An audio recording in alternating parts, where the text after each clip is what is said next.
We would like to acknowledge that the Austcs operates on the land of the Ngunnawal people in the city now known as Canberra. This seminar is being held in many places on the traditional lands of our Indigenous peoples. I am on the lands of the Wurundjeri Nation.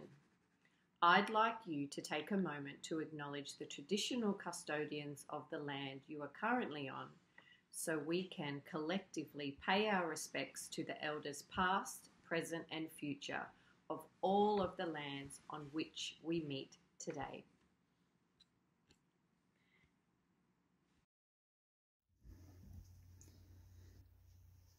Good morning everyone, and welcome to this, the 2021 Virtual Australian Tea Cultural Seminar presented by Austcs. The event today is actually the second part of this year's online seminar, with the first event taking place 3 weeks ago on Sunday the 12th of September. At that event we included the Austcs annual general meeting and presentations, first by long-time Austcs member Barun Mahanta on the progress of the Real Tea app, and by myself offering a year in review for Austcs. But let's get back to today. You can imagine how pleased I am to be opening this, the 5th Australian Tea Cultural Seminar, and a day filled with very diverse presentations. We have presenters today not only from Australia but from all around the world, who will hopefully bring new and imaginative ways for you to enjoy your favourite brew, tea. Here at Austcs, although each and every one of us may have very different points of view on what really constitutes a cup of tea, the organisation strives to represent Australia and its tea drinking community. Austcs needs to be an organisation which encompasses everyone who see themselves as part of that tea drinking community and seek out those who don't quite yet know they are. These aims will be achieved through education, community interaction and through media awareness. Australia, I'm sure you would agree, is a proud tea drinking nation, but with its population being made up of people from all around the world. We all have our different tea cultures and perceptions of what the constitutions of tea are. Today, you will be invited to consider thoughts which may test your opinion of what tea is or your individual understanding of tea. You will be asked to consider tea as a form of ingredient, innovation, and even part of our modern technological world. Then, this afternoon, we will have a presentation of Adeline's ever-popular seminar forum, at which time specialists from a number of fields will offer thoughts of innovation from their own businesses. Innovation which we can consider and adapt or adjust to our world of tea here in Australia. Throughout the day, there will be opportunities for question and answer sessions, Q&As. These give you the opportunity to ask questions and hopefully we will try to answer them. On your screen, as part of the Zoom platform, you will see along the lower part there is a Q&A tab and a chat tab. These two tabs are very important and we need to ask you, please do not get them mixed up. The Q&A tab is for asking questions. These questions may be of the presenters and you can place your questions on there during or immediately after their presentation. Whereas the chat tab, this is yours This is your opportunity to chat with your colleagues, your friends. All right? It's for you to communicate with your fellow attendees. You can do that as a group, or you can do it individually. So you can create a one-on-one individual conversation. It's also a great way to communicate with the seminar administrator. So, if you encounter any issues which you are unable to resolve, please place a comment in the chat bar and we will attempt to help you. If, however, you are unable to do this, then you have the second option of sending a text through on 0449 259 107. That's texts only, and they are to go to 0449 259 107, and we will attempt to resolve your issues. As part of the Q&A, and due to certain time zone restrictions, we need to understand that it means that, unfortunately, some of the presenters are unable to attend the Q&As, because for them it's possibly the early hours of the morning or the middle of the night. As an attendee of today's event and a member of Austcs, I'm sure you've got questions around what's happening with Brisbane. The Brisbane seminar was postponed in 2020. We postponed it and moved it to 2021.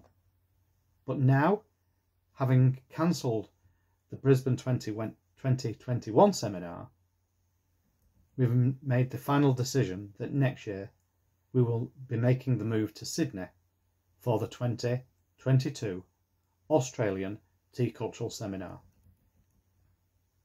Planning for this seminar is already underway, and a very different event it looks to be. So please, keep your eyes open. Be those who are in the know. Check out the Austcs Facebook and Instagram accounts, as well as check out the Austcs newsletter, which we send out to you regularly. If not, please go to our website and sign up for the newsletter to be sent to you. It's free and it's very informative. And I do believe if all of us hope hard enough, then we will be able to get together for a face-to-face in Sydney this time next year. Let's hope. As part of today's event, many of you who purchased the full package will have received your box of seminar goodies. Can I please take this opportunity to explain how these packages work? All right, so that there's no confusion around it. When you pay your fee for your full package, it includes the following. Okay, this is how your full package fee is broken down. So $50 goes to cover your annual membership fee for Austcs. This is a discounted fee on the usual $72, but is used in exactly the same way and offers you exactly the same membership.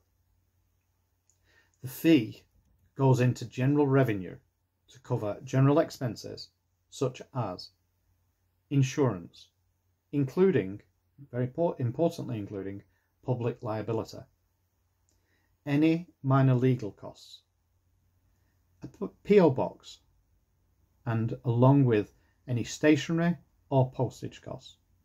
And finally, a financial professional who compiles the Austcs financial report, which is a legal requirement and so covers the organisation as an Australian registered not-for-profit and charitable organisation. The remainder of your full package goes to cover today's event which includes the Zoom private platform, which we are using today and presenting to you from, which was also used for the AGM. A little box to protect your cup for safe travel. An official programme for the day for you to keep and read through to see what's going on, who is in the day's presentations, and keep it as a keepsake. The outer box. So the outer box is what you receive all your goods in. It protects the products that are in there, which have been kindly given by various members of the Austcs membership, and it also allows the programme, the cup and the seminar goods to arrive to you safely. We then have to send that back to the delivery address that you have chosen, so the postage of that box. Your 2021 seminar cup is a gift from Austcs and is funded through sponsorship fees, not through your ticket cost. So please understand that. We also have a virtual ticket. These do not include membership or a seminar package, but do allow those who've purchased this virtual ticket to access and be involved in the day's events. Hopefully that explains the two very different packages. During 2021, Austcs Cup competition ambassador Kim Cooper was once again busy arranging the 2021 Austcs Cup competition. This year's being the fourth such competition in a row. Kim works very closely with Vicky Grimmer from the Australian Ceramics Association to build and nurture bonds between the art of ceramics and tea communities. A bond which goes back thousands of years, but is something that Austcs is incredibly proud of reviving through Kim's hard work and passion. The Austcs Cup competition was launched back in March of this year. The competition forms the basis in a search to find the potter worthy of commissioning to produce the 2021 Austcs Cup. In late May, applications were closed, and the process of collecting and judging those sample cups was now on. Cups arrived from around the country, but after some deliberation at the offices of the Australian Ceramics Association, Western Australian potter Sylvie Reich was awarded the task of producing our 2021 Austcs Cup. Sylvie's unique talent and technique was immediately recognised in her sample cups. I'm sure that by now you have opened your cup box and would agree with me that they are truly beautiful. When Sylvie was producing the cups, she was able to produce a few extra cups, not many, but just a few, which Austcs have arranged to purchase from her. If you are happy with your cup and you would like another one or two, please contact me by emailing david@austcs.org. That's david@austcs.org to place an order. The cups will be sold at cost, which is $25 plus postage. The postage depends on how many cups you would like and where you would like the cup sending. So we will have to organise that once you've decided what you want and how many you want. And so, at this point, I would like to stop rambling on, I know, and take time to introduce the first of today's unique presentations.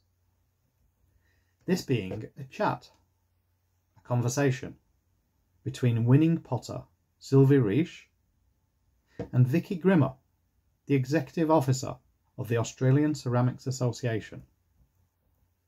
This is followed by a unique insight into the making of your cup, when Sylvie invites us into her studio.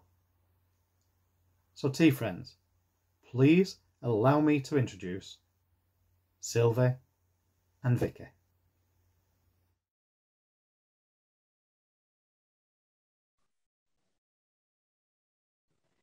Okay, so we're ready to have a chat.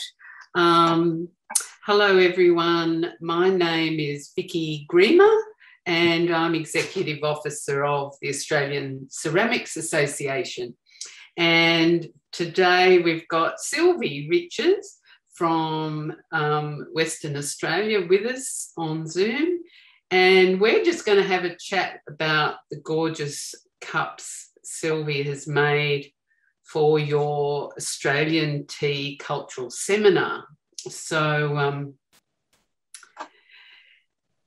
the Australian Ceramics Association has worked with the people at the seminar, actually with the Australian Tea Cultural Society for the last 3 or 4 years,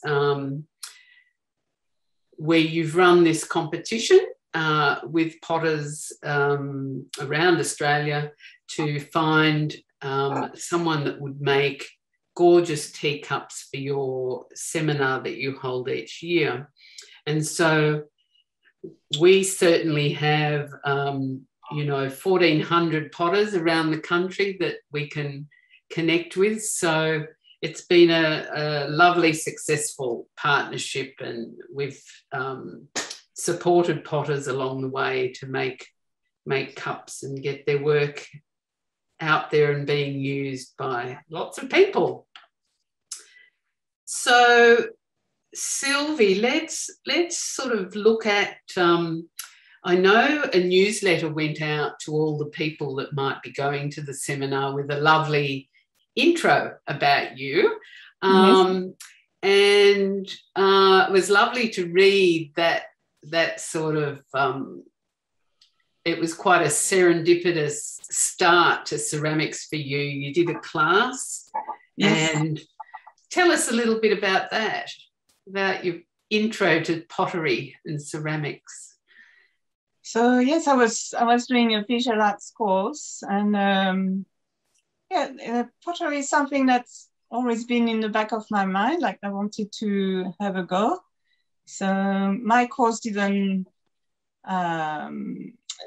propose ceramics, so I joined a different unit that was for teachers, and I just did a few like very basic techniques, how to put stick clay together, how to decorate with underglazes, and what else? I forgot. It's okay. When you do the slab building and slab building and all these coiling. Coiling. So and I saw you ended up with quite a few really top teachers like Greg Crow, Bernard Kerr, Warwick Parmentier. They're all really well-known potters in WA. So you chose very well to further your training. Yes. I think we might have met up when I was in WA. Yes, you did come for the review, for the and I saw some work a little bit like these cups in an exhibition at that time. I remember.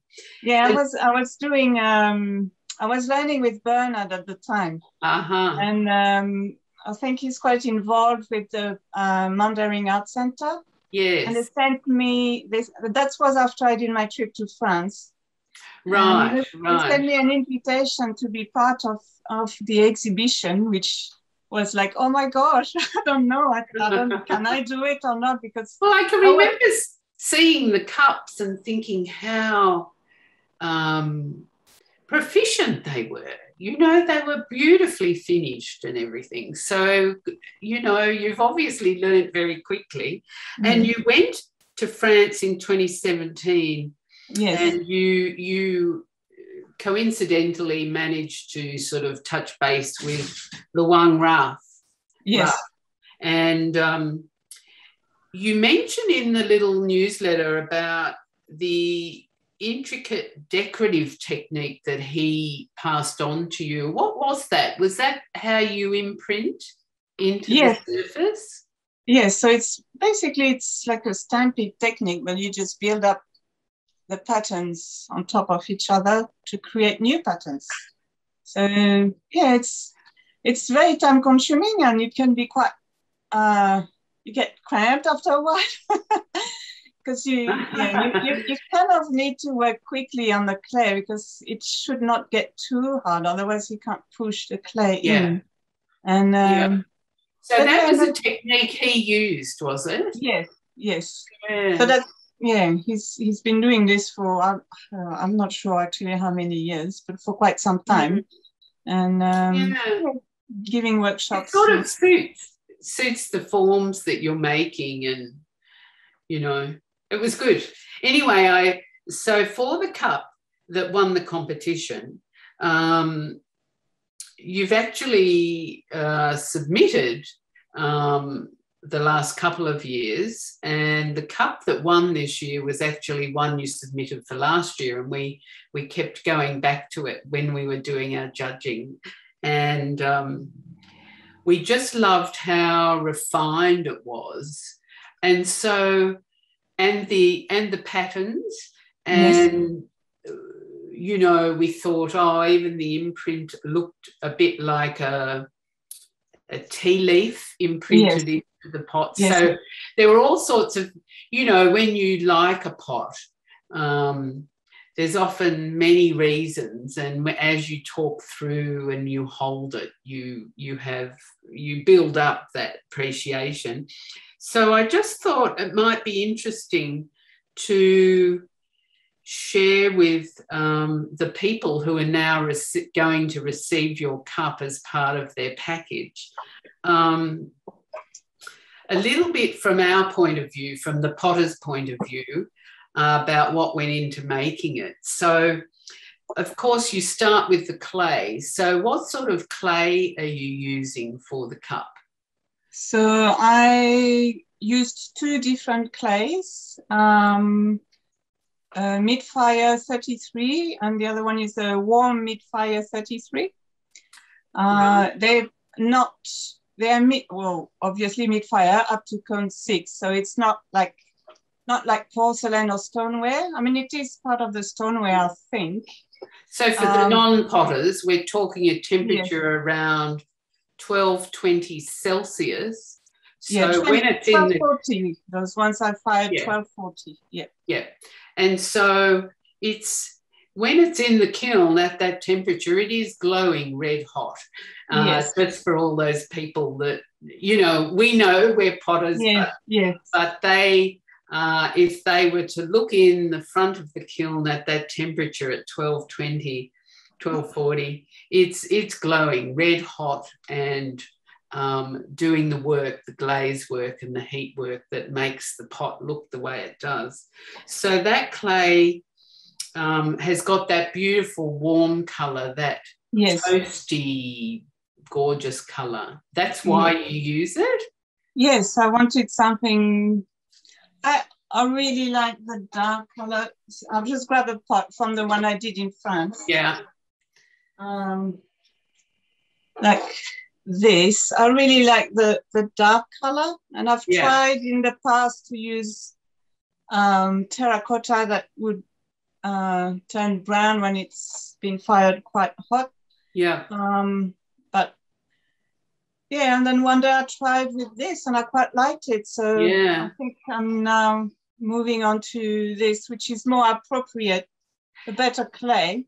Yeah. And a bit lower firing too, which is a bit more kind on the kiln and the environment, I suppose. I'm sorry.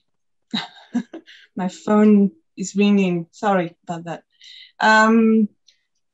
Yes, no, I like the colors and yeah, I like everything about it. And yes, some clays are like they crack when you push in, so you need to have a good clay that can be that is quite plastic. Yes. And yeah, that.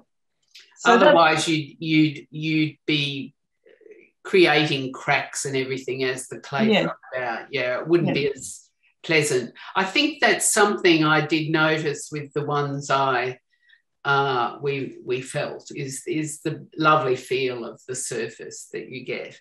And so that technique, when you're, so to start off with, you've got a ball of clay, you make them on a wheel, an electric wheel, I assume, and you roll up a ball. When you're making, say, that this project, did you weigh all the balls of clay the same size to start? Yes, so first I wedged my clay, and then I cut into portions of 280 grams of clay. Right, okay. So that was giving me a little bit extra.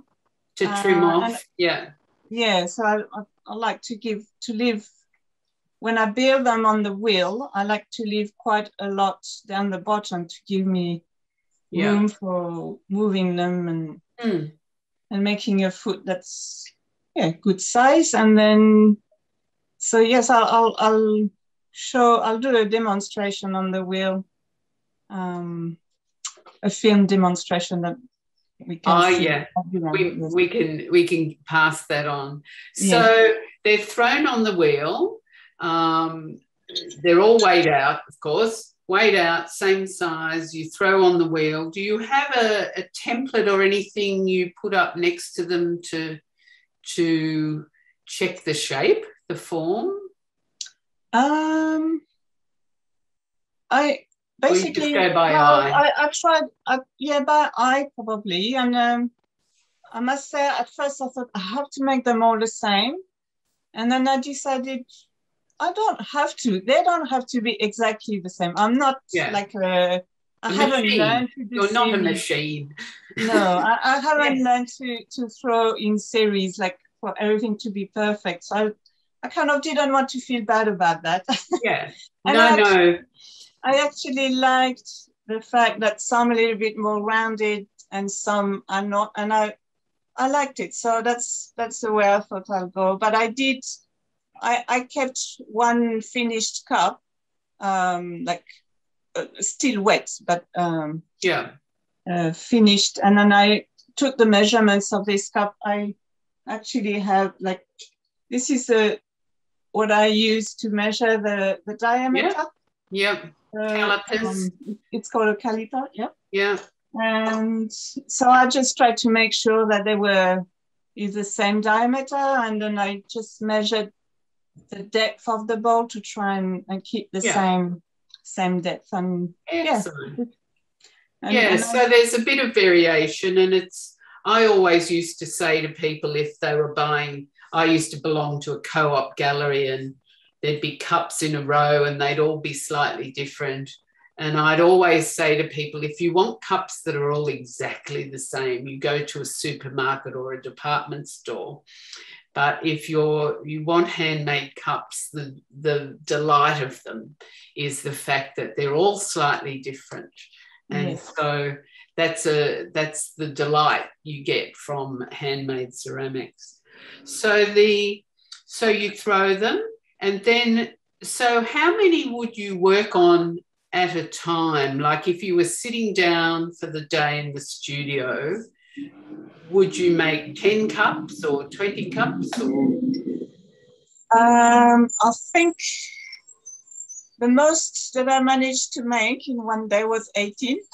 18. So you might make, you'd throw them all, and then they would have to dry a little bit for you to press in. So you'd make them and cover them with plastic or to keep them. So I threw them on the wheel, I kept them overnight.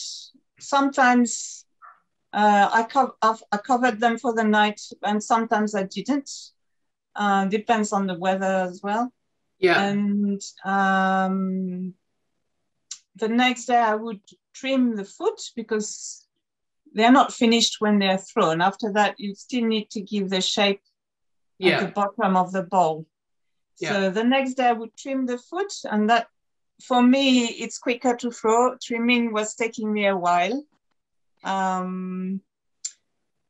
So yeah, and then once they're trimmed, I can start decorating them. So I've got to make sure they're probably a bit wetter than most pots when they're trimmed, just because I need to be able to push in the clay. Yeah. So yeah, and usually what I did, I kept the stamping part of the bowl to do at night when I was watching TV or something. Excellent. just so that I kept company to my family. So you could sit with them on your lap and hold it in your hand. Your hand inside, your hand inside supporting the cup. Usually, yes, I've got one hand inside, but I use a pillow. All right. Just because, just for safety, so they don't get damaged. Damaged, yeah. Just. And so how long would it take you, would you guess, half an hour to do a cup, to do the indents, or not that long? To do the pattern? Maybe 20 minutes. Yeah. Because it's quite a simple one. So can you show us the little tools you pressed in? Are they wooden? So yeah, I've just carved some. Sorry, is it clear? Yeah. So you carved them yourself? I carved them, different sizes. Yeah. They're beautiful. I hadn't realised you'd made them yourself. Yeah. So yeah, I've got 1, 2, 3, 6 sizes. And do you use them all on the one cup? I didn't use the biggest one, but yes, otherwise I used. Oh, right.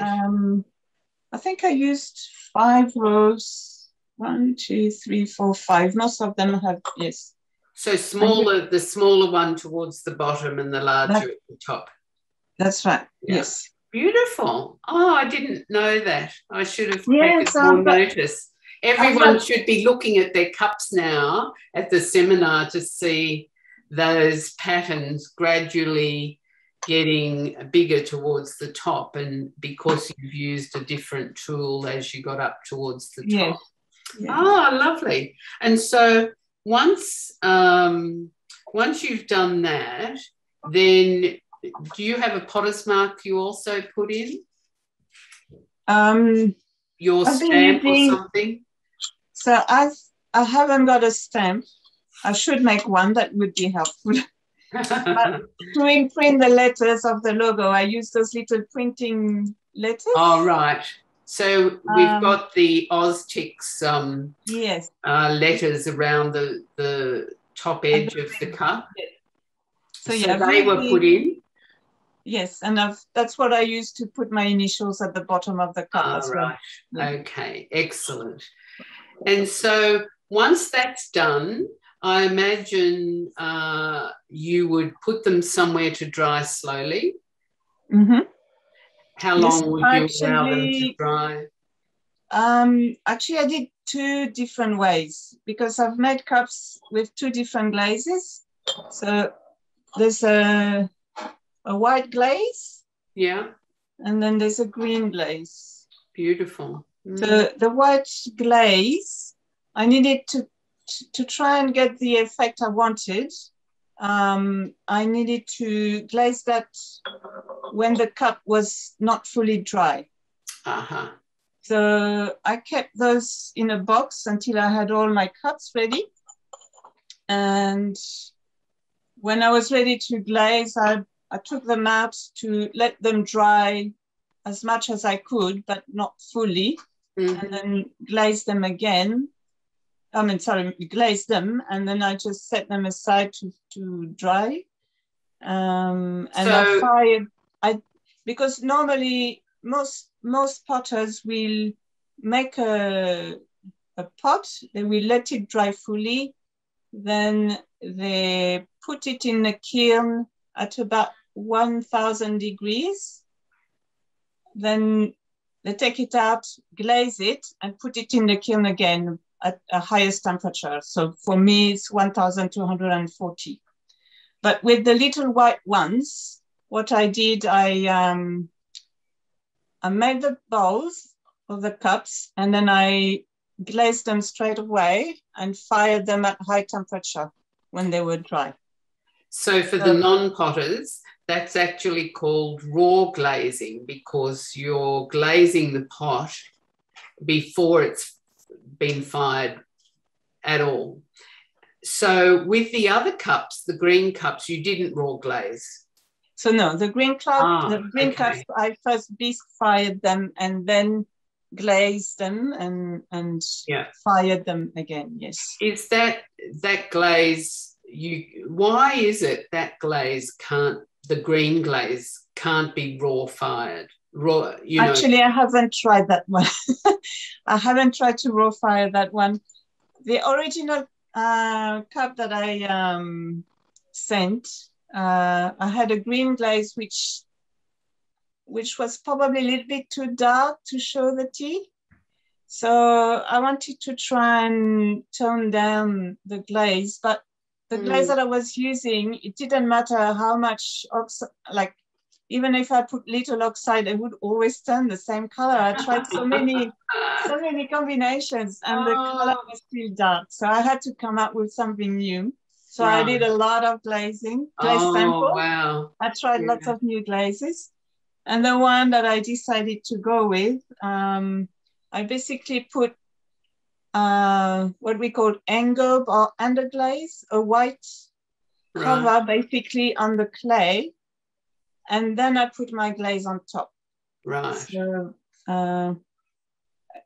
unfortunately, like when I first tried it, it was really pale. The color was nice and pale, and then as I did all my cups, some turned out paler than others. Some turned out still a little bit darker than I wanted, but now I know they're quite beautiful still. I'm sure they're gorgeous, and I know from when we do the judging, and from David and Kim who worked with Montessa and I with the judging, that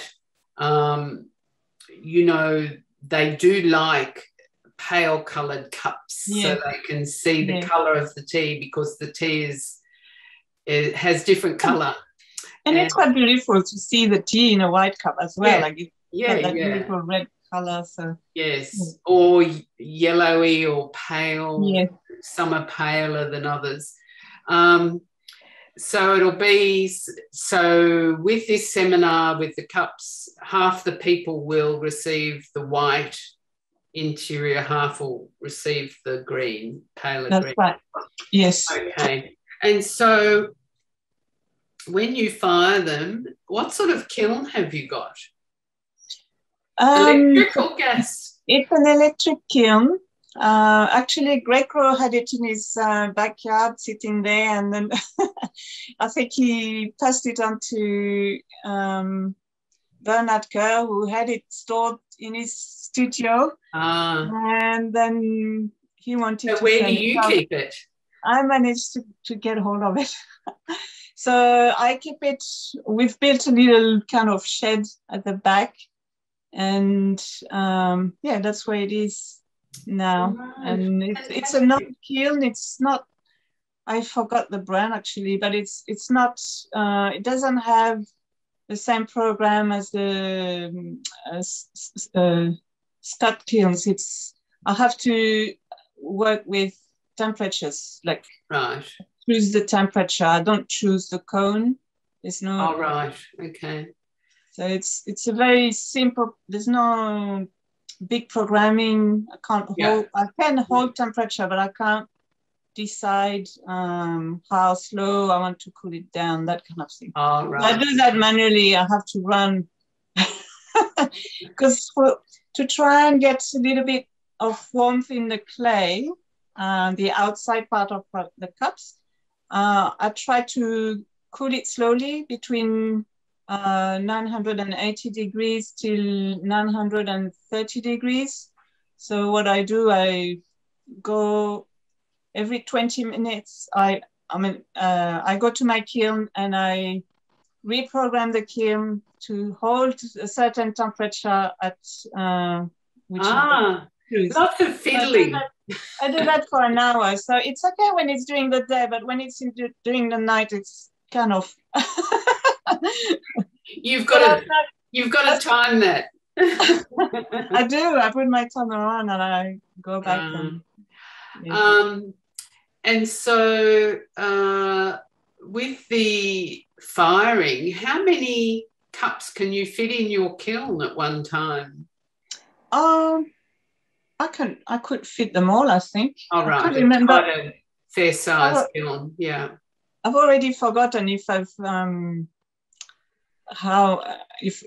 don't think I fired all of them at once, but almost all of them. But you probably could. Yeah, I can. Yeah, it's a fair size. It's not a big kiln, but the cups are not very big either. So no. You can put at least 20 on each shelf, I think. Yeah. Yes. Right. Well, that is a really good overview of how you make them. Is there anything else you want to share with the delegates to the seminar about the cups?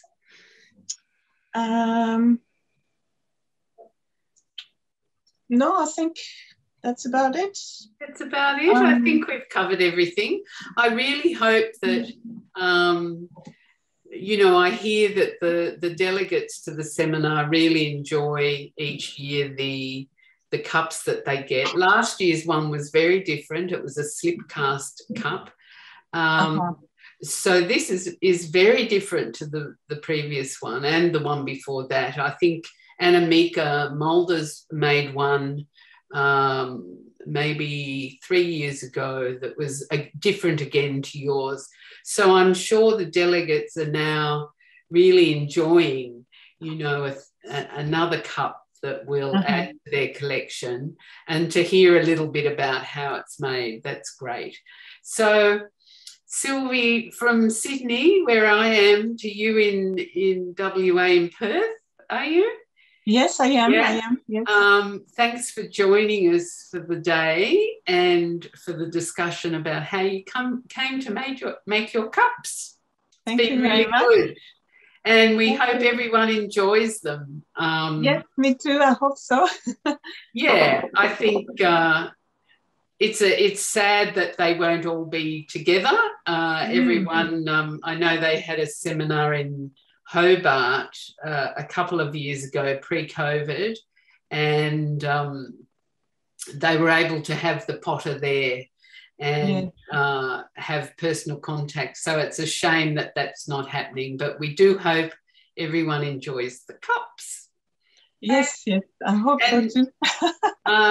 We'll see you all later. Bye for now. Bye, thank you.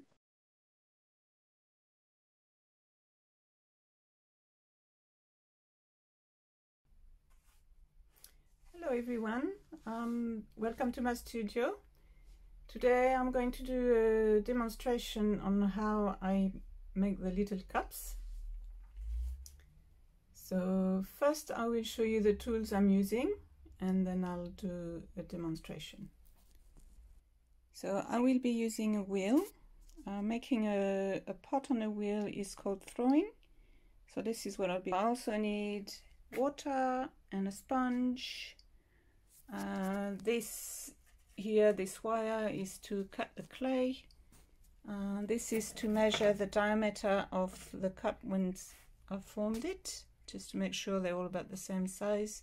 Also measure. I use it to scrape off the wet clay, but also to shape the inside of the bowl. And then This I might use if my cup is a little bit too tall, to cut off a little bit at the top, and this is to trim the foot at the foot.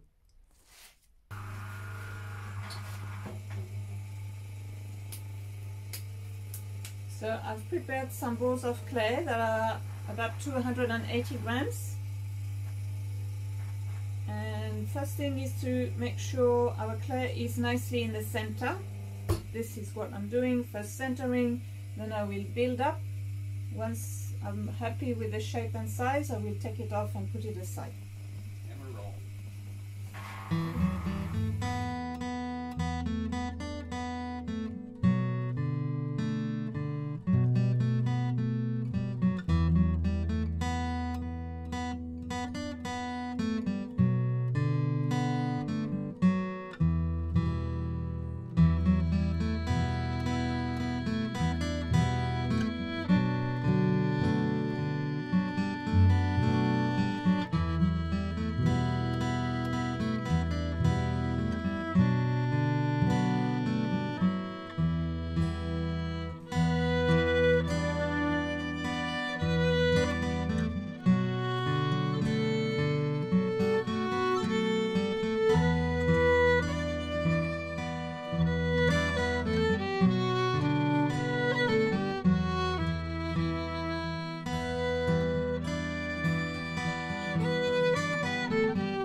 So now I'm going to trim the foot of the cup.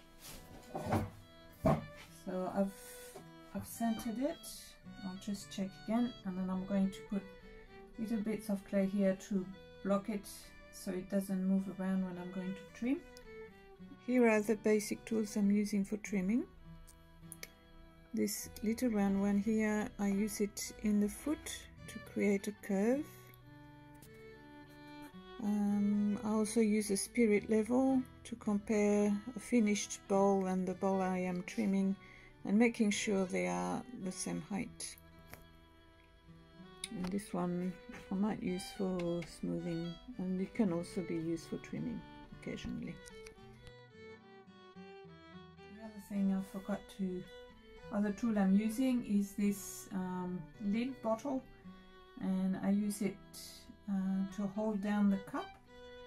That also stop it from moving, and it stops me from pushing too hard and going through the bottom of the cup, and also it gives me the diameter of the foot that I am going to create. And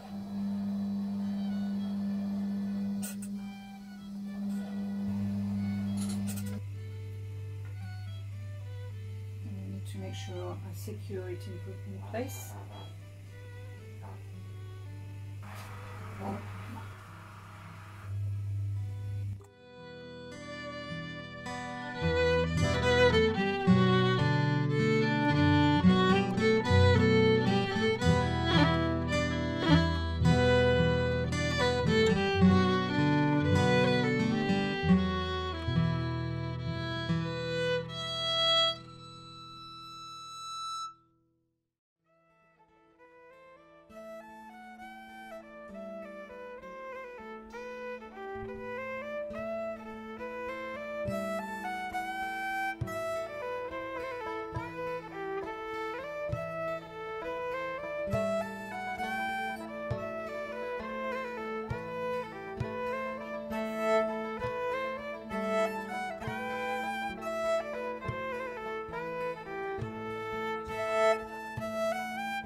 Here we are, my bowl is finished trimming.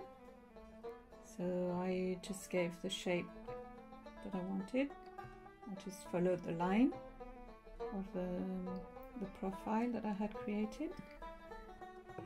So here we are. Two little bowls or cups. So the next step now is to do the decoration. And I am going to use stamps to create the pattern. So here are the tools that I am going to use. Try to focus.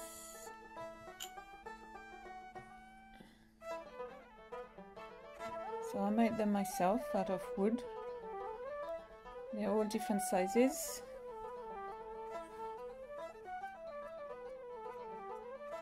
So I give them a number so I know which size I'm using at each time. This is to stamp the pattern, the leafy pattern or the pattern that represents the phloem.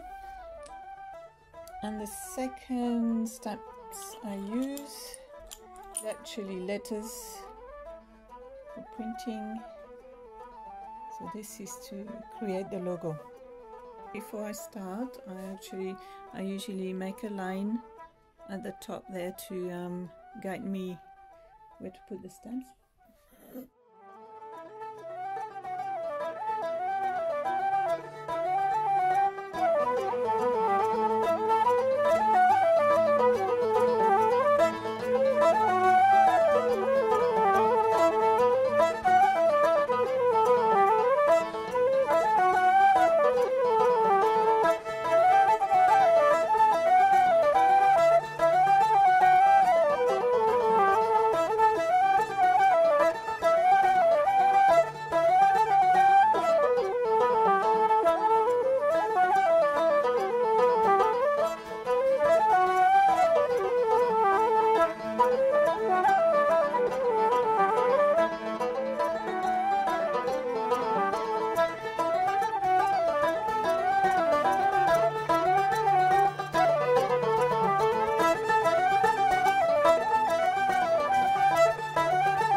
Once the bowls or cups are finished, I need to let them dry, and when they're dry I will be able to put them in the kiln.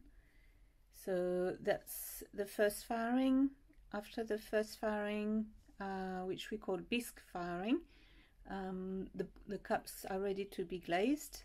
Once the glaze is on and dry, I can put them back in the kiln and fire that at a hotter temperature. And then temperature for the glaze that I use and the clay that I use is 1240 degrees. So here are the little cups after firing. So I've already filled the logo with something we called underglaze or engobe, and then I've just put one coat of a glaze, and I am going to put a second coat of a different glaze to give the result I want. So my glaze is basically a mix of different powders with water, and then I just pour it in the cup and empty it again.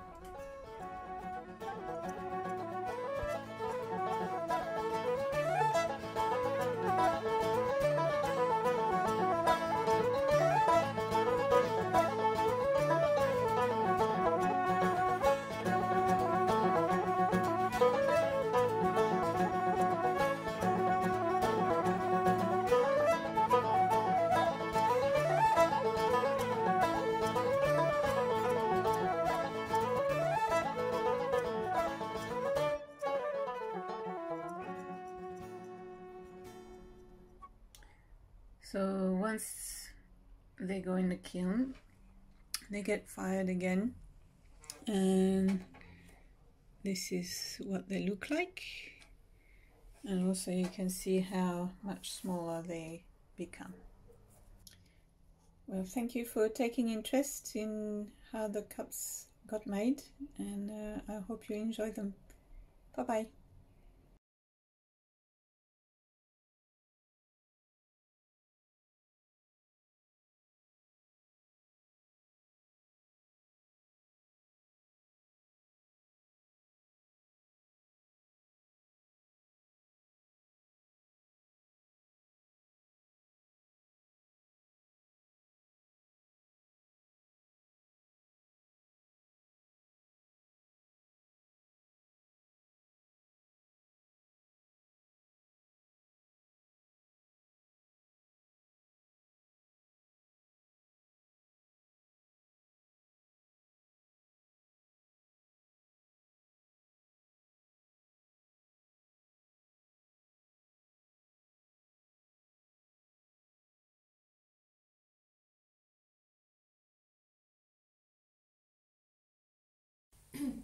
Hello, my name is Harumi Ostani.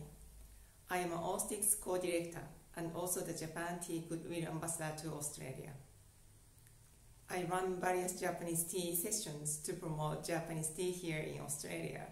It gives me great pleasure sharing my knowledge of Japanese tea with other tea lovers and those just discovering Japanese teas for the first time. Today, it gives me immense pleasure to introduce a person who also has great connections with my home country of Japan. A person who lived in Japan, whose mother was born there, and whose family has had business ties with Japan since 1892.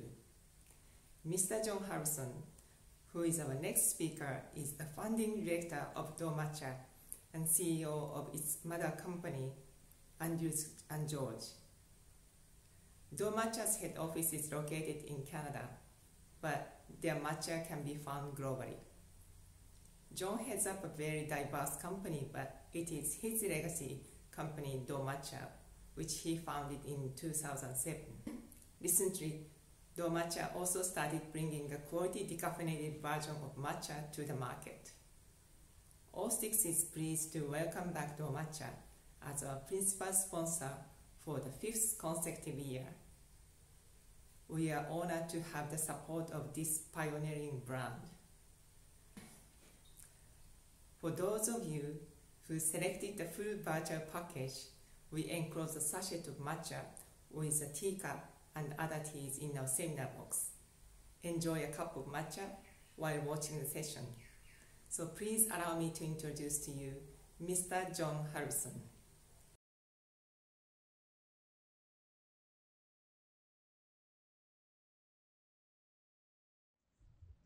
Hello, I'm John Harrison, the founder of Domatcha.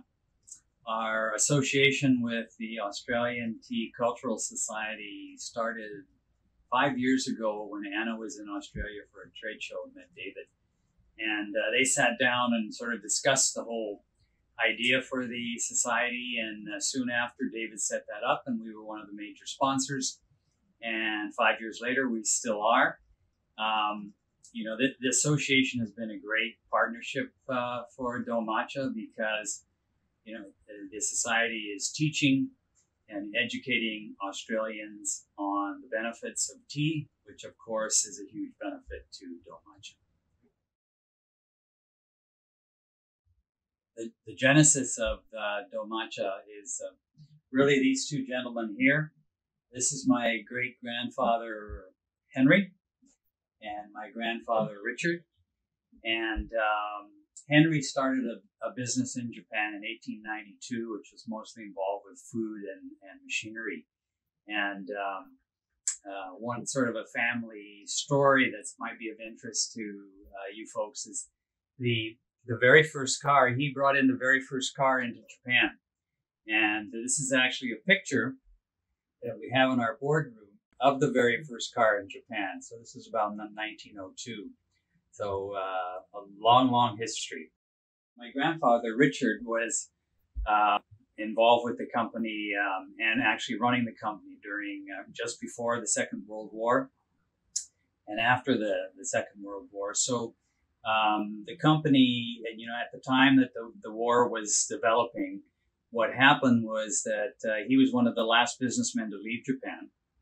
And when he left, he actually changed the name of Andrews and George to a Japanese name company and gave his staff the keys and the buildings and told them to do whatever they could do, and he left. So during the war, he didn't hear anything about what had happened to Andrews and George, and after the war, under the MacArthur Plan, he was one of the first businessmen allowed back into Japan. And when he went, most of Japan had been destroyed, and Tokyo had been destroyed. It had burned and bombing. So when he got there, he had to walk to where the office should have been. And he started off, and I remember this story he was telling this at dinner when I was a kid. And so it was interesting for me. I've never forgotten it. But as he got closer, there was one building in the horizon that was still standing. And then as he got even closer, he realized it was the Andrews and George building. And when he got there, his staff, literally some of the staff were there, and they gave him back the keys and said, "Let's get to work, boss." And literally, because he had an actual infrastructure in place and he really grew very fast, Japan needed all kinds of things after the war. And of course, Andrews and George was ready to do that.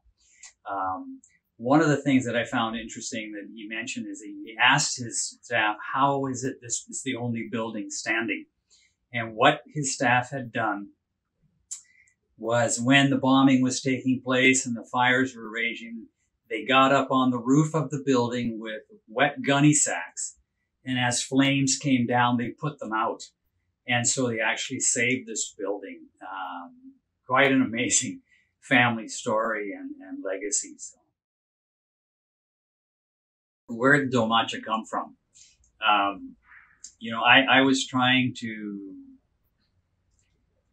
reestablish a connection with Japan and trying to find a product or service that we could provide which would allow that. I had lots of Japanese friends and sat down with them. We were talking about some ideas, and the idea of matcha came up. And I didn't have any connections in that area, but one of my friends did. And so what happened was that some inquiries were made, some introductions were made. I was asked to fly to Japan. I did that. I sat down for a week in Kyoto with the manufacturers and grinders, and interestingly, for a whole week, we never once talked about matcha. We talked about the dog, my family, what I like to do, and hiking, and being out. After a week, I left.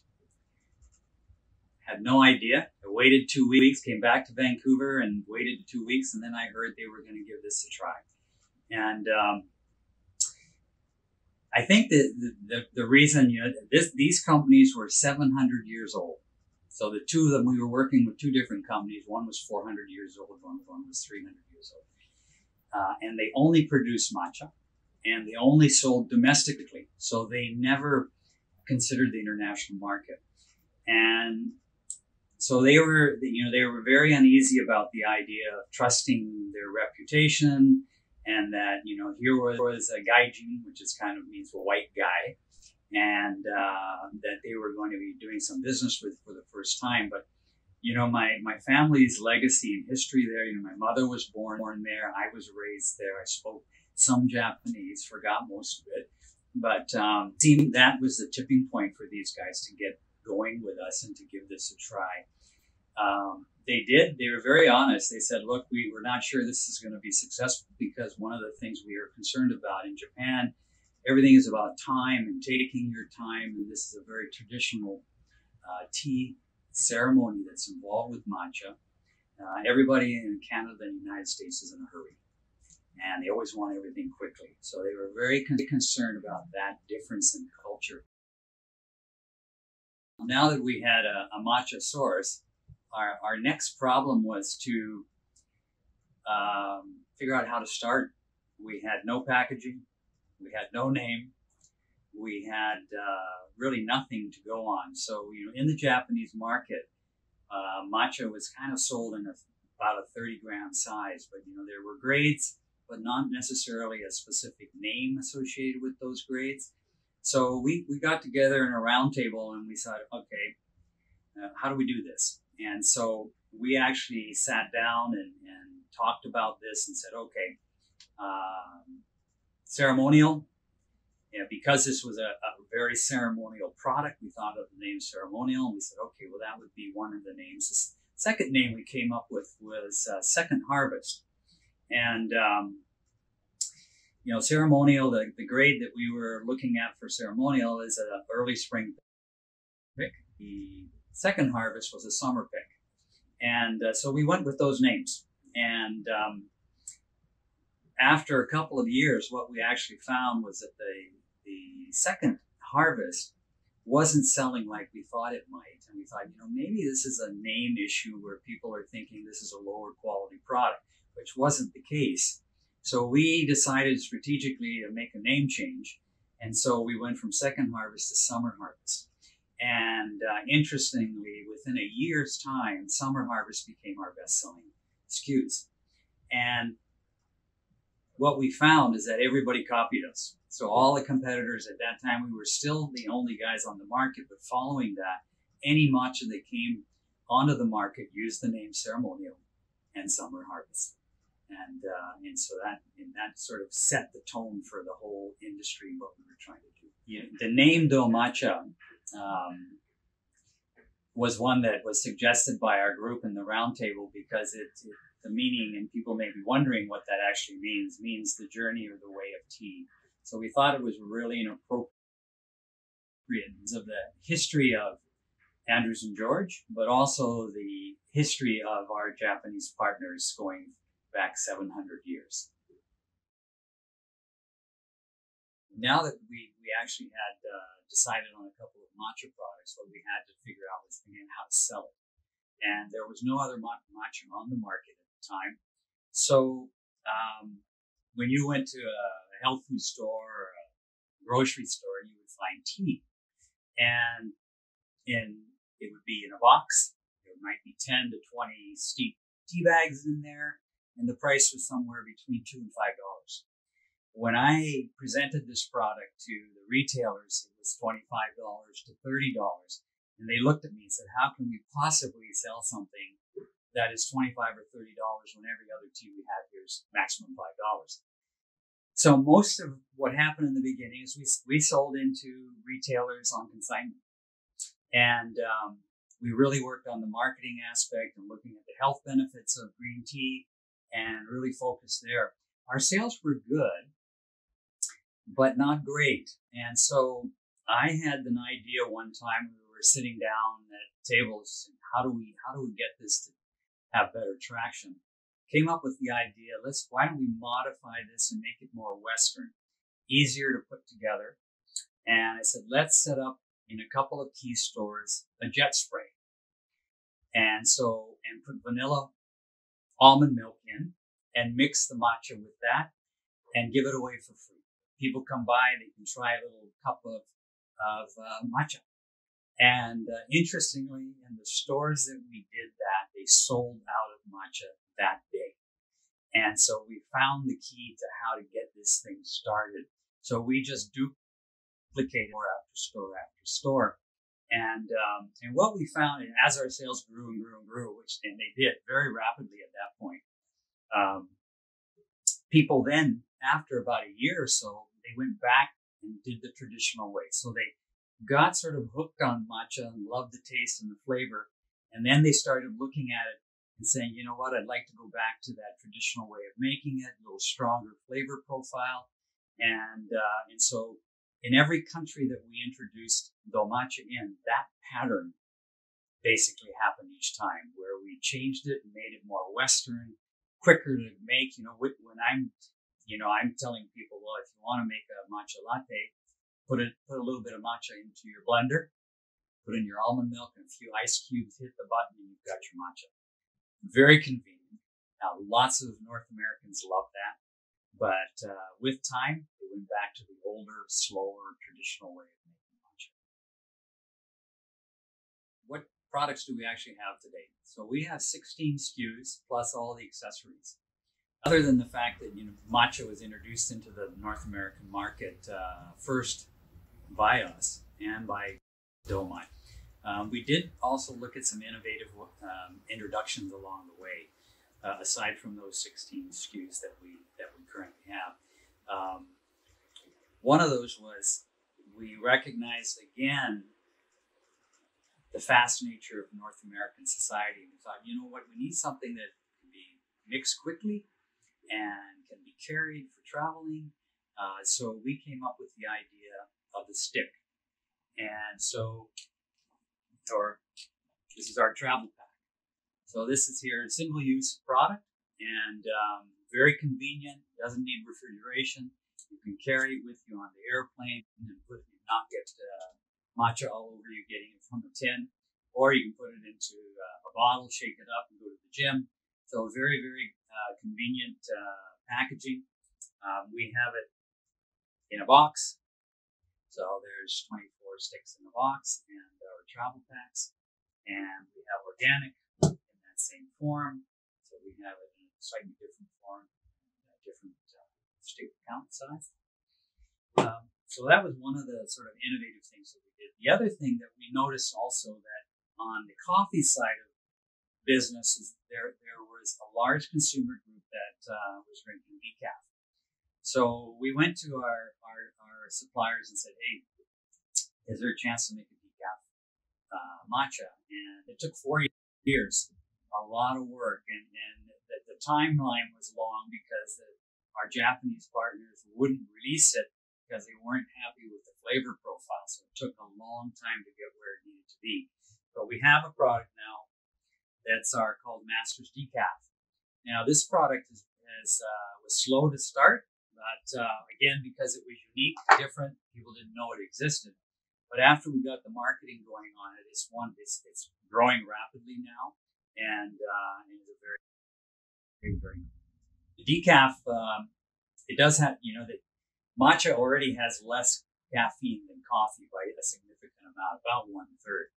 And but we were looking, this product is really designed for individuals that have a caffeine sensitivity, or you want to enjoy matcha in the evening and don't want to worry about sleeping. So we filled both of those niches with this product, and we're very happy with the flavor profile.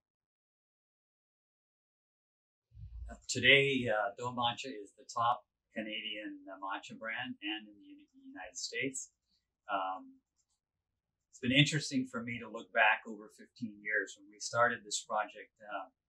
We were really getting into something completely different. And when you look around the world today, it's interesting to see that virtually every cafe in almost every country has some kind of a matcha drink.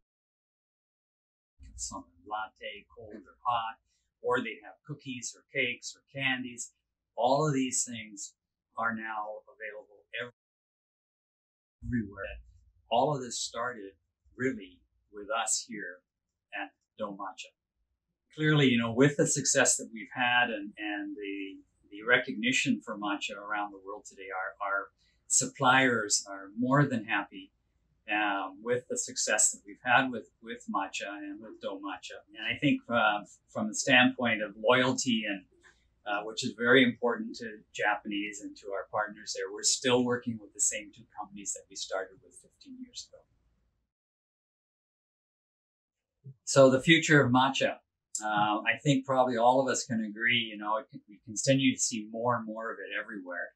And the expectations for growth are huge. And I think that other countries that are just kind of getting into the matcha game have started. And so we fully expect that the business will continue to grow. We're always looking for new opportunities and countries to introduce Do Matcha to. So we're excited about the future. I wanted to, and sort of in closing, I wanted to thank the Australian Tea Cultural Society again. There's some great people that work there, and we've been happy to be a major sponsor for 5 years. And for you folks that are watching this virtual show, I hope you've enjoyed the presentation, and Thank you.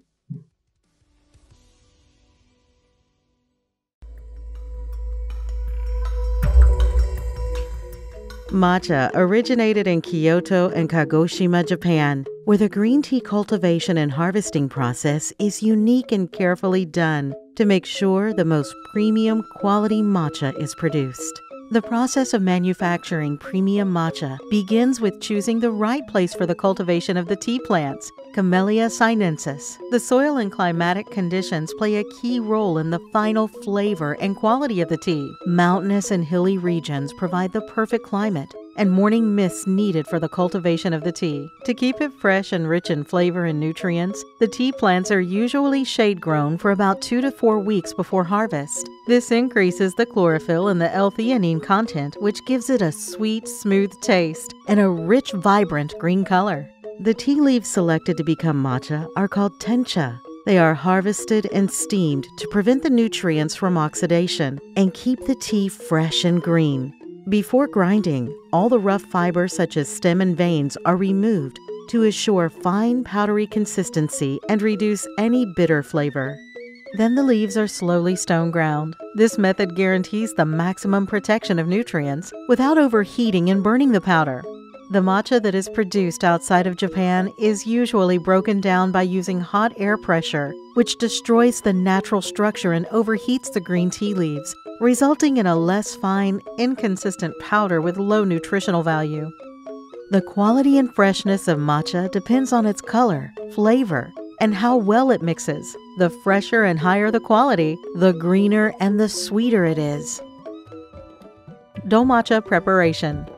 Using a traditional bamboo whisk.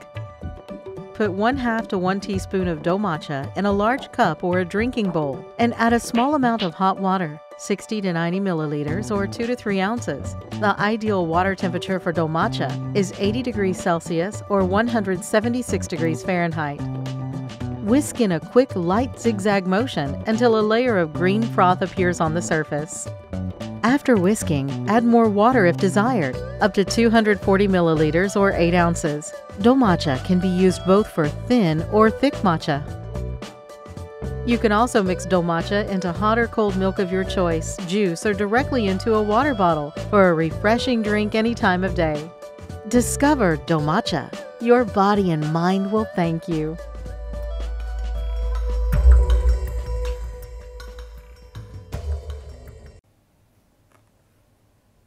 Hello and welcome to the next presentation of today's virtual seminar. My name is Christy. I'm a Director of Austcs and co-owner of the London Drum Tea in Australia. Today I have the pleasure of introducing the next speakers, Jenny Dodd and Phil Atee. Jenny joins us today from the USA and she has travelled to remote tea growing regions throughout the world in search of the perfect cup of tea. She has visited all the major and the smaller tea producing countries, witnessing firsthand the dedication, labour and passion required from growers and producers to create your cup of tea. Jenny is a certified tea specialist and teaches at the Specialty Tea Institute. Jenny created Grape, Grain and Leaf, a virtual tea cocktail experience featuring a collaboration with a certified sommelier from a New York City 3-star Michelin restaurant. And now to Phil. With a professional background working in biology and chemistry labs, Phil decided to pursue a career with a little more spirit, literally. For several years, he trained in the art and science of distillation and cocktail making. He is currently the Regional Sales Manager and Distilling Consultant for Mammoth Distilling in Northern Michigan. His newest project is called The Formulary, a bitters and herbal liqueur company that will feature a handful of spirits infused with various teas. Today, Jenny and Phil have come together at Phil's Distillery to take us all on a little bit of a tea cocktail journey. We all appreciate tea in its pure form, and here we get to appreciate the versatility of tea as an ingredient in ways we may not have thought possible. So get your cocktail glasses ready and enjoy the presentation.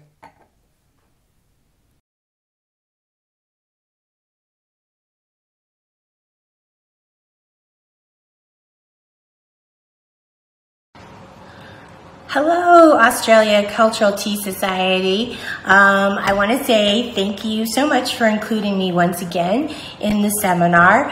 I think this is an extraordinary event, and you're so lucky to have something like this. I'm very pleased to participate again.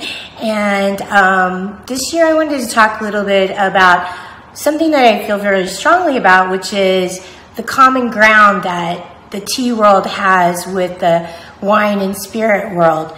I've been lucky enough to have a series that was fairly successful during COVID called Grape, Grain, and Leaf, and where I worked with a sommelier from Le Bernardin, a 3-star Michelin restaurant in New York City, and we developed tea cocktails that emphasized both the tea and the spirit. And they were very successful and well attended. And then I was fortunate enough to be able to work with a chemist at a distillery, and we started creating cocktails as well. So I thought it would be kind of interesting to go to the distillery and meet with my friend Phil T, and we decided we would just try to create a cocktail for you on the spot. So that's what we did. You're going to see that, and I hope that you'll try experimenting with tea and cocktails as well, because it's a lot of fun.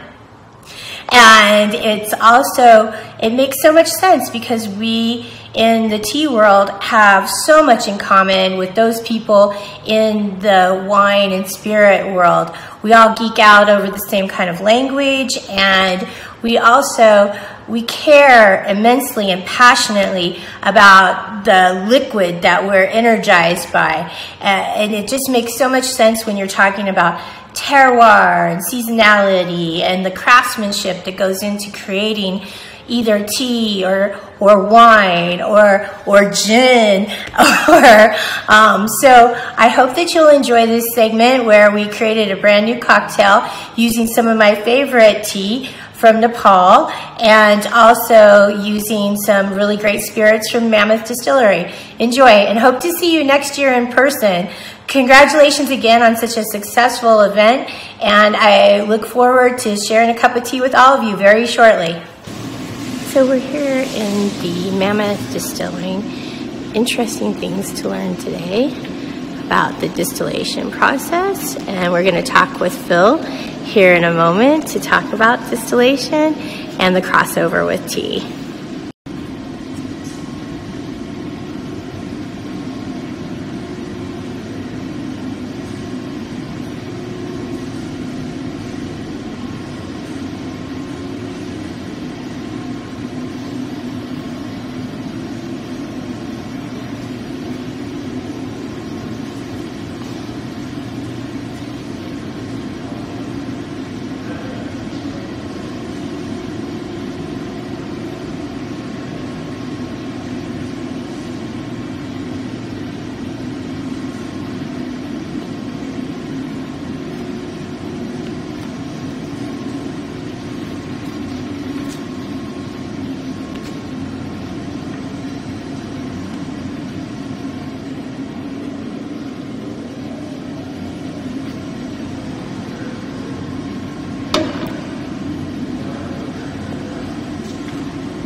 Hey everyone in Australia, thanks for joining us. I'm really pleased to be able to introduce you to my good friend Phil T, and who is distiller extraordinaire. We are in the distillery right now of Mammoth. Maybe you can talk a little bit about what Mammoth is.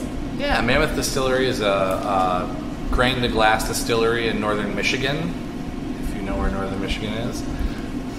Michigan looks like a palm, and we're up here.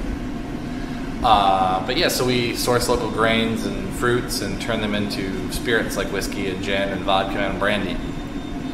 Yeah, and I think like as we've been going through this, you've taken us through all the distillation steps, and you and I did that a tea and cocktail class for World Tea Expo, and we came up with 3 new drinks. But as we go through the distillation, I think what's really interesting to me is the crossover in processing between tea and distillation of spirits. And we mentioned a few points. We're not going to talk about it a lot here, but maybe more when we're drinking some more later. And now I'm going to try. The tea is really subtle in it. We're going to try and make another one with a stronger tea. Yeah, I can just barely taste the tea, but I'm getting mainly what I'm picking up on is that kind of dried Logan note. Like, I don't get like the tea. I get more of like that dried fruit that's in it. Which is exactly what we were going for. You totally highlighted it, yeah. Delicious. We were up at the distillery. I learned all about distillation, and that was also interesting because I was amazed by how much of the distillation process is much like the tea processing process. But in particular, that first part where the first tank that it was in, where the mash tun, and we did get some video of that, so I'll send that to you guys too. But that it was actually breaking down the cell walls so that it could then bring out what was inside and start the fermentation process, which is essentially what we do with tea when we roll the leaves to open up those cell walls and get into the vacuole and get that enzymatic fluid oxygenating with the outside and layering that process in order to create very sophisticated flavors in tea. But yeah, so the flavor in whiskey comes from, well, whiskey and spirits in general, but whiskey specifically.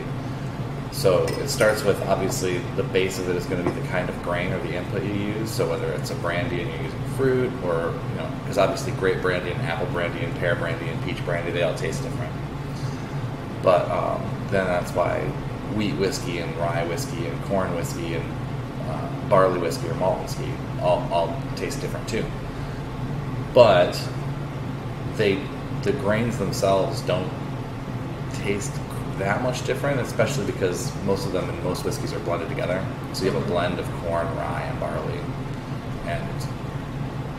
But if you do, the thing that adds the next layer of flavor is the yeast and the fermentation process. So the different types of yeast you have are going to bring out different notes from the fermentation process.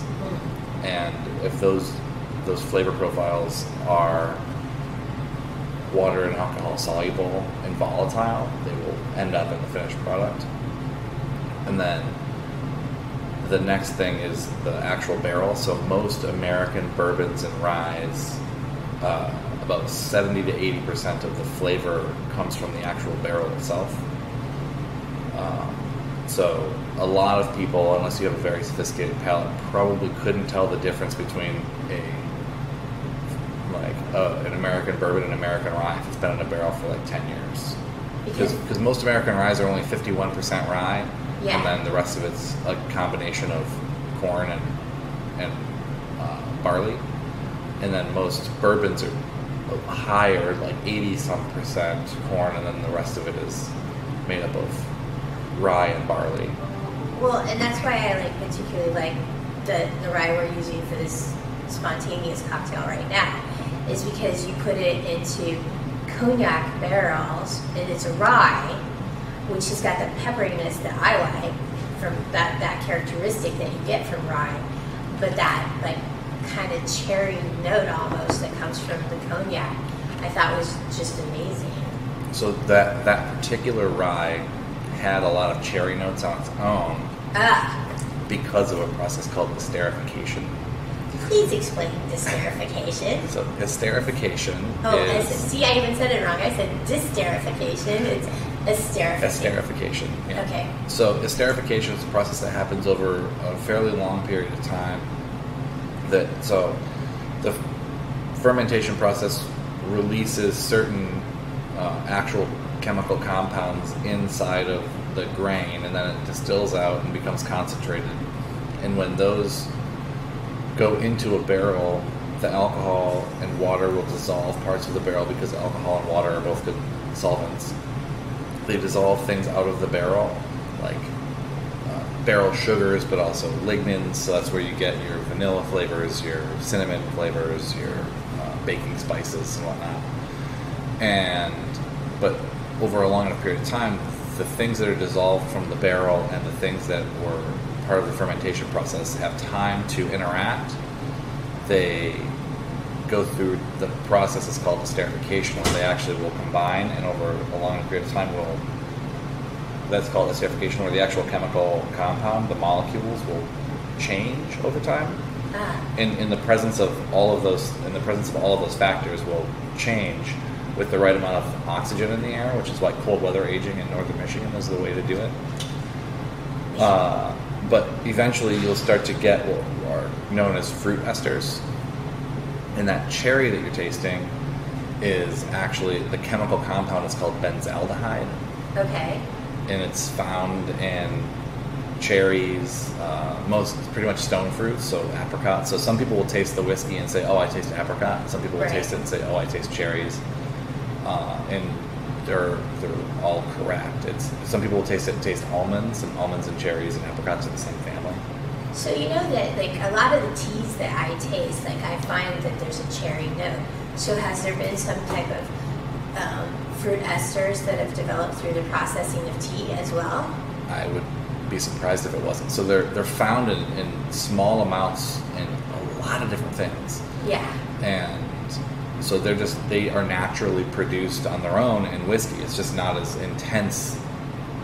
I mean, it's the thing that makes cherries taste like cherries to us. So when we taste benzaldehyde, if you've eaten a lot of cherries or you like cherries, your brain is going to say, oh, this tastes like cherries. Right. But cherries taste like benzaldehyde. Whiskey also can taste like benzaldehyde. Tea can also taste like benzaldehyde. It's just that our frame of reference for benzaldehyde is cherries because it has a high concentration of benzaldehyde. So if you were going to take something where we're already noting that there's this cherry note, the how do you say it? Benzaldehyde. In it, and then you were thinking in your brain, like, what could I put together with that? Would you want to pair it with something? Because we're clearly using something that's got cherry notes in it, and we've got a fruity ester that's developed in the tea that we've that we chose. So you want to put those two fruits together, or is it better to kind of contrast it a little So bit? you can go either way. Okay. That's the fun part about cooking and alcohol, booze, and food and everything. So pairings can be, you can find something to contrast it, or you can find something to play it up, I guess is the, So in this particular cocktail, we're layering fruit flavors because the benzaldehyde taste that you get naturally from the whiskey isn't the same exact benzaldehyde flavor you get from the distillation of cherry pits, which is what maraschino is. Right. And it isn't this, you get the different berry notes from so we're going for sort of like a fruit-forward whiskey cocktail. Yeah. But you could play the fruit notes from the tea against something that is significantly more bitter. Because I could also see us going like in my head anyway with the tea that we're using and playing on that cherryness, like developing. You went with more of a sour. I could see going for something more of a Manhattan and really playing up the cherry notes and accentuating with cherry garnish as well. You could totally. I mean, it's almost endless options for how you decide you want to pair it. I mean, think about just how many things cherries taste good with. Right. I mean, you can make cherries into something savory with you can do vanilla, or you can add cherries to. Have you ever had cherries and tarragon together? Wonderful. So good. But you can make cherry barbecue sauce. You can make cherries into something that is sweet or savory or any bitter, anything in between. So really, the first step kind of has to be tasting. Taste your elements and see how you can play off what's going on in there. And usually, you just try to see what is seasonal and what else is around at the time. I mean, Yeah. You don't have to. I feel like some people will get a cocktail book or a cookbook or something like that and feel like they have to, or decide they're going to make Italian food or something, and then just put themselves into a little box of what you can make, or you have to follow the recipe exactly, or you have to whatever.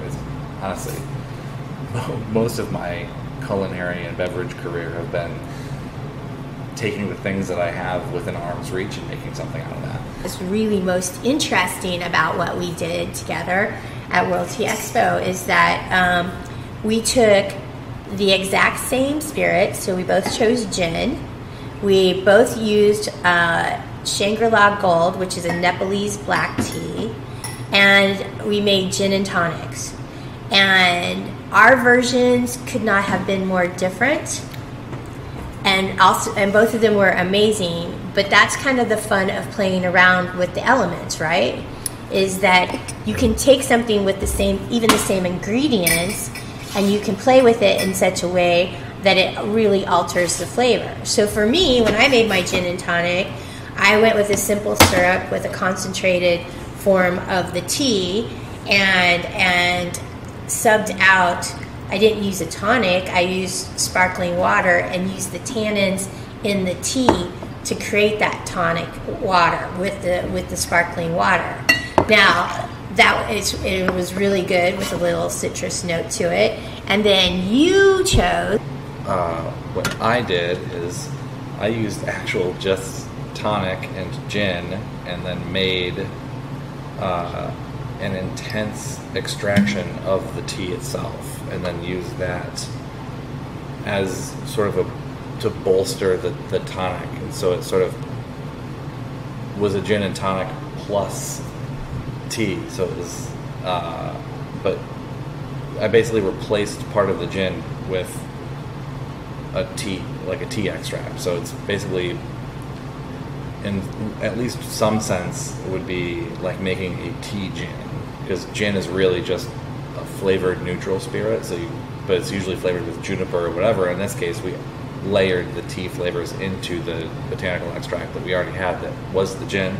Right, so if you were doing it in a still, you would have just thrown the tea into the botanicals basket as you were distilling, but you were able to sort of imitate that mimic process. that, and you can do it you can control your proof. It's just that it won't extract at temperature, so you figure out how that changes it. But and to do that, to get that kind of level of extraction, you used a neutral. I use a neutral rye spirit. So it's basically what would have been a rye whiskey, but distilled to 190 proof. So something like what, I guess, I know this is going to be in Australia, but and I assume they have similar things, but we have something like Everclear here in the States, which is pretty straight alcohol. So it's like neutral. Yeah, it's like Everclear, but a lot better. Yeah. Sorry, Everclear.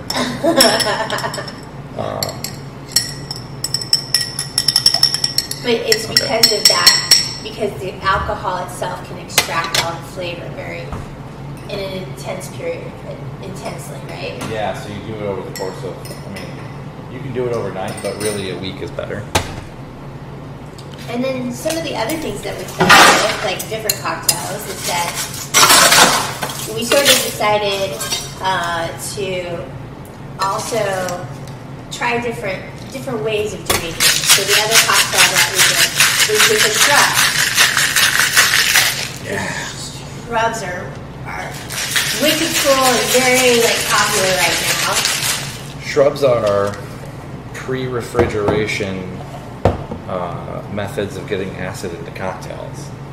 So you're replacing the acid that you would normally add with, say, a lemon with a shrub. So citric acid from lemon or lime would be replaced with acetic acid and vinegar. But historically, shrubs were also made with lemon and lime juice. But if you add enough sugar or alcohol to lemon and lime juice, you end up with something that is preserved, because acid is a preservative, alcohol is a preservative, and sugar is a preservative. Isn't that kind of how they make, the raw fish that's actually cooked, but it's cooked in the acid? Ceviche? Ceviche, yeah. Yes, it is. Yeah. Oh, That's okay. exactly how they make ceviche. So they cook it, and they denature the proteins in lime juice. Uh-huh. But Denature, another tea term, because that's what we do. Yeah. Is we kill green, denature it when we want it to stop oxidizing. So that's exactly what it is. Yeah. Yeah. So it's a way of denaturing the proteins is a way of preserving it. But in the case of shrub, I mean, the word shrub actually comes from the Arabic word sharab, which means to drink.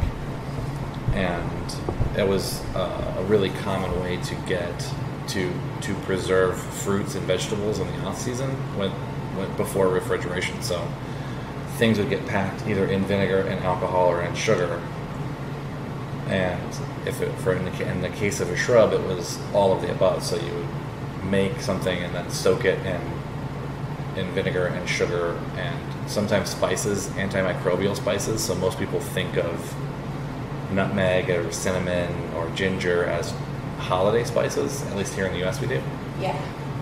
But if you go to most tropical regions, like anywhere that's closer to the equator, like Jamaica or India, those are spices that they use really commonly in most things, not because they think they taste good. Well, now it is because they taste good, but traditionally it's because they are antimicrobial. And so you would rub your meat or anything you were trying to preserve or keep for longer, you would rub it in antimicrobial spices. Yeah. So cloves and nutmeg and allspice were all something that would kill bacteria. So you would see that in pickle brines, you'll see that stuff in old shrub recipes or spice mixes and rubs and things like that. So they would rub chicken and spices that would kill the bacteria, and salt is good at killing bacteria. So you'd see that a lot in all those spice blends. It's pretty interesting. So when we did super interesting. So when we did the shrub for the cocktail, you took the tea, which was jasmine tea, which was really high quality, really potent tea, and you mixed it with some vinegar and date juice, right? Yeah, date syrup. Date syrup, sorry. I mean, old shrub recipe would have been something sweet, but they didn't actually have cane sugar in the Middle East at the time, so they had honey. Well, dates would have been something that could go bad easily, so they would turn that into a syrup and mash it down. And so you just mix date syrup with honey and vinegar, and you have a shrub. And you have a shrub, and we like doing that. We wanted to do kind of like that kind of Persian element, since jasmine is a Persian flower, and so we did that, and then we used the rye whiskey, and basically it was rye, the dates, or the shrub, and a little soda water, right? Yeah. And so typically a shrub like that would have hot water added to it to mix. So because the date syrup is so thick and because the honey is so thick, in order to actually get it all mixed together and combined appropriately, you need to add hot water. And it's just anytime you need hot water for something, tea. Replace it with tea. Like put tea in the hot water. Tea, yeah. Put tea in the hot water. Put tea in the hot water. If you're making simple syrup or if you're making anything, something for cocktails, put tea in the hot water. Easy substitution. That's the point of this entire video. Just put tea in your hot water. If you've got hot water. If you need some hot water, use tea. Put some tea in it. Yeah. Basically, anytime that you would use hot water for something, you can layer flavors. That's the whole point of what we're talking about, is layering flavors. Right. And then that shrub had to sit there for a week in order to shrub it up properly. Yeah, because vinegar can be, the acetic acid in vinegar can be pretty intense and a little overpowering, but it really calms down the presence of sugars and everything sort of melds together, and over the course of a week or so, it's even better after a month. But it won't go bad. That's the whole point of it. Because of the vinegar. It's preserved. It's preserved. Yeah. So cool. All right. So this is drink option number 2. So this is the tea forward version of that drink. Look, I think there's a chance I will like the tea forward version even better. But I'm going to try to get that sign behind me, because I do in fact like that. Drink Mammoth. Which is, we are in the tasting room, the Mammoth tasting room in Bel Air, Michigan, yes. Which is super awesome. And I've been trying to figure out how to make tea rooms look more like this, because this would be the cool way to do it.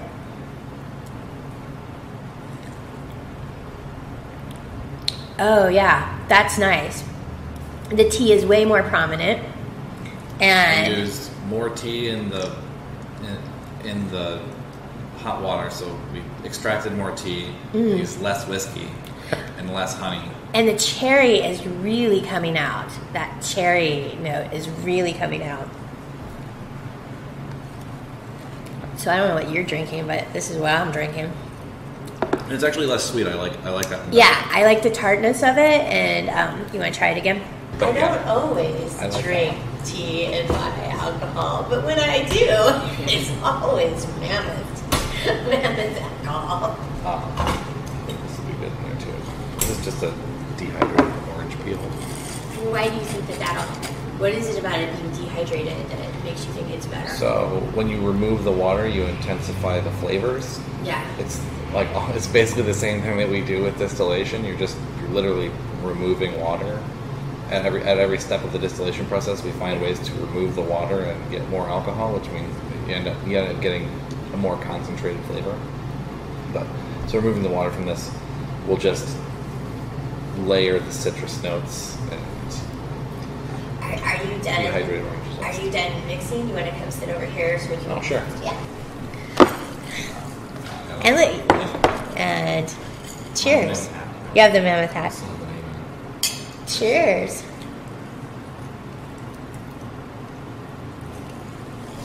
Whoops. The long sip is how you know it's good. Yeah. Well, I also think it's really fun because, like, at least for the tea world, it allows a whole opportunity for us to explore. Oftentimes, tea people tend to preach to the choir, so to speak. They're only love tea enthusiasts and the tea nerds out there that really get into how you make everything. But this is such an easy way and natural way to expand out into other communities. See, I'm a booze nerd, but I'm a liquor nerd, a beer nerd, a wine nerd, but I also like kombucha and tea and like non-alcoholic. I'm a beverage nerd, I guess. So basically, this does help. The concentrate. Yeah. It really helps in the nose. It makes a difference. Well, and I think that's the story of it, is like you find like-minded people who really obsess about liquids. Like I'm obsessed about food too. I don't even do too. But the third cocktail that we made was with your funky ass rum. Yeah, funky ass rum is exactly what it is. Funky ass rum, and you could have gotten away with putting it on the label. And why exactly is it so funky? Fruit esters. So, in the rum making process, especially in Jamaican rum, they hold back. So in American whiskey, they do this process called sour mash, where they save some of the mash that has some of that has been fermented, and it still has some of the bacterial, some of the yeast and bacterial growth in there. In this case, bacterial growth is good. Yay, bacterial growth. Some of the yeast are still in there, and so you can basically inoculate a new batch with that, and you can have a better chance of controlling what kinds of flavor profiles are created by the yeast by controlling the yeast and introducing old yeast to a new batch will let you have better control over it. But in Jamaica, some places will keep it's called dunder. They'll keep these dunder pits. It's like the slop from old. So because they don't have grain solids like whiskey would have some grain, corn or rye or wheat left over, because it's made from usually molasses or sugarcane juice. They don't have that, so there's these old yeasty liquid pits that sit outside, and they sort of continue. Sounds awesome. Yeah, it's pretty crazy. Look up dunder pits.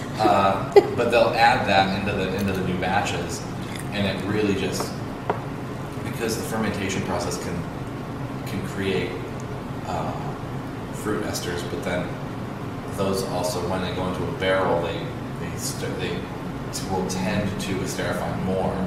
That'll concentrate the flavors of the ester, basically. Yeah, so, okay. So that it's not just that; it's that you'll get more of them. You'll end up with a higher concentration of fruit esters if you do your fermentation with different types of yeast. So the types of yeast these people they've been using in Jamaica at this particular distillery are old, and they're known to be what they call high ester. Okay. And so over the course of several years in a barrel, you will end up with a really high concentration of fruit esters, and they are weird. Well, when you say high concentration, like it's hard not to think of our high concentrated tea, which would be a matcha, which is absolutely like concentrating the flavor of the leaf. It's the actual leaf. So it sort of made sense then to take something that was a high concentrated ester spirit and do something with a high concentrated tea. Yeah. So we made a tiki. Well, I mean, it's really just a Caribbean classic called Painkiller. If you go to like Puerto Rico or Jamaica or anywhere that has rum, you'll find Painkiller cocktails. So good. So the normal recipe would be rum, pineapple juice, orange juice, sometimes lime juice, and coconut cream. And then you top it with nutmeg. It's amazing. That also sounds amazing. Yeah. So in this version of it, though, we added matcha to the coconut cream. Milk. Coconut milk, yes. Sorry. We got coconut milk. Yeah. So we added matcha to the coconut milk. And it comes out tasting wow. Pretty wild. Yeah. So it was the coconut milk. It was this funky Jamaican rum with the high esters. Pineapple. The rum that we used was finished in maple syrup barrels. And you could really get that maple syrup off of the barrel. This is why we use coconut milk instead of coconut cream, because the coconut milk has less sugar and it already has a lot of sweetness from the rum. Fresh pineapple juice. And orange juice, right? And orange juice. But pineapple juice is just sweet. And then we accessorized it with some bling, which was a pineapple. In a cool pineapple mug. In a cool pineapple mug.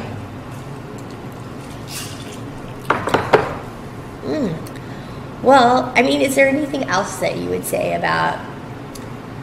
It was a good drink. First of all, I just want to finish that by saying that was a good drink. I would say it was pretty evenly split in our class, like who liked what. Like there was like the gin and tonic fans, there was the Jasmine, the Princess Jasmine fans, there was who stopped me in the halls and were like, that shrub drink was really good. It was me too. It's mostly because that one, at least, nobody had a frame of reference for. Some people had tiki cocktails. And gin. Of course, a gin and tonic. Right. But almost nobody had had a shrub cocktail before, which is weird because they've been around for a really long time. Right. It's just that they're not particularly popular right now, but not because they're not good. It's just because nobody knows how to make shrubs anymore. Which is a lost art and one that I'm hoping to learn better. And we make some shrubs. But the matcha was also quite good. Yeah. Matcha. Love that name. I love the name. But I think like I know you've been working with someone here in Michigan in the tea world, creating tea food and tea cocktails, and like it's always seemed kind of natural to you to do it. Yeah, I didn't know anything about tea until about 5 years ago. I mean, I knew that tea existed and that I didn't drink that much of it, but it turns out I just never had good tea before. Hello. And that's a big problem. You have to have good tea. Well, I mean, it's the same as if you're making any cocktail, right? You start with good ingredients, good liquor to start with. Like, we were talking about this in the car last night when we were coming back. It's like, you were like, oh, you could get a well drink. I'm like, I cannot drink well drinks anymore. Come on. I had the same realization about pretty much every spirit after I graduated college, that I hated gin until I was in my mid-20s, and then it turns out I just never had good gin. That's the key. I hated whiskey until I was even later, and then it turns out I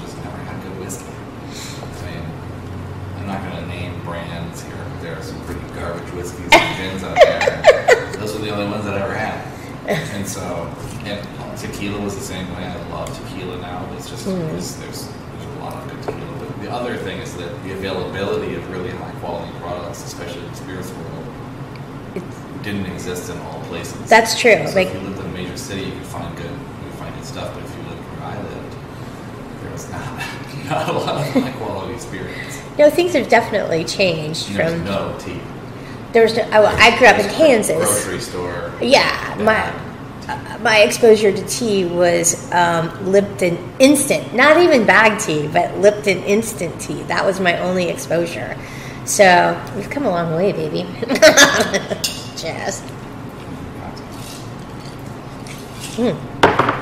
I think that's good, but thanks for listening to us.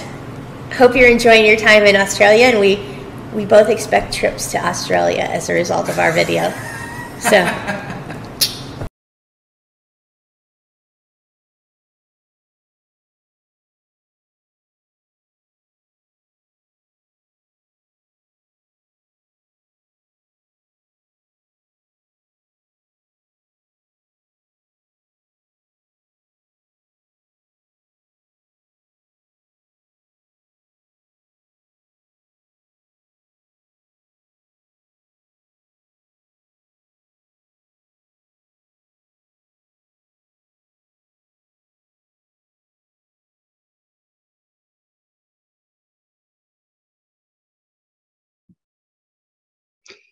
Good morning, everyone. I suppose after that presentation by Jenny and Phil, I should say, cheers. Cheers, everybody. So for those who are not sure, I just very quickly, because some of you have not received your packages, I know that, and on behalf of Austcs, I totally apologise. We unfortunately can't control the Australia Post Service. The weird thing is that Jenny received her pack in New York a few days ago, and yet people in Sydney and Melbourne haven't received theirs. Phil, don't worry, yours is on the way. I just want to, let people know when your packages arrive, you've all got different packages, you've all got different cups, and it gives you a lovely little box of surprises when it gets to you. So the idea behind the question and answer situation is that we can, talk through the presentations, and what we're asking people to do is put questions into the Q&A tab, and then when we get to these sessions, we can then pass those questions over. The other thing that's going to be happening today is that at the end of the day, we're going to choose 2 spot prize winners, and those spot prize winners will be chosen for the most liked questions. Okay, so when the questions go in, you can actually thumbs up each question, and by doing your thumbs up, it means that they get a vote that their question is a good one. All right, so good morning to Phil and Jenny and Sylvie. Sylvie, if you want to just, there you go, and just unmute your mic. Good morning, David. Good morning, Australia. But I am taking advantage of the fact that it is Saturday night in New York City, and I got my gin and tea cocktail going. You just slipped straight from one drinking session into another, didn't you, Jenny?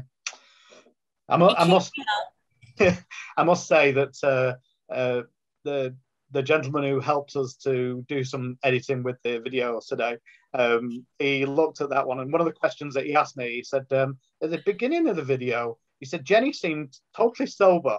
He said, and by the end, she seemed completely pissed. And I said, yeah, that'd be about right. That's Jenny. That's about right. That's about right. And especially when Phil's making the cocktails, why would I not be drinking heavily? I've already had, Phil, requests for you to become a Canberran. I live in Canberra, the national capital of Australia, and a small city which takes much ridicule but we have some absolutely amazing little speakeasy bars and gin bars and whiskey bars and cocktail bars. And I've already had requests. Can we get Phil to come to Canberra? It would be so cool, but I don't think it would be a quick visit, Phil. I think you'd be here for a while, to be honest, mate. Anyway, you guys Anyway, might have a new resident. that sounds like a good one. So, if you don't mind, what I'd like to do is start off with some of the questions to Sylvie. So you're on the hot seat now, Sylvie. And I'll start off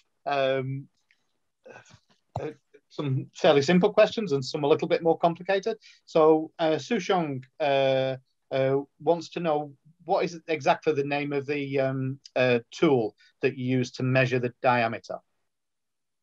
They're called calipers. Caliper. Yes, caliper Yeah. or calipers, I'm not sure. Yeah. No, that's okay. We love that little French accent in there. Okay, and the second one from Sushong is raw glazing the same as raw firing? Yes, It is. So a straight answer is yeah. Okay. So I suppose the continuation of that was she asked also, when you're doing your process, do all the cups survive, or do you actually have some cups that don't end up surviving and they go back to clay and you end up throwing them back on the wheel? That happens. That some cups might not. I didn't manage to do a good job, and I have to start again. And then at every stage, actually, of the making of the cup, there can always be something going wrong. So when making it on the wheel, it can go wrong, and then it can, during the process of decorating, something might go wrong, or while I'm trimming, something might happen that can destroy the cup. During the firing, there's sometimes some cups, I've had only one, I think, or two that had a crack at the bottom. So that has to be thrown away. And when glazing, and this is where I had the most trouble, also the glaze sometimes might not do the right thing.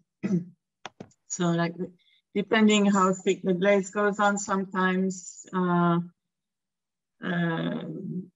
like there can be lots of little cracks in the glaze, which is not always good. Yeah. Okay. So, yeah. And I suppose at certain points, when the clay has reached certain points where it's dry, can that go back to being made back into a clay, or by adding liquid back to it, or is it just a loss? Do you just have to throw it away? Oh yeah, I can't hear very well. The sound is not very loud. So sorry about can that. you say that again? Certainly, yes. So I suppose at some points when the cup is being produced, the clay obviously dries out slightly more. Can you add liquid back to that clay? If you smash it down, and can you take it back to being a clay, or is that just a loss when you're making the cups? No, if it hasn't been fired, it can be turned back into clay. If the cup dries a little bit too much, but when it's not fully dry, I can still try to rehydrate it. I have a spray bottle and I just spray them to try and soften the clay a bit. If it's completely dry, then no, it will just disintegrate. Yeah, it just smash it up. Okay, that actually answers a question in my mind, because there's a jeweler in China who creates jewelry with smashed pieces of pottery. And what they do is they smash the pots that are no good, and then all the tiny little pieces of pots are made into jewelry, maybe earrings or necklaces and things like that. Some of them are quite stunning. So maybe you need to do some jewelry classes, Sylvie. I'm wondering that as well. I think in France I've seen a lady doing... there you go. Yeah, so yeah.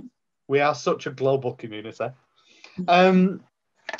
Kai Shan asks, how long do you need to wait between the throwing and the decorating? Because the clay on the video seemed fairly dry when you were decorating it. First, it will depend on the weather. On a hot day, or like if it's a cold, humid day, then the clay dries more slowly than a hot day. It depends. Like, I would do it on the same day if I could. Well, it's hard to answer because I haven't really. I usually just touch the clay to see how dry it is. But definitely a few hours. What I usually do, what I was doing is I made the cups on one day, and then in the evening I would put them into a plastic container so they would not keep drying, and trim them the next day, and then decorate them as soon as I finish trimming them. Okay. So it would take me 2 days to make a cup. I can't say in hours, like if I. Sure.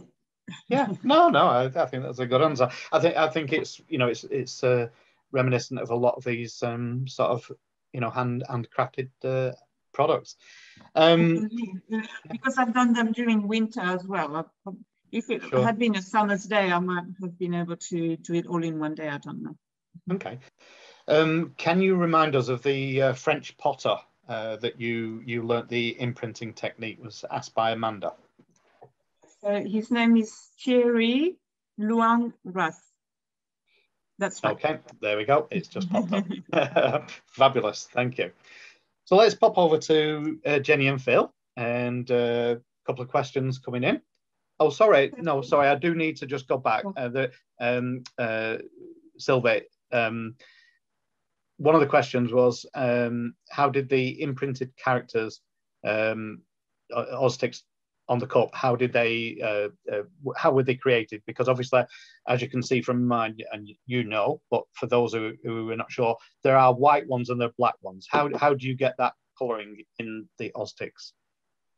Okay, so like I've showed on the video, I pushed in some letters to get the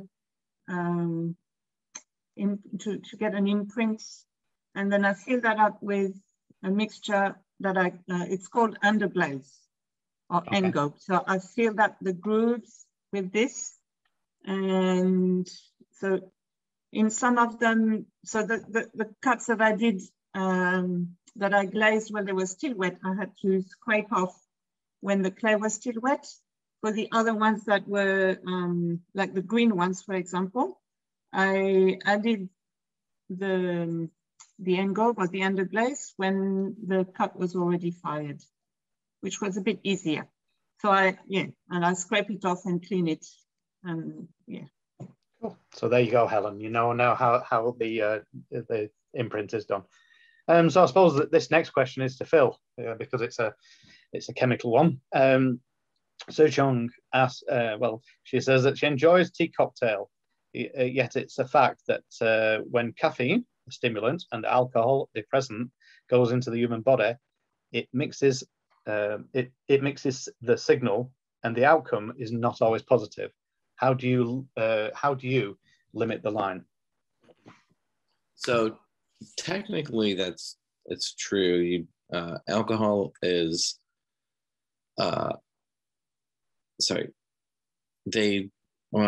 being a stimulant, caffeine and alcohol sometimes can conflict, but it's really about how much you have. So I think that just limiting how much caffeine. So in the US, at least, we have a legal limit for how much caffeine you can have in an alcoholic beverage, which is 300 milligrams per liter, which is about the level of how much caffeine is in coffee or thereabouts.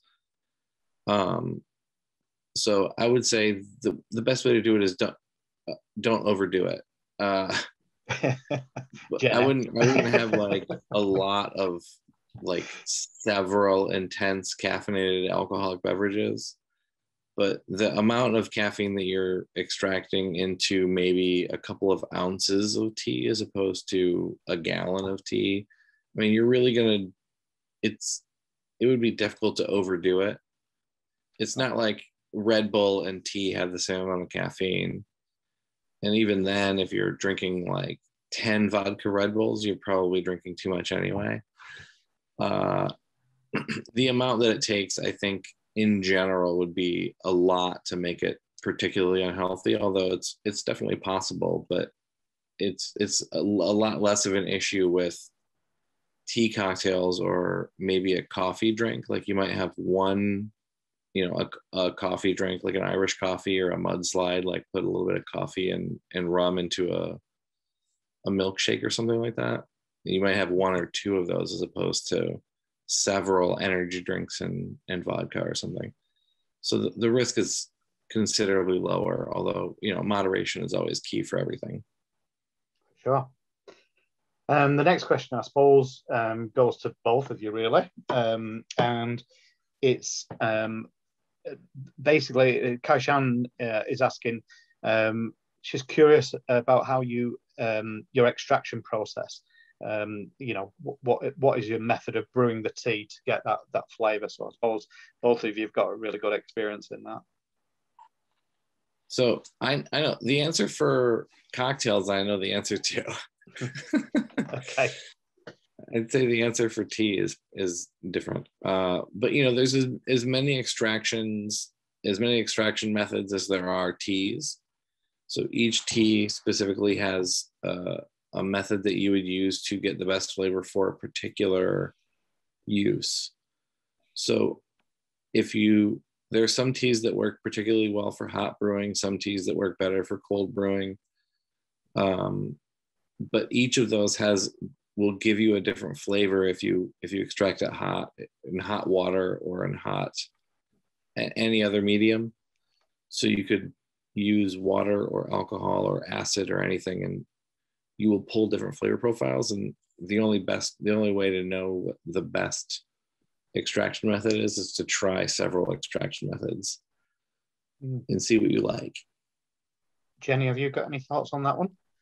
Oh, yeah, I would agree with everything that Phil just said, because it really is tea dependent. I mean, for instance, in the cocktail that we were describing that we had made, the matcha cha, which I just like saying that name, so I have to find ways to keep saying it, is that we did not use heat. Obviously, we overnight we had the tea actually added to the coconut milk, so that was a different extraction method than, say, for the Shangri-La G&T, which the version I did a high intensity hot extraction to try to overcome some, to keep the tea flavor present. I had to up the amount of tea, and I extracted for a longer time to make the simple syrup. In fact, actually, in that one, I basically cooked it for 15 minutes with a high ratio of tea to water so that I could get a strong flavor. So it is really dependent upon what tea you're using, and then also what your end goal is.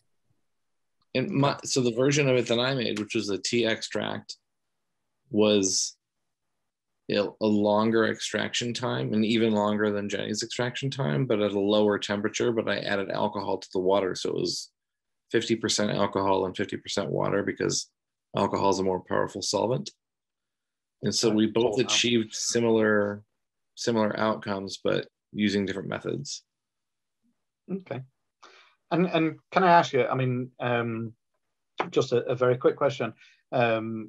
Tea cocktails here in Australia are starting to happen. Obviously, cocktails have been around for decades, if not, probably a century or two. But we get a lot of cocktails done with coffee. Do you see that tea will be part of the future? Because certainly it has been part of my world. I used to do wholesale tea, and I used to provide cocktail bar people with tea all the time. But it's not that noticeable in America. Is it beginning to happen over there? Yeah, it is. It really is. Okay. Yeah. Okay. Yeah, and I was just gonna say before Phil gets into it, because I know he has a lot of history, but I want to add the little historical note that I just found out about, which is as I was buying and insisting on having a bar cart in my office, is that I found out that the bar cart originally came from the tea cart. So it's always been kind of connected. So, but in New York City, there isn't really any place that you go that you're not going to find a cocktail that has some tea in it. There's at least one on almost every menu in the city right now. Okay, cool. All right. I think the craft beverage industry in general is, in the last couple of years, is discovering the breadth of tea. I mean, the fact that there are just so many different kinds of tea. I mean, coffee is, there's different origins for coffee, but there's not that many different kinds of coffee beans. Yep. There's a lot of different kinds of tea. Teas, yeah. And I think that there's a lot of different flavor profiles that you're really able to play with in the tea world. Fantastic. All right. Well, we're going to have to carry on. So at this point, I'm just going to say to Jenny and Phil, I'll say cheers and good night for now. Sleep tight, both of you. And I'll say thank you to Sylvie. And please, if any of you want to continue just enjoying the day, please do so. Okay, I'll pass back to our seminar.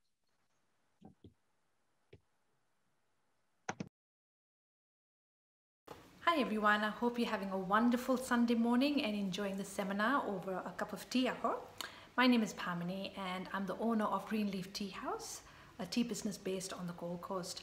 So I specialize in artisan and traditional loose leaf teas from around the world, and I'm also very privileged to be a part of the Austcs team as the Gold Coast Regional Tea Ambassador.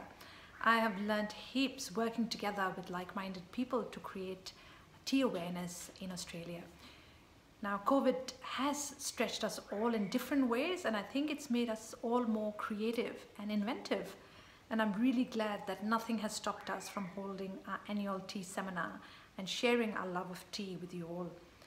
So it gives me great pleasure in introducing to you our next guest, who is also a Queenslander. So Carl is an award-winning sensory educator and coffee consultant. He enjoys teaching, tasting, and evaluating through his very own business. He also has a keen interest in tea, and he would like to bring some of his experience to tea and take it to the hospitality industry to improve what we are served. Today, we are very excited for Carl to utilize his skills to talk about the sensory side of tea, its evaluation and understanding quality control.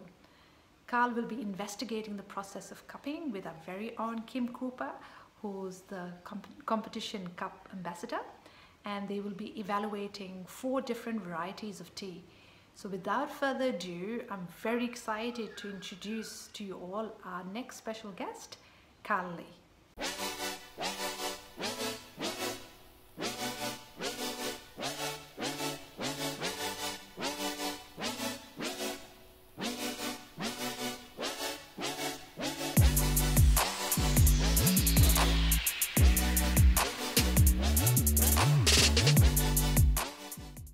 Thank you everyone. I'm Carl Lee from Brisbane, Australia. I've been involved in the coffee industry more than 10 years in Australia. At the moment, I'm doing the sensory instructor things, and also as a coffee judge in the specialty industry according to Specialty Association in Australia. So I'm the National Australian Judge for Coffee Sensory, and also regional as well. Also, I was a cup taste champion in last year in Queensland. So I'm a Q Arabica grader certified. So I'm a professional in tasting, evaluate green bean, and then also roasted bean as well. So I judge, and then I evaluate, and then put the score through the specialty cupping form. And then when score comes out 80 to 80 plus over, became specialty coffee. So pretty much my job is tasting a lot of coffee with a cupping spoon, and instructing and teaching the coffee sensory and barista brewing, and to all the baristas in specialty industry.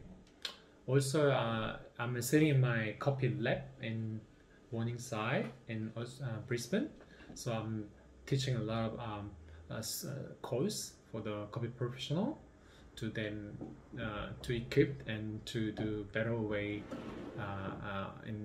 to do better job in the industry. Okay, so I'm going to talk about just a few things sensory about relate to Specialty Coffee Association and Specialty Coffee the world. So when you talk about sensory is not just about coffee or tea or wine. Everything relate to we taste and we smell aroma. After taste, you enjoy with your tactile, with your 5 senses. Even you look and hear that, that's quite relate to sensory. So we said 5 senses, right? So we smell, we nose, and we taste. We get flavor, and then we hear that, we see that, and also we touch it in tactile. So everything involved in tasting and then experiencing any liquid beverage. So like even wine, same thing, coffee as well. Also, of course, tea as well. So hopefully this one would help you guys to understand, to deep into enjoy better way with a more structure from the Specialty Coffee Association or the Coffee Quality Institute Q-Grade program, and also as a Q-Grader. I'll give you some tips, and then you can think about how can you apply in tea industry, in specialty tea industry especially. So I'm gonna just introduce some books from Coffee Mind. We're using this book for specialty coffee training. Like so I have a lot of been doing training for the student or the coffee professional to keep in sensory the format, and also in manner of the sensory. So when you talk about, I want to talk about just flavor and tasting aroma quite generally, just as my first section of the speaking. So let me write down some so you can see. In Specialty Coffee Association, we have this coffee flavor wheel. Probably many of you, maybe you've seen before, and this is quite official, and we're using as a like a pivot point to talk about flavor, aroma, according to this flavor wheel.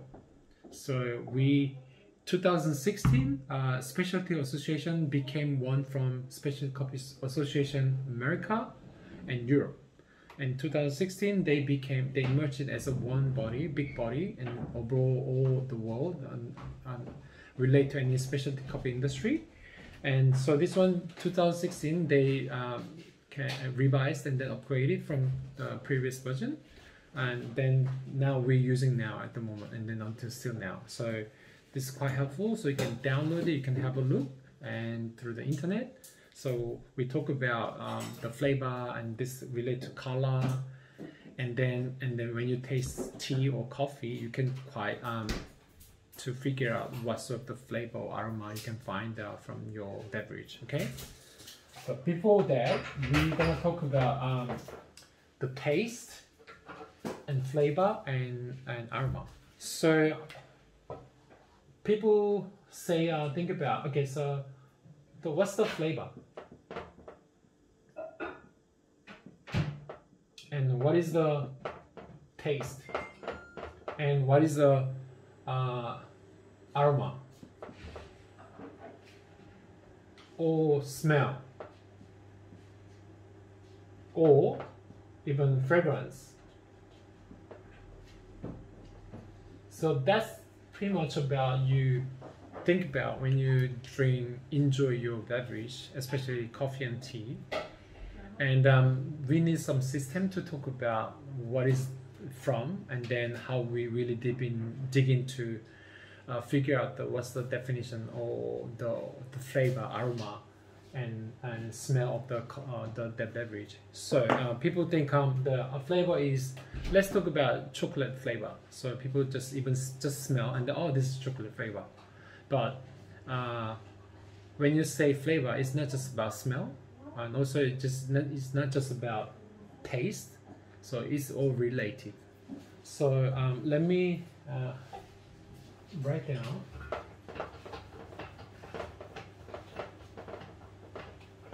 So this is quite sensory basic things and relate anything you taste or food and any beverage. So I'll write down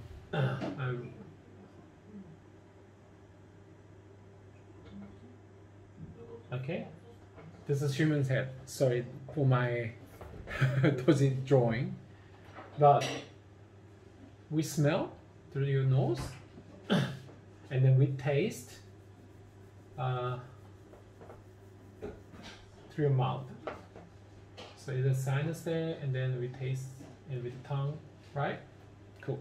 So in professional word terminology, we say this one when you smell. This is it's like olfactory. So like olfaction.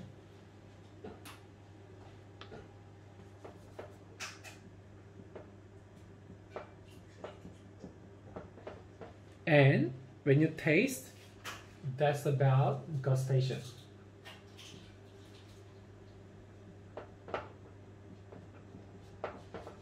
So we smell and we taste. Okay, then what is the flavor then? Have you thought about this question really into you, and then honestly, have you thought about it? Surprisingly, not many people know about what is a flavor exactly, because there is a definition, but I want to point out these things so you can really understand when you experience and smell and taste, and then what became a flavor. Flavor is actually they are both relate. So when you smell something from your nose,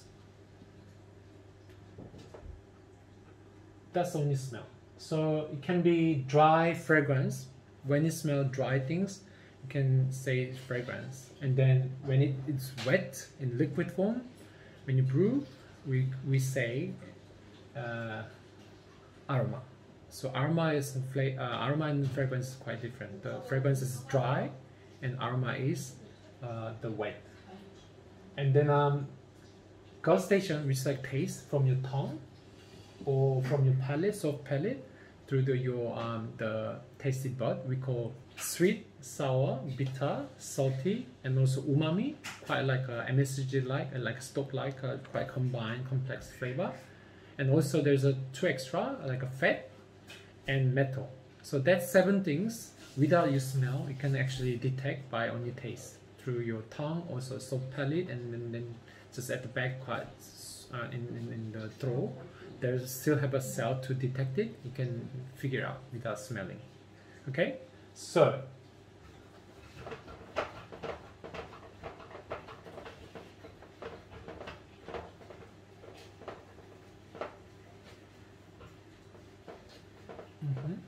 cool.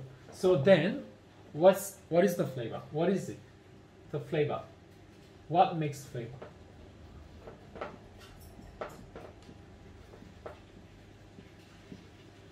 Okay, so that as I told you already, so what plus 1 is the flavor. Okay, cool.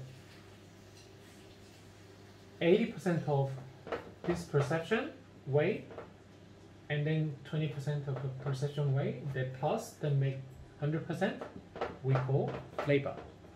So generally in manner, just in sensory world, professionally, what's the 80% out of the flavor? So we talk about aroma. Okay, so smell, when you smell through your nose, and like olfactory, and then the particle in evaporate form, like aerosol form, they reach it to in the sinus, and the top of the sinus there's a neuron.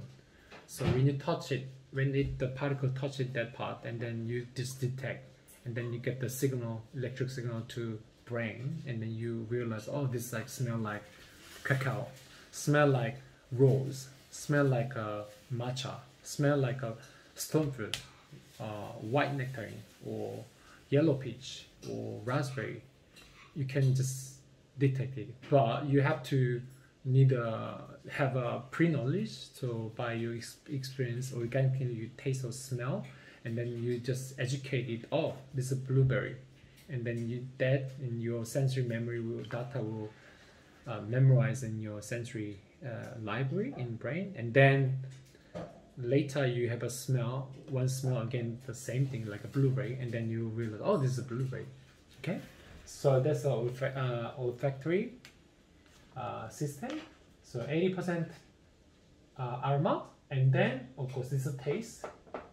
So taste is about just through your tongue, like a sweet and sour and salty, bitter and umami, also butter and metal. You can taste, you can perceive through your taste bud and along your mouth, like so mostly your tongue, but surprisingly is at the the throwback in some part, and the soap palate has that cells as well they can detect.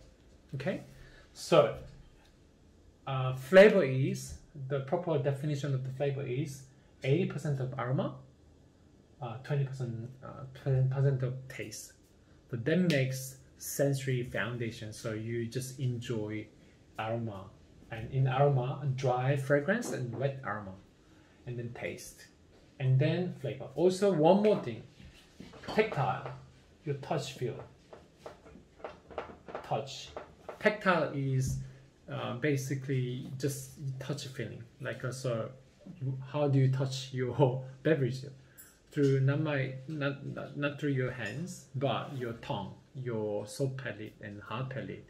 When you drink it and your tea, you feel like, oh, this is texture, like a quite round or coated or heavy or light.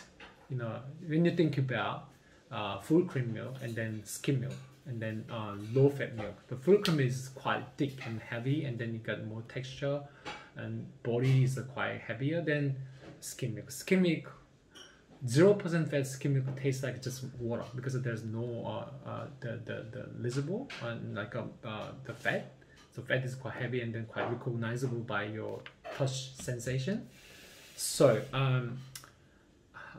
body, we talk about how heavy, how light, how thick, how thin, how sharp, how dry, astringent, gritty. You know, that things, anything you just feel from your tactile, we call tactile. So which is touch. So we call body. So when you talk about wine, same thing. You drink glass of wine, it's Shiraz, quite deep flavor, and then you can talk about flavor, but you can talk about the body of the wine you just taste, and then or this when they say full body, that means a quite high body, which is quite heavy and quite and then quite bold. And then when you say just quite thin body, like normally you find out the body in wine like a quite white wine instead of the red wine. Okay, so that's the thing. But same thing, coffee, we can talk about that things also, same manner, tea as well. And then when you taste it, not just dry fragrance or wet aroma, and then taste and flavor, and plus you can talk about what's texture, like an astringent. Because tea industry, tea has a lot of astringent, which is like a quite positive in tea, but coffee a little bit negative. But anyway, sort of that's one part of the sensation of the touch feeling the body. So it's astringent or dry or silky, smooth or round or sharp or heavy.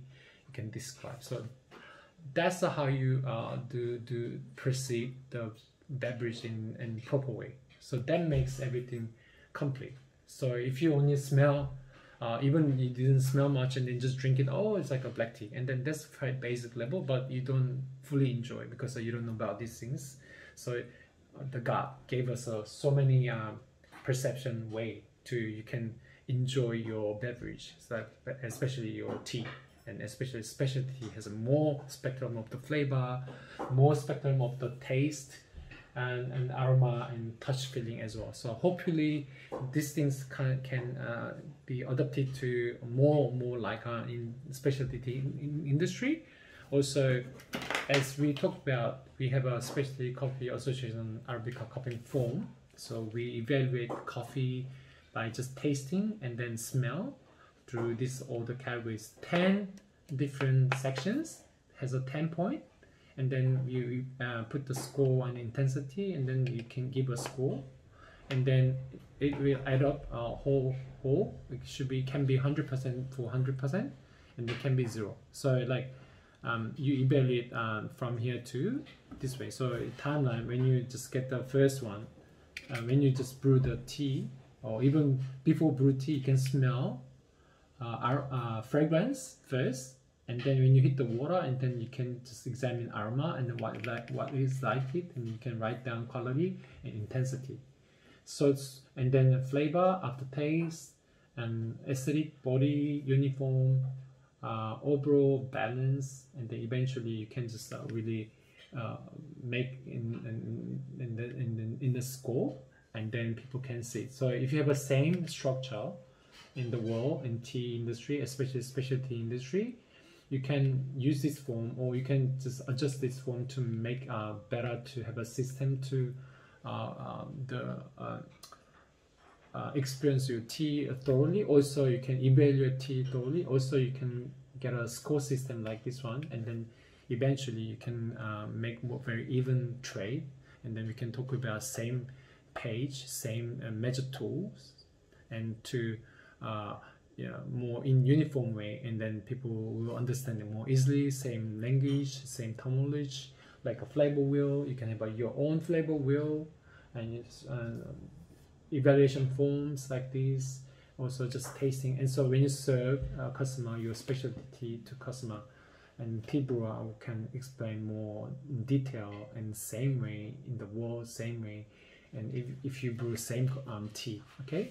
So that's the more systemical or more structuralized, and then it gives you more power to, you can grow up well and for consumption, also to produce. So you get all the data you can use for the that score, and then this question you can pass on to producer, then they can make a better way. And if you have a negative point, you can just improve for your aesthetic or aftertaste. How can you improve the tea, the less negative the comments and on the tea. So hopefully it can be useful. I love to help you guys, and I love to improve the structure for judging or tasting, and also the describing the flavor, and then describing your tea as well. So hopefully you enjoyed it. And now second section, we're gonna talk about with the Kim from Brisbane tea sipri company owner. She gonna bring some 4 teas, and then we're gonna taste that teas, and then we're gonna using the form.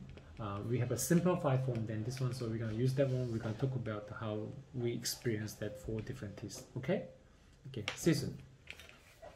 Today we're gonna discuss about the sensory and overall, but I'm a specialty coffee professional in sensory industry, and today we're gonna talk about to the audience for the tea lovers in the world, of course. Yes, and introduce yourself, like where you from? I mean, what are you doing? Yeah, sure. So hi everyone, I'm Kim Cooper. I'm a tea specialist based in Brisbane. I run a small niche specialty tea business called the Steepery Tea Co. And I'm the co-founder of East Forged, which is a nitro iced tea. Awesome. I tasted it, beautiful. I was really supporting. I was a modeling for the tea with the Danny. So, but anyway, cool. So today, this section of my speaking, and we're gonna talk about how we actually evaluate the tea. So we have 4 different teas. So can you explain what sort of tea we have today? Yeah, sure. So today I've brought along 4 basic teas from each of the teas, from the main styles of tea. I've brought along a white tea, which is this one here. A lot of people that are familiar with tea might recognize it. It's by Mudan, or white peony. It's from the Fujian province of China. The plucking standard is 1 bud and 2 to 3 leaves. This particular cultivar that's been used for this tea is Zenghe Dabai. So that's the white tea. I've also then brought along an atypical Japanese tea. There are many cultivars in Japan, but this one is, it's a sencha, or it's actually a shincha, so first pick of the season. It's from the Kagoshima prefecture, from Yakushima Island, and it's basically a really beautiful sencha. Kurotawasi is the cultivar from a family tea garden. I've then brought along an oolong, and as many of you know, I'm a fan of oolong, and this one is a Taiwanese oolong. Taiwanese. So if you have a look there, it's a bald oolong. It's like gunpowder-ish, like, no? It's the production style is what we call rolled oolong. Yep. So it's bald style, and oolongs come in 2 different styles. Typically, it's strip style or semi-bald, and this one's a semi-bald. So this one's Dongding, a Taiwanese tea. This one's been sourced by my good friend Tanya from Kapacha. Awesome. And then I've also then brought along. I love my black teas, and I thought a really great tea to bring along would be just a really classic Assam or a breakfast style black tea. So this one's from an Indian black tea. It's a very tippy black tea. It's full of nice tips there. And I think a great one to take through this sensory process. So all of these have been selected so that we can highlight Carl's excellent sensory skills. No, you are already professionals. But today, so this section for my this speaking, we're gonna, as I mentioned earlier, in specialty coffee industry, we usually have a cupping form. That one is formed by CQI, Coffee Quality Institute in the world, and then also there's a body called SCA, which is like most recognizable in the world. One body, they control all the special coffee or competition judging. So I'm a part of that. Right. Yes, and member also, I'm a judge for regional Australia or national championship as well. So they're using this one, but I wanna try to just taste this coffee journey for from now 10 minutes. For different the teas, to using there's a simplified form. So I'll show you. Fantastic. So you got that one looks quite complicated. This one looks a lot easier. Simpler. So I have a 6. We can really use for 6 different teas, but we have only 4. So there's a 10 different category, but we're not doing actually real quality control before we make a production to sell it. So this one already proven to sell, especially grade. So we're gonna just using this form, that structure to sensory the world in coffee. We're gonna use it this simplified form to get the experience by timeline, starting with the aroma, like the fragrance, smell things, and then goes to flavor and aftertaste, and then acidity, like how intense or how different acidic, and the body is a texture, tactile, and then overall is your very subjective, the person who tastes and judging or examine persons of the personal idea or personal the opinion. And lastly, the balance is you think about overall, but objectively, not personally, subjectively, objectively is a good balance in every section of this structure.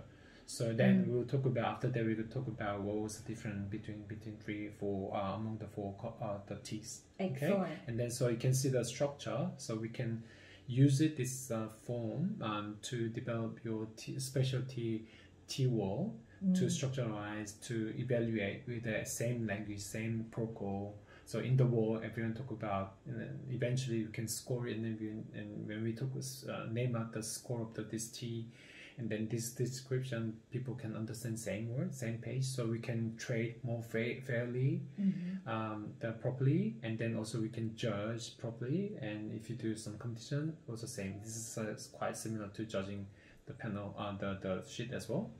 And so they can uniform, and then you can have a same concept for the specialty tea wall. So okay, let's do it. So we're gonna brew.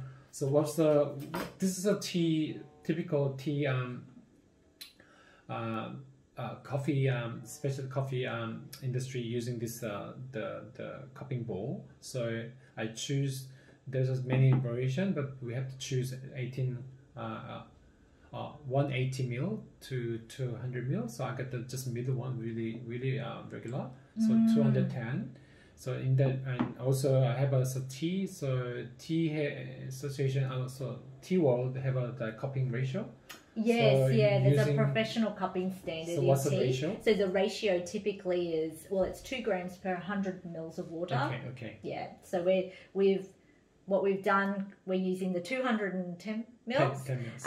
And we've weighed out. So there's 4.2 grams of tea that we've weighed out here, and we'll take it through the same sort of protocol standards. So this ratio is the professional cupping on tea industry. So we're using the vessel from the coffee, so it's collaborate. And then, this is also professional cupping spoon. So I'm still not used to it, Carl, but I will get there. Yeah, so I can't live without this one. Mine is actually my tasting spoon is a silver stir, so it doesn't carry. It doesn't just trap any the flavor or the taste into the spoon. So whenever you use it, just purely you can taste the tea or coffee, liquid itself. So it's helpful, but that's of quite high standard. Stainless one is quite still working. Also, this shape should be a bit loud, quite a big than normal. It's like teaspoon. A bowl. Yeah, and also the dimness is it helps to when you slop, and then it will give you more decant to mix with the air to liquid to you can smell better and quicker. Taste. So when I didn't know that. Because when you smell, this is olfactory. So the aroma is olfactory. So if you have a liquid, so liquid remain as a liquid form, we can smell. So you have to mix with the air, and then they evaporate. Then the particle they reach it up to here, and then the sinus that on the top there's a neuron that you can touch it, and then you can recognize that this aroma. So when you do more whistle or we call slop or mixing with the air, and that helps to you can the detect more quickly and also more detail. Yes. So that's the reason why the wine, when you have old wine, they decant to mix it with the air first. They can ready to evaporate easily. Also they swirl before you smell. Same thing. Same principle. Okay. So same thing. Any liquid you taste and then relate to aroma, taste, and so olfactory and gustation, which taste and mix, that makes a flavor. So anything related to taste in wine or tea or whiskey or gin, or then if you use this one for just taste, not just normal enjoying, then it will be helpful. So today we're gonna using 2 spoons, so it's like a cobalt thing, so we don't use this same spoon to put into the condiment. So it's we just transfer and taste, and then we use it. So when you do it, make some noise. You don't have to make a whistle like me, but you can make mix it like when you have a hot soup, you make noise to cool down. Same thing. So you add the air, and then they evaporate more effectively and then quickly, so you can detect really quickly more detail. That's good to know. Yeah. So the tea protocol. In tea protocol, you guys brew for 100 degree water. 100 degree water. Purified water. And then how many minutes you have to? It's 5 minutes and 6 minutes for the boiled oolongs. Okay, cool. So we have a timer. Yes. So the water is ready. So let's brew. And then, but before we brew, firstly, we have to examine the dry aroma. We call fragrance. Yes. So in cupping, when we're doing professional way, using the specialty form or simplified form, we have to examine smell our olfactory experience when it's dry. So dry and wet can be different because the chemical reaction happens when you heat the hot water. So same thing. So same manner. So we're gonna smell just a couple of minutes, and then whatever you get it, and then you're gonna comment just 1, 2 word, and then so you can write down. Okay, cool. Yeah. So let's examine for a smell. I'll do it for practice. So this is start gonna be it. sample 1. 1. Yep. 2, 3, 4. And 4. Yes. Okay. Cool. Perfect. Okay, I'll start here. Yeah. Can smell.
Cool. Okay, so ready to brew? Yeah, let's brew. I'll bring the water, please. Perfect. Okay, Back so on. we got the hot water. Got the hot water now. And then we got all the 4 teas, number 1 to 4 samples, in That's the right. cupping bowl, 210, and then 4.6 gram. 4.2. Yeah, 2.2. Yeah. So I'm gonna just fill it up Yeah. and brew it. Yep.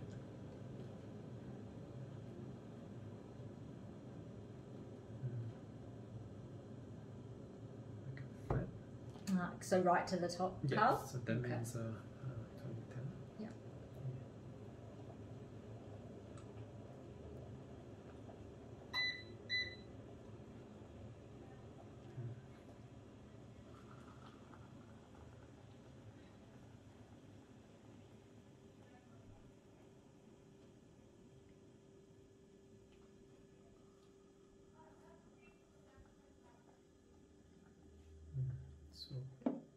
So even color is quite different. You know? It is. You can notice that visually straight away, can't you?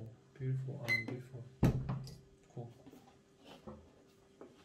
Cool. So now we have to wait a little bit, right? And then you can talk about but while we're waiting, we're gonna examine the wet aroma. Yes. So just be careful, and I'll just spread out so we can smell each and then write down your experience. Okay. I'm going to stand up here, perhaps. Okay. Okay. Okay. So, yeah, cool. Let's go.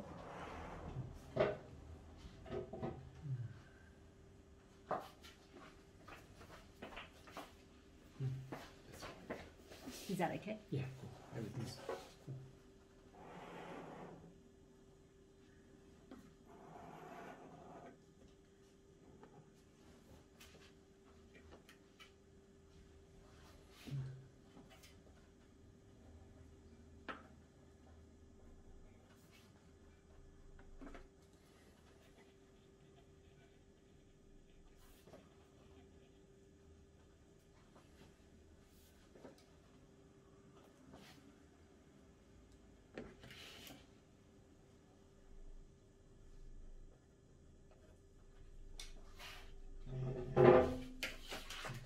swatch. Switch. Swatch, yes. Mm.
Pretty different. Yeah, they're different, aren't they? Different, very different, but in good way. Yes. I really enjoyed everything's quite classic dark to light and sweet. Yeah. So well, we have still a few minutes. So With what do you think? when you're writing down with the language you use, Carl, Yeah. what's your reference point for So that's another thing. So we got structure. So we have a flavor Yes. wheel, and as you see, the flavor wheel has all the name and the things. So green thing, then you have the fresh green or pea like on the right, green vegetable, headlight, sort of their reference, and also other small copy bodies, and especially in this, they have another flavor wheel. So we can use that word, but anything you organically you can find in nature, you can use it. So you can say green dry seaweed or black dry seaweed. Yes. Because from your culture, anchovy, the dry anchovy or the stewed anchovy, Yes. or fresh anchovy or something, whatever you can taste or smell from your memory and or organically, you can use any word. So Absolutely. body, or the aesthetic, that things that you have to learn some terminology. Like Yes. in coffee, we talk about generally there is a more than 16 aesthetic, but we major for aesthetic you found in coffee, like malic acid, citrus, you about citrus, and then phospholic, and then acetic. Acetic is more about vinegar. So in coffee you can find that. Also probably in tea as well. So sort of the things you have to learn. Yes. So to be a Q grader like me, to evaluate green bean and then tasting coffee and then score to the search the official score to in the world, so they can say this is a special copy or not. Also the what's the grade, so people put the different price and then according to the score. Then you have to learn all the languages, but we are all same page. We have the same lexicon, more detail. So they dissect it and then describe what's the raisin looks like, and what's the reference, the aroma intensity level. All the lab they developed 30 scientists to many years. They upgraded. This version is in 2016. The most recent 16. Yeah. So previously 2013 one was old one, but they found that they can be better, so they upgraded. And also it should be gonna be upgraded pretty much in a couple of years, because we found already out they can be more better. More, yeah. So right. So whatever you but generally you don't have to learn as a tea lover or tea cupper. You don't have to. You can download coffee flavor wheel from web, but so you can use it. But also whatever you taste smell like, it's like a dry the bush leaves, or you can say the red bush tea like, whatever you experience in your sensory memory, you experience, you can just record and write down. Yes. So people can say that. So anyone can do it, participate. That's right. So 5 to 6 minutes done. Yes. Yeah. So we're gonna taste it. Yeah. And then we're gonna write down the flavor, and then what you the experience, and then we're gonna do at the same time. Aftertaste is quite long and short, or deep and thin. You can quickly examine, and at the same time acidic intensity, and then also how they sharp or brown or just moderate. Yeah, you can write down. And body can be as well, like a thick body, a thin body, full body, or tea-like, or like a syrupy.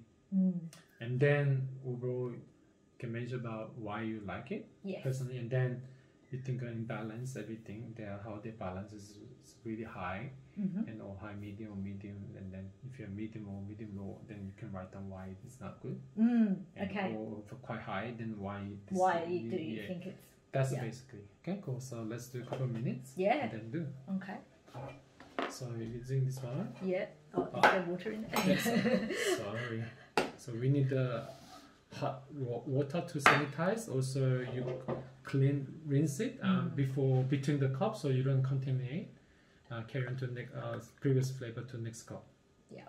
Cool. So just one side, and then just scoop out, and just halfway, not too much. Okay. And then it pours into this one? Yes. Okay. And then this is probably pre-hot, so just pour a little bit. Or normally we wait 8 to 12 minutes. So 8 minutes now. So and then you adding the air like Okay. Yeah. So I'll do like my whistle. And then you can write down. Wow. I like this black. It's super sweet. Man, you don't need any sugar. Or no, you don't, do you? Super sweet, dry, sweet fruit. Like a dark fruit. Yes.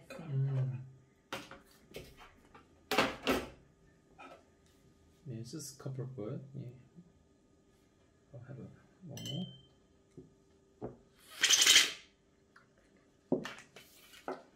Aftertaste is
coffee.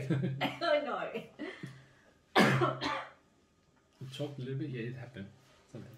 So don't suck up too quick. Just gently. Okay. Yeah, like a wine.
natural bit.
Slowly wrap it up for tasting? Yeah, sure. Took about just a couple of minutes. Yeah. Okay, just do this one. Yeah.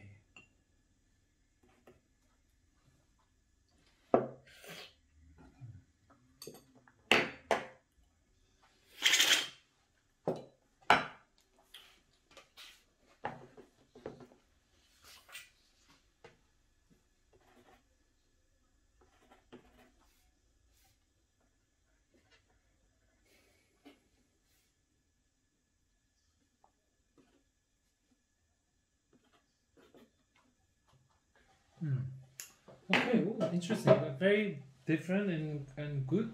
Yes. Their own character. So I feel like I just met 4 different people. Yes, they are, aren't they? So, okay, cool. What do you think? Let's talk about first cup first. What did you get it from there? Like it's quite personal, but we can share. So Yes, how we, yeah. So first dry and wet aroma.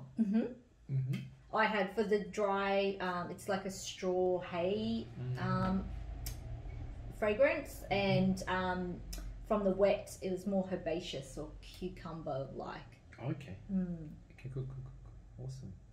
How about the wet is a more cucumber-like? Yeah, how about cool. Yes, yeah. I get first one. This is the first one. So I get green and straw. Yes. Dry, and also I get cotton. I said Ah. cotton because I smelled the real cotton quite dry.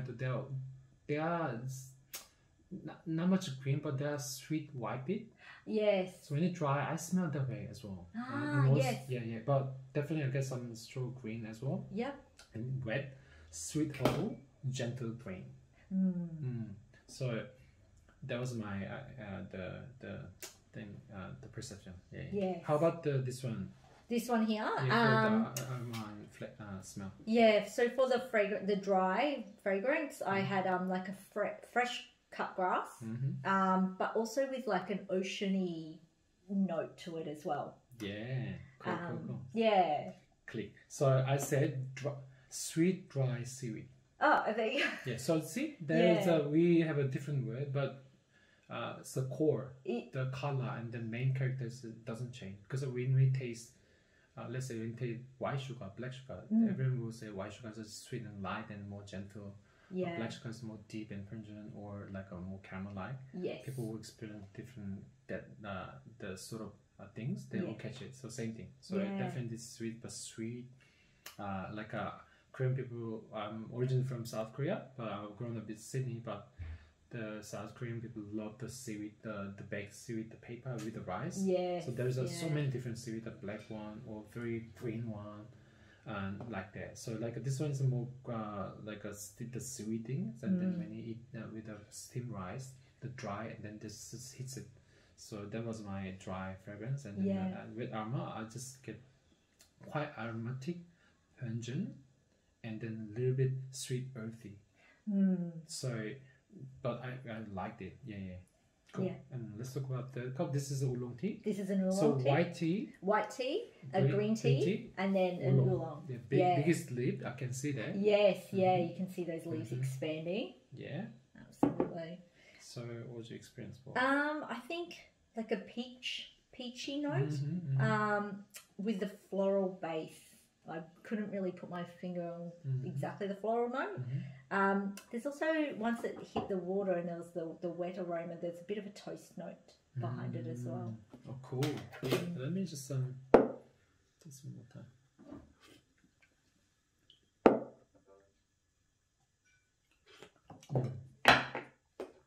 Also, I just taste. I just want to mention about, sweet green bean. Yes. That's really I smelled it also. I taste it as well. Yeah. But anyway, so this one for me, that one was still like a dry, but also I get the green dry, like a coffee pulp. Ah, okay. It's like a sweet olive, but not extra virgin like. Yeah. But it's like sort of that sweetness. I can still that green bit as well. Okay. And then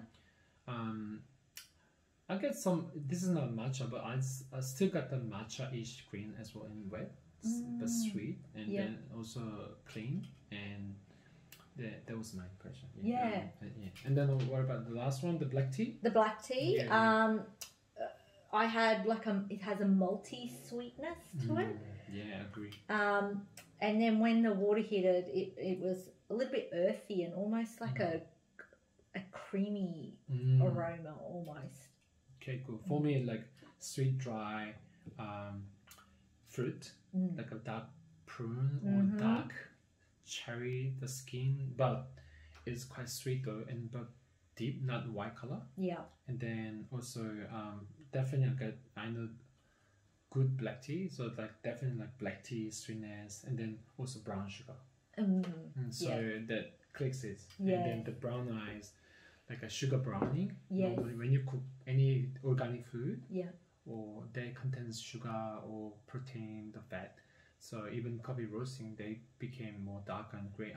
From the green bean to brown color, we call caramelize. Yes. And then so we call Maillard reaction and also caramelize. Yes. That makes it more darker. Yes. So that definitely color can see more the roasted color related to more sugar than other teas. But definitely there was sugar because sweetness, but this one is a more glucose sugar type of the sugar can be turned this way. This camel, black sugar, or maple syrup like something like that. Yeah. So like let me talk about flavor and acid quickly. Yes. So this one, so that's definitely quite sweet though, but at the same time quite deep, dry, dark, stone fruit, and caramelized sort of like then, and then aftertaste also mid, the long, and then pretty pleasant, and also all the tea has I realized quite astringent finish, but which like not bitter like coffee, but this is quite pleasant, like a bit tingling, but it's but aftertaste still I enjoy that dryness. Yes. Yeah, so that is not from particle. This is from more chemical reaction tannic. So it's like, but I like it like yeah. So and then medium as for me, it's tastes not much acidic compared to coffee, but let's say that for me still I feel like a medium acidic, and then body was silky, and then change to dry, the astringent in pleasant way. Yes. And then so I just scored balance 10 out of the 8.5 because I just most around this is most popular tea, right? That's the reason why I just generally I liked it. Yes. And overall balance is so sweet and good deep color, long lasting the aftertaste. There's body there, so everything has a more narrow, but this one's more round. Yeah. So that was my favorite cup anyway. I enjoy all the different, but personally I like this balance. Yes, right. Yeah. And then what about you and other things? Yeah, pretty much the same.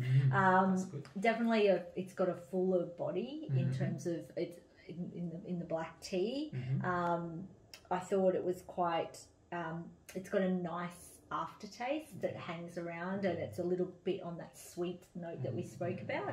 The sugar. Yeah, that sugar flavor. But I don't think I've got anything else to add. Yeah. Cool. Awesome. How about this one? So oolong. So I just the flavor reason. From here to jump on, they're quite different, but they are quite gentle, but still bold for me. Like that's me, not that tingling, but I'm me, but very humble, but still bold. So I said bold, sweet, dry, green, and deep, and like aftertaste is still medium long, but the dryness is a bit more than this one, more astringent, but more joyful, and more enjoyable. And then also I feel like more monotone than this one, so I felt like more simple and clean, more sophisticated, simpler. This one's a general, like everyone would like it. Yes. So obviously everyone love it. Yeah. That was, and then there was a second my best, enjoyed coffee. So 8 out of 10. Ah, okay. Yeah, so how about you? Yeah, definitely. Oolong tea is quite popular as well. Yeah, oolong tea. It's not as popular in the sort of Australian drinking palette, but it's a delicious tea, and I really love the Taiwanese teas because they still have like a thickness and a fuller body that's nice and rounded, and it fills your mouth as though you're drinking something with some texture to it. And I think I tend to pick up with this particular one, there's a little bit of a baked peach note behind it. And that's because this particular oolong tea has been high fired in its processing. Yeah, so as mentioned by stone fruit, this is peachiness that's sort of like sweet and the flesh, you know. Yeah. I enjoy it. Okay, cool. Okay, so this one, you go first. Like, what you experiencing flavor application? Yeah. In terms of flavor, picked up there's a grassiness, a fresh grassiness, but then also almost a seaweed note. It's got a fairly short aftertaste, and there's a little bit of a floral note behind it.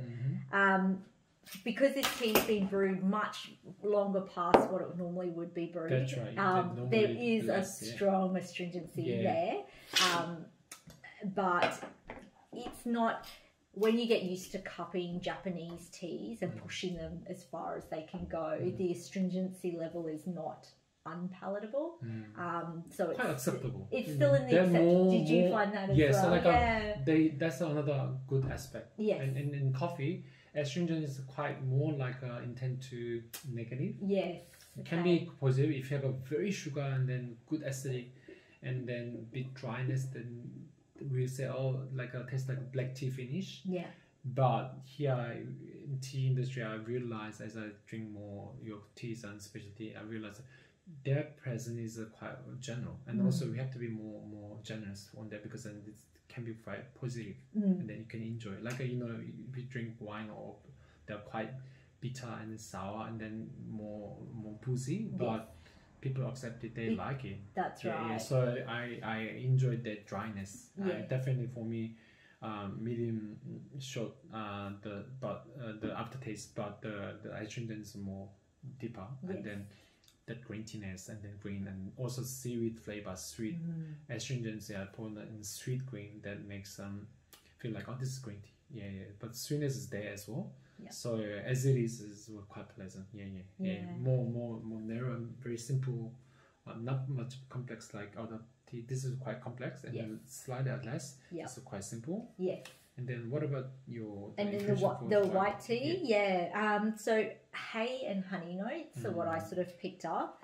There's quite a short aftertaste, but it's really rounded, light. I said light is what I've written down. It's probably not as complex as some of the teas further down that spectrum. That's right. Yeah. Yeah, so this one has a quite narrow spectrum, quite white. I can tell that even color is whiter than the other. Yeah. Green, and then a little bit mixture, and then this is dark. Yeah. So if you process different way, and then it makes the black tea from very white different, tea. very different. But that can be same leaf. Could be same leaf. Typically, different cultivars are used, but all teas can come from Camellia sinensis, which is the species, and then cultivars will differ. Cool.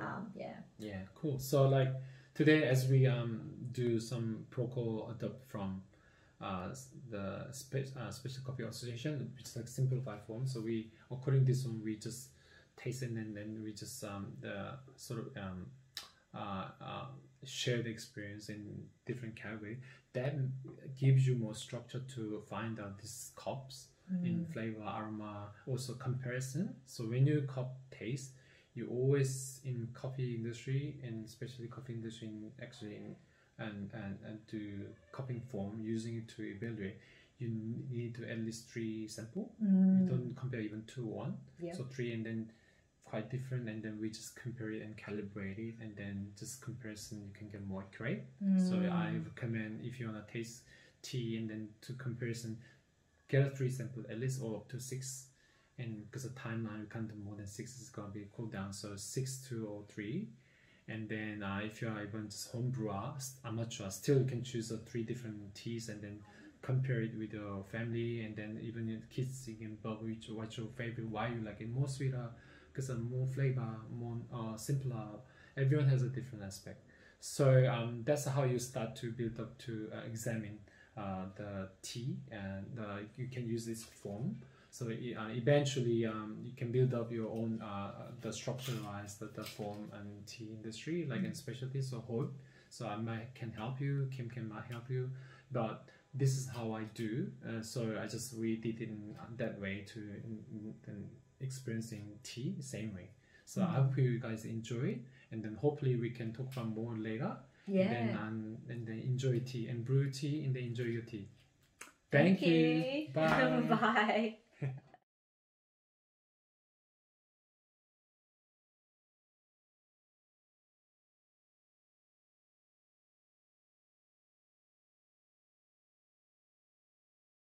My name is Adeline Tier, and I am a co-director of the Australian Tea Cultural Society. Our next guest is Vincent Liu, founder of the My Tea Pal app. Vincent was born in Chengdu, the capital of Sichuan province in China. He travelled to North Carolina and the USA to finish high school and studied computer science at Duke University. While at Duke, he rediscovered the tea of his home province and started a college tea club. The My Tea Pal app was created out of a desire to digitally track his tea experiences. Here's more on his origin story. you grew up in Sichuan and you're in Chengdu at the moment. What are some of your earliest memories of tea and tea culture growing up in Sichuan? Yeah, so my earliest memory would be just, hearing from my parents and my grandparents about going to tea houses, because there are lots of tea places we're near where I live. And, adults usually hang out there like in the afternoon. They would just go there and drink tea, and it's usually very cheap. I think it was just like maybe 50 cents or 1 yuan. You can get a gaiwan of tea, or maybe a cup that's specially designed for tea. And people would just sit there and chat about, everything. And so I would hear about these things, but I don't think I went there. Maybe I went there a couple of times, and I think I had some vague memory of it. But it's just more like a social place for me. And then another type of memory would just be, when guests come to our home, we'll prepare tea for them. And tea is kept at everyone's house pretty much. And when guests come, you just kind of sprinkle some tea leaves in a plastic cup, and then you pour hot water, and then you just keep drinking it. But I didn't really like it that much when I was young, because the teas usually turn very bitter as, it kept brewing and until it cools down, and it just doesn't taste good to me. So I didn't like it, because as a kid, I didn't like the bitter taste. So part of it was due to overbrewing. So yeah, those are my earliest memories. It sounds like a very strong tea house culture over there, and maybe you might have been a bit too young at the time to really appreciate it. So you then moved to North Carolina 7 years ago, was it? Well, you spent 7 years there. So how do you compare the difference between the tea cultures between your hometown in North Carolina? Yeah, so tea is pretty popular in the US, as we know, and in the South, there is Southern sweet tea. So people would drink black tea, and I think sometimes it's, some lemon is added in it, and there's like half and half, but it's really sweet. So like the tea culture in North Carolina, I think it's, you don't see the actual tea, you just, see the liquid. And you don't know like how it's made. You don't know if it's from tea bags or from loose leaf. And people drink it, but it's treated more like a beverage. But in Sichuan, I think so the type of tea we drink is different. We drink mostly green tea. Lots of green teas are produced and consumed in Sichuan. I think majority of them still today. So green tea is really popular, and the tea house culture is really popular. So like people hang out and drink tea. So I think those are some major differences.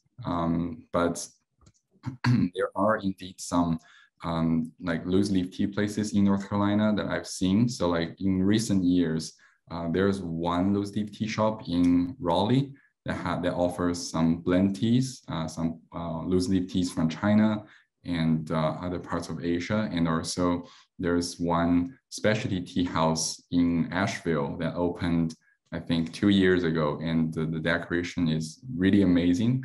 And it's very Chinese style, even has a wooden like Bodhisattva statue. So I think the tea culture in North Carolina is changing, and there are some waves of Chinese tea culture booming there. So, Why do you think that is? Why do you think that North Carolina suddenly looked at Chinese tea culture or other tea cultures around the world and incorporated that? Yeah, I found it surprising, but I got to talk to the owner of the tea house in Asheville. There are actually a couple of them. Like I think one of them has existed for maybe about a decade already. I didn't know about these places until I met someone who taught a tea class at UNC. And I was like pretty amazed. And I actually met up with him in Chengdu because he was moving to Chengdu. So he said he was studying at the tea shop in Asheville, and then he kind of just started helping out with some stuff, and then he nerded lots about tea, started reading some classical Chinese texts, and he was really interested in Chinese culture. So like, so he told me about these tea places, and then I found out about them and then visited last year. So I think the guy who started a tea house 2 years ago, he trained in San Francisco in Chinatown for about a decade. And then he went to China to source tea and came to Asheville. I think it's probably because Asheville is famous for its hippies culture. It's very diverse. You can find restaurants from all over the world over there. And, you know, the culture there is very vibrant. People are very open-minded. So there are a couple loose leaf tea shops over there, and, you know, different cultures are welcomed. So I think that's why for Asheville, it's kind of an outlier in North Carolina. But yeah, in Raleigh, I think in the Triangle area, there are some Asian, like Chinese and Indian tech workers over there. Okay. So there are some, you know, lots of people are into tea, but there's only one loose leaf tea shop. And at Duke, I started a tea club. So it's more, I think as long as we like try to cultivate that atmosphere, there will be people who can, you know, who will be exposed to it, who will get to know it and want to learn more about it. So, yeah. Okay.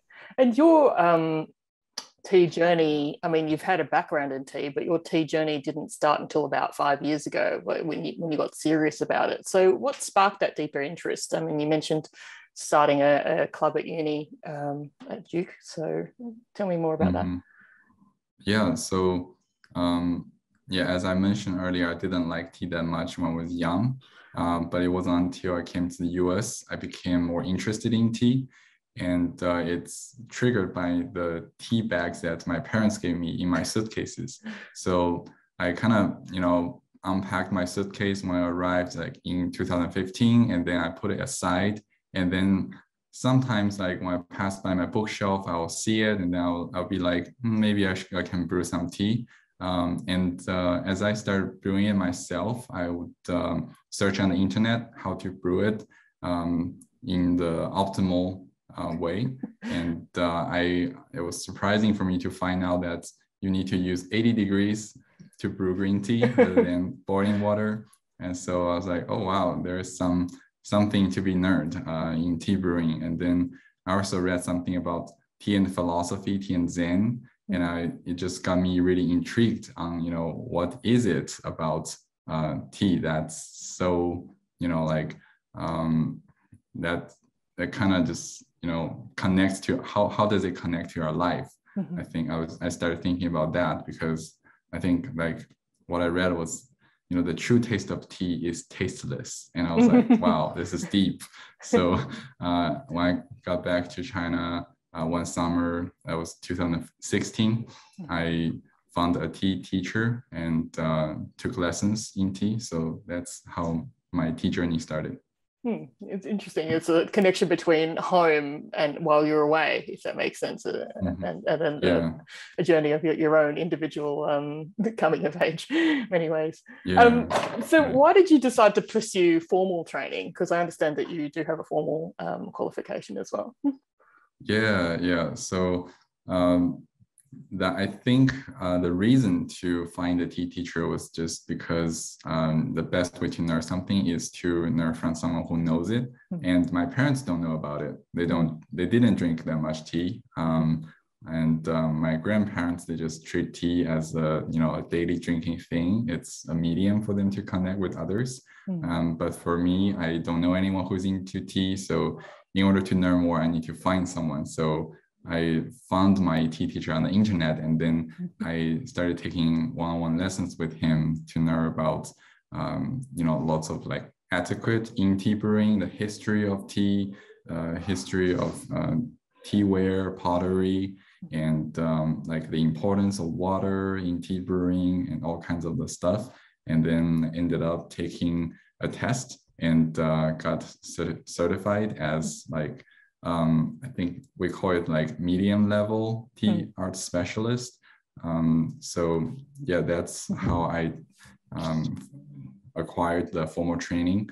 And it didn't take that long. It took like a month or two. And then with that skill and knowledge, I bought some tea and teaware and brought to the US. So you just build it from there, because the experience is the qualifications start, and then the experience is the continuation, right, of your education. Right. Yeah. When I first took the lessons, I didn't think about qualification. I just wanted to learn more. But then my teacher told me, "Oh, there's a qualification. There's a test you can take." And I was like, "Okay, let me try." Okay. And so I took it, and there are some written questions and some multiple choices, and then and then you get the certificate. So all right, tell me about your college tea club. So you started that at Duke. How did that come about?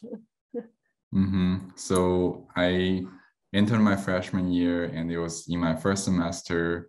I brought my tea set and tea, so I shared with some of my friends, invited them to drink tea at my dorm's common room, and then they really enjoyed it. And they said they never experienced anything like this. And I was like, this, this is pretty meaningful. Like, I'm introducing tea to others, and I like to do it more. So I was first like trying to collaborate with some departments at Duke to run some events, like with the International House.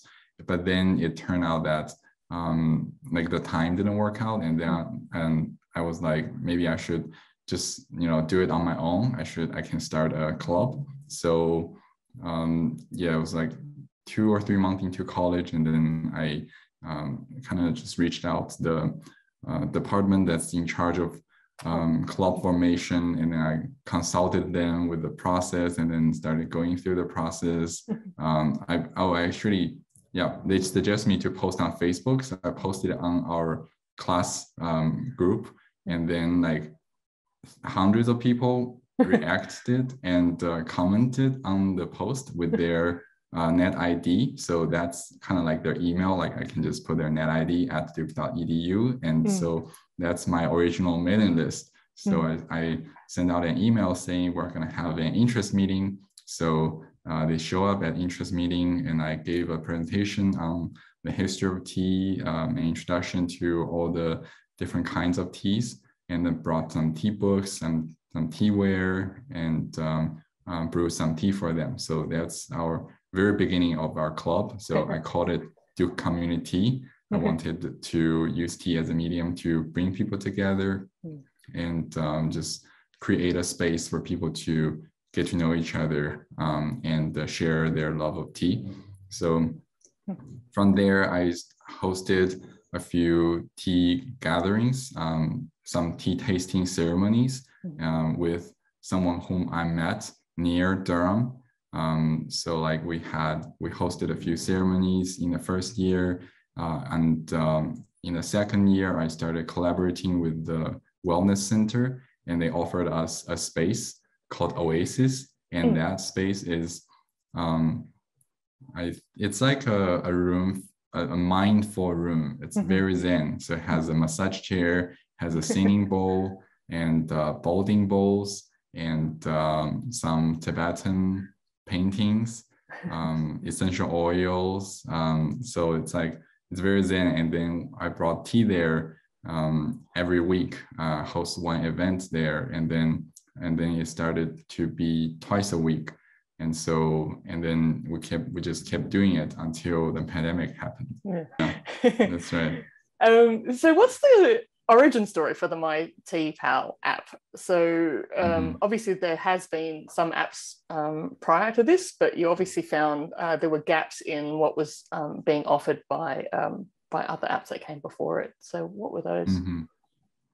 Yeah, so the original story, so like right before My Tea Pal there, I tried to start an association because I wanted to kind of promote the tea culture in universities. So that was my goal. I wanted tea to be more popular in the US.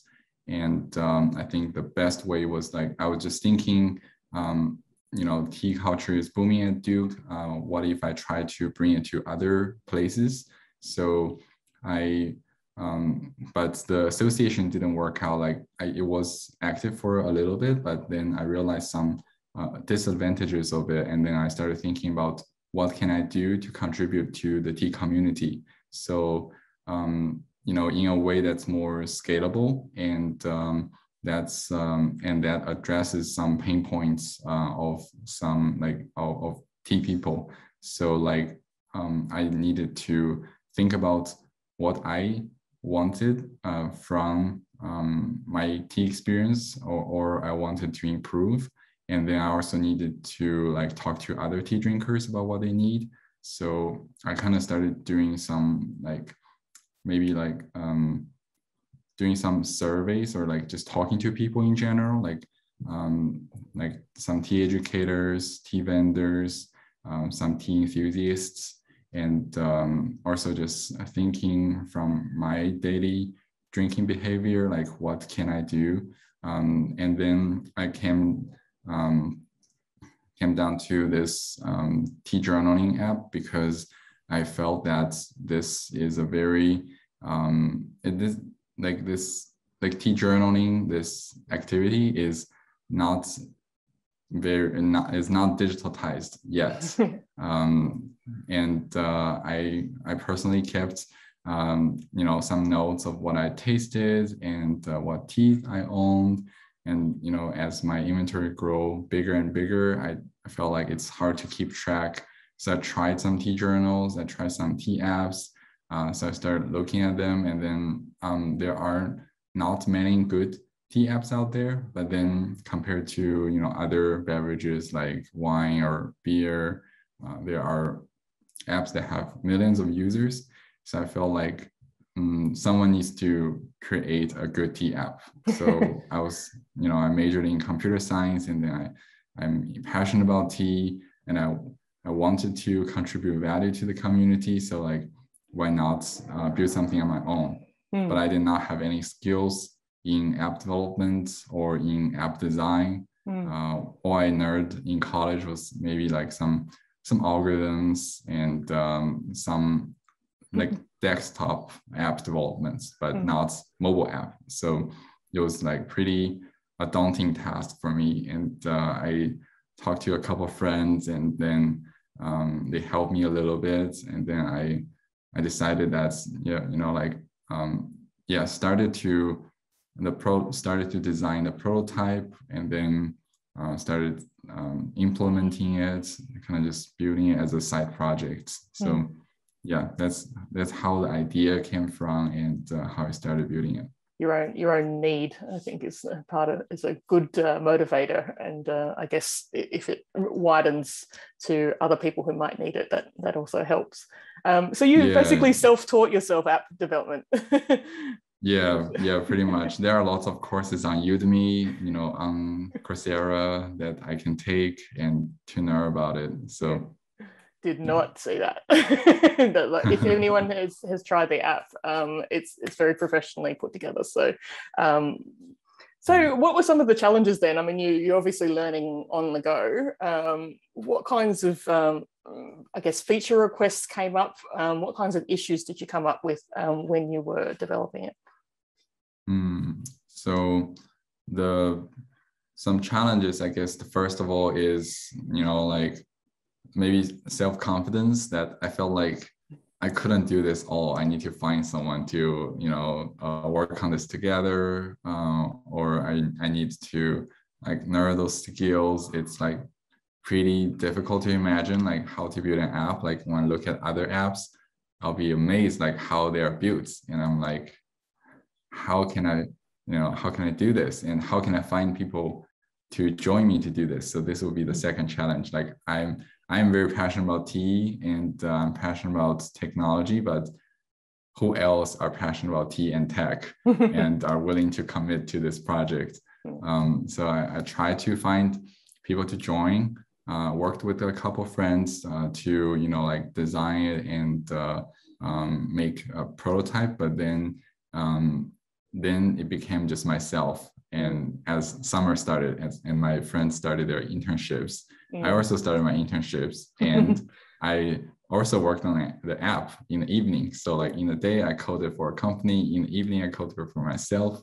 So, and that would be the third challenge, is like just finding time to work on it.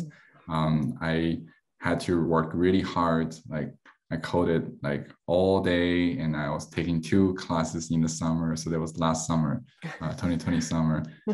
So I pretty much like spent all my day like sitting by a computer and working. So yeah, there are some challenges in developing it, but in the beginning there wasn't many features that are too difficult to build. It indeed took me much longer. Like if I were to build the first prototype now, it would be really quick. But before, the features weren't narrowed down, and I wanted to build everything. You know, in a prototype, it's like I want to build this feature, that, and then it just looks like, oh wow, this app is so amazing.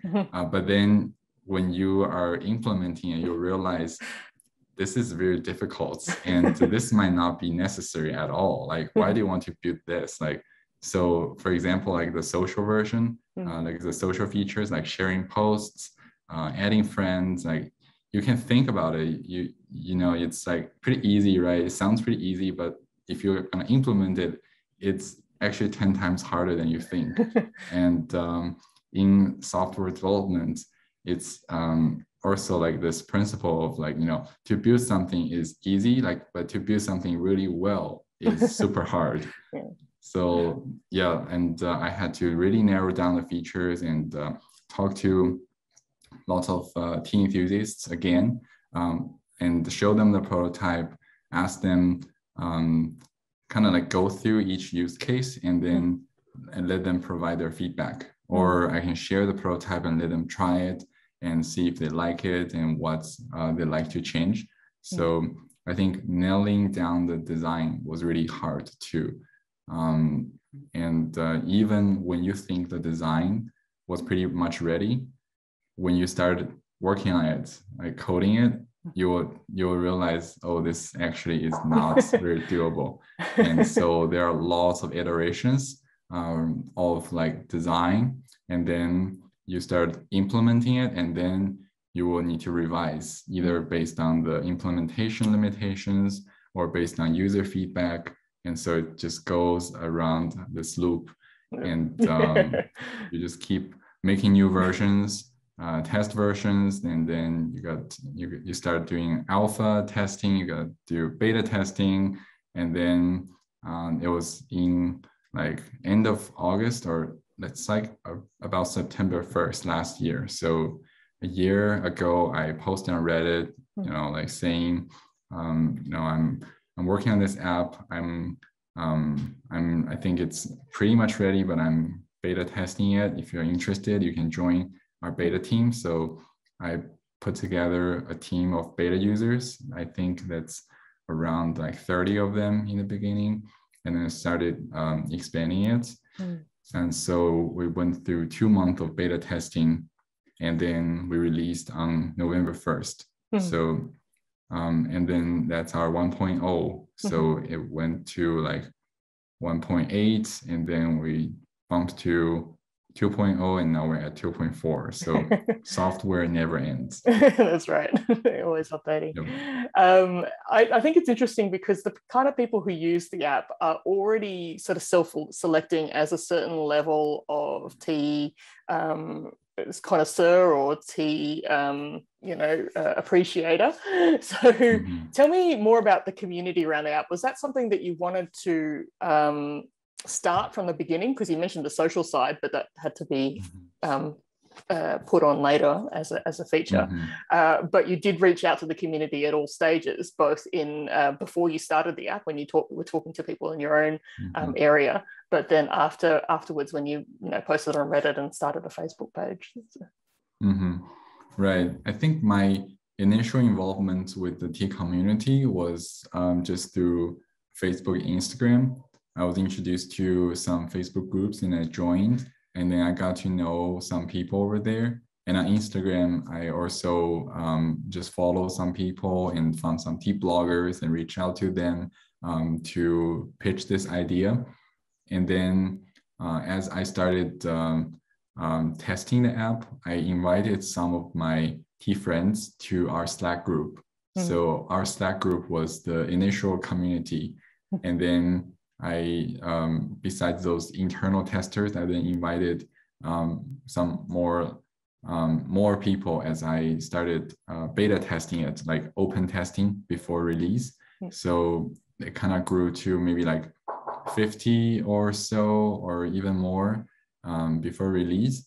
And then after release the app, I realized that maybe we need, I think that time we were around like 100 people. And I felt like Slack might not be the best way for us to connect.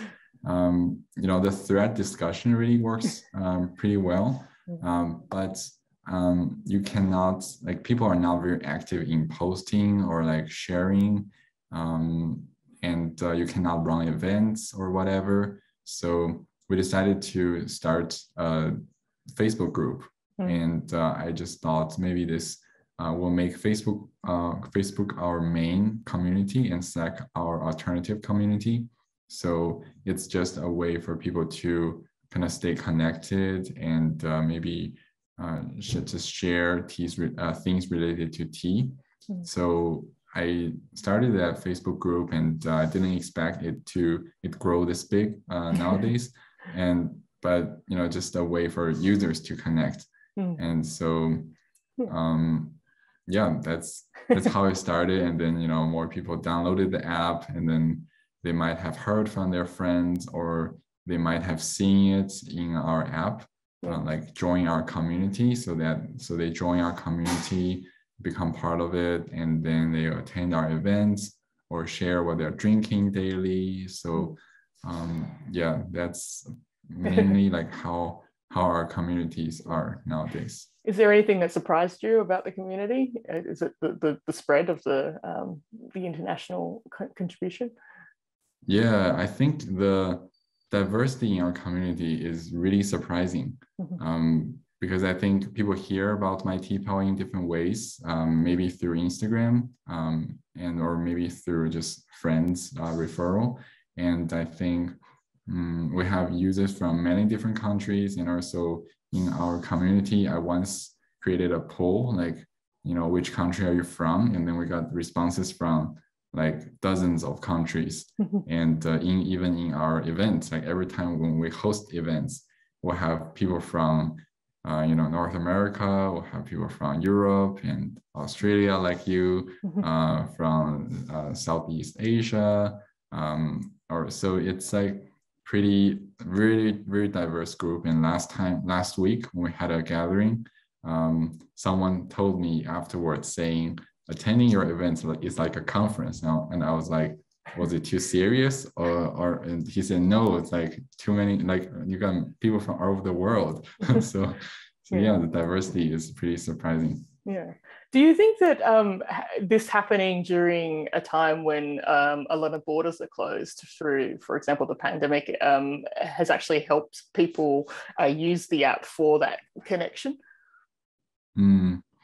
Yeah, I think maybe using the app for the connection, is one thing. I think I think in general, the pandemic has fostered some more online communications, and people are looking for, so for people who were not into tea, they were trying to find a new hobby, and then they found out, Kung Fu Cha, and they got into it, and they wanted to connect with more people. So I think our 2.0 with the social version that you can add friends and you can share what you're tasting is pretty helpful for people to like see other people's tasting notes and make friends through tea, because that's like some meaningful content, like how you brewed the tea, what you're tasting, and some tasting notes so you can really learn how to describe a tea. But on Facebook, I think it's the community there is for, the My Tea Pal app, the social feature is for connecting probably like close friends or people who already know each other. But for our Facebook community, it's for connecting people who don't know each other. We also host events weekly. So I think by attending our events, you'll feel the real human connections. And I think lots of people told me that after attending our events, it's like it's their weekly highlight. They will wait for our events to happen and meet those fellow tea lovers.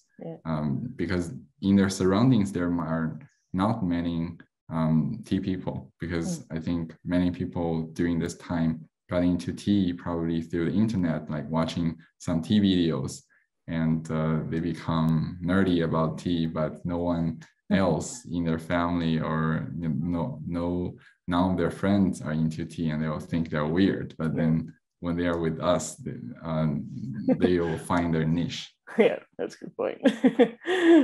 So what aspects of the community do you most enjoy? It sounds like you've met a lot of people through this as well.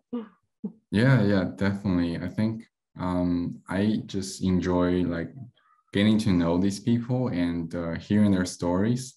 It really opened up my perspectives to lots of things, because a lot of them are older than me, and I learn a lot from them. Through their life experiences, they're either tea related or not, and I became close friends with a few of them, and we would schedule tea chats to drink tea and chat, and sometimes it would be just a couple hours, just whiz by really fast. So I really enjoy just meeting people through tea, and it's also my highlights of my tea life, because I would besides I will spend the majority of my time developing the app, and it's just an individual work, and I just sit by my computer and then I try to figure things out and build features. And sometimes I get stuck, sometimes I get very frustrated. But when I come back to the community and I hear words from my users saying, I really enjoy your app.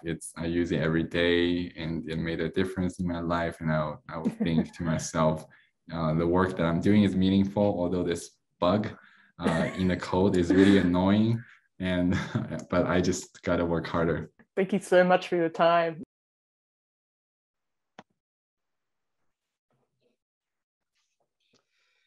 Okay, well, thank you, Vincent and Adeline. That was for an old dinosaur like me. It's all a little bit gobbledygook, to be honest. But there we go. For those who are into the apps and into the IT, that was a very interesting conversation. So we're going to have another Q&A session, and there's Vincent, and I believe I've got Kim, and we're hoping Carl's going to pop back on. He's just popped off, but yeah. So Vincent, you're in Chengdu, in Sichuan. Yes, that's right. Yeah. Nice to meet you, David. Nice to meet you too, Vincent. We've been communicating but not seeing each other, and then suddenly now Here we are. So you've certainly created some conversation on the chat bar, that's for sure. So I'm sure you're going to get an influx of new members to Mighty Pal. I think one of the things that I picked up on definitely from the conversation you've just had with Adeline was that community is obviously very important to you, and being able to share your passion with people. And I think that's a thing that Austcs is very, very focused on. It's something that we tend to try and push as much as possible. You've certainly enjoyed your journey so far. Yeah, it's been a wonderful journey. Like I never expected that, I would work on it, from a side project to something I dedicate most of my time in. And now I'm graduated, and I'm just like working on it full time and trying to make it work and trying to add more things to it, and hope, I can keep working on it, like, doing something that you're interested in. And I think it doesn't feel like it's work. So yeah, all sounds very familiar, that, Vincent. Kim, you're there. We've not got Carl at the moment, but there are a couple of questions, Kim, if you wouldn't mind answering them for Carl. Nope, we've not got Kim. Okay. No, we've lost. There's Kim. Hello, Kim. No. Hi. Hi. So obviously, Kim, you've seen from the chat bar, there's obviously been a very active conversation going on about T wheels and all this kind of thing. Thank you for your input there. Do you mind just answering a few questions, because we've lost Carl at the moment, so I'm not sure. Yes, I just saw that. I apologize. I wasn't intending on jumping in here. It's Carl's session, so you caught me a bit by surprise. But I'm happy to try and help where I can, for sure. Okay, cool. That's wonderful. All right. Well, a couple of the questions that have come through. Helen has asked about the steeping time of the teas, and I know. You know, there are some very strict rules on this, and it's not. I think people need to understand that tea tasting and tea drinking is two completely different things. So Helen has asked, do you wait for the steeping time, 5 or 6 minutes, depending upon the tea, to have been attained before testing the fragrance of the wet smell? So she's asking you, do you have to wait that time? So your thoughts? Yeah, sure. These are just my thoughts, because I think Carl will have a bit of a different perspective. They have very specific criteria about the timings as to when they smell the aroma. In tea, what we tend to do, we have. So as David mentioned, I think one of the really important things to understand is what we're talking about when we're sensorily evaluating teas is it's very different from enjoying a cup of tea. So we tend to push those parameters right to the extreme to see the really highs and the lows of the tea. So typically it's 5 minutes for most styles of tea and 6 minutes for the boiled oolongs is the standard. And with in the video, what you would have seen, we were doing a bit of a hybrid method, and part of the work that I'm doing with Carl is seeing where we can find similarities between the way that coffee evaluation occurs and where tea evaluation occurs. So with teacupping sets, they're a little bit different. So they actually have a little cup that have got teeth on the edges. Yep, David's got one. That's brilliant. And what happens at the end of that 5 or 6 minutes, that's actually that liquor's decanted off. So it doesn't sit there in those bowls much past that time. And for us, from my perspective, that is when I will then smell the aroma. And I tend to smell the aroma of the wet leaves after the infusion and by lifting the lid up and taking in that aroma. Also within the liquor as well, but predominantly I'm looking to see what aroma is coming off those leaves at that point in time. Okay. All right. So next question. Did you like that I was prepared then? I did. Thank you. It's like we prepared earlier. So the next question was for Carl, but I'd like to ask it of you, Kim. It's a question from Kai Shan, and the question was, what tea would you recommend to a specialty coffee lover? Okay, it's a good question. I think I saw another question tied up in this as well, Kaishan, where you were asking what the ratings of the tea were. And I hadn't realized while we were sitting there, we actually weren't 100% clear. I think we spoke about them in the scores, but for Carl, very much it was the black tea was his preferred or highest scoring tea. Then it was the oolong, followed by the green, and then the white. So that's just how that assessment in his mind went. And I think for me, this is my experience mainly for curating tea programs for hospitality.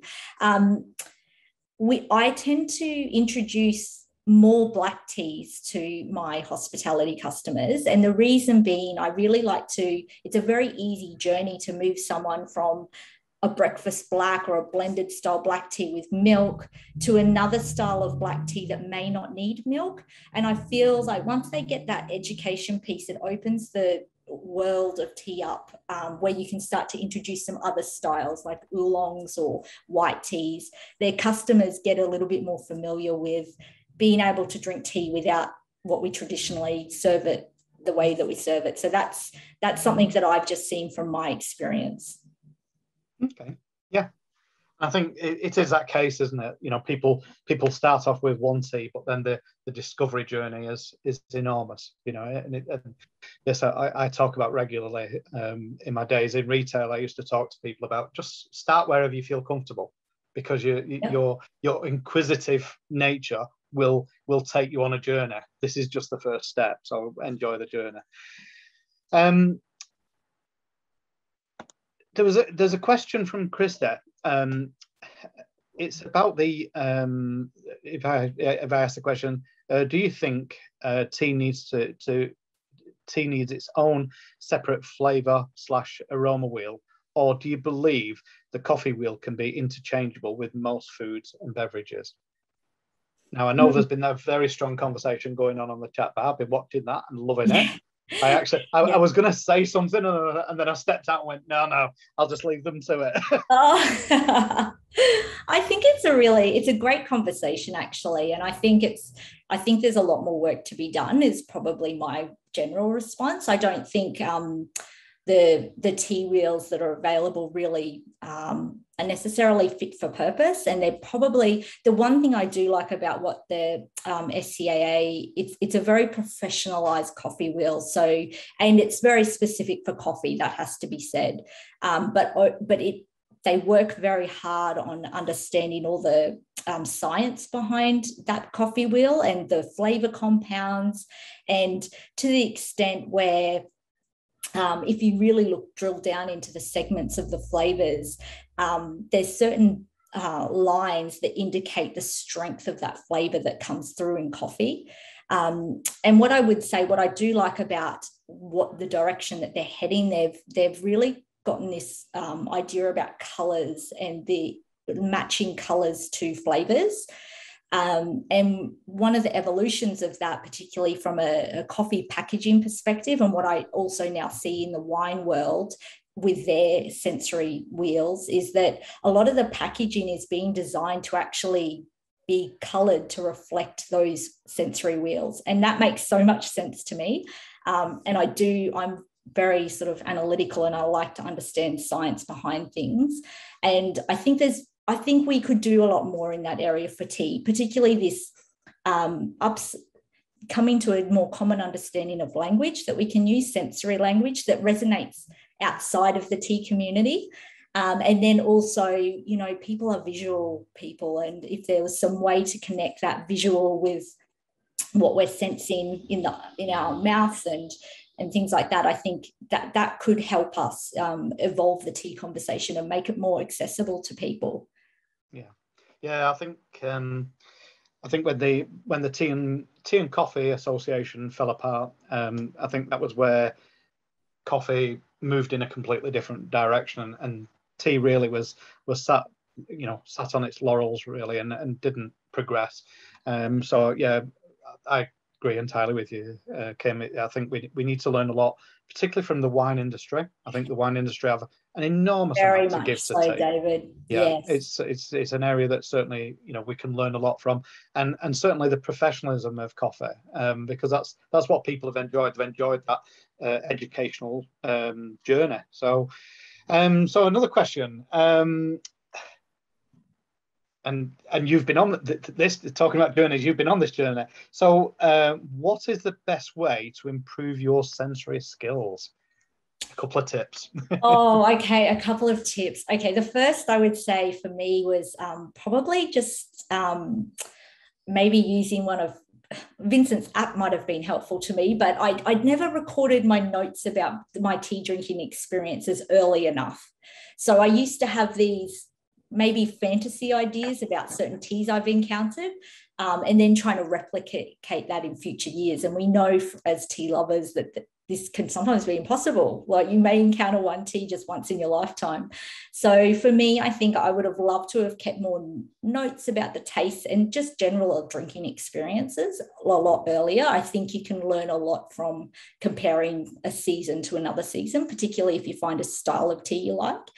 And then I think there are definitely ways, sensory training methods. And for me, the biggest one and the cheapest way as tea enthusiasts is really just to drink as widely as you can. Try all sorts of things a lot of people know that I love the pure style of teas, but I think it's so important to drink the flavored teas, the tea sayings, eat as much as you can. It's what we can draw from all of the areas, I guess. It is what helps us to train our palate and gives us a wider language spectrum to draw upon.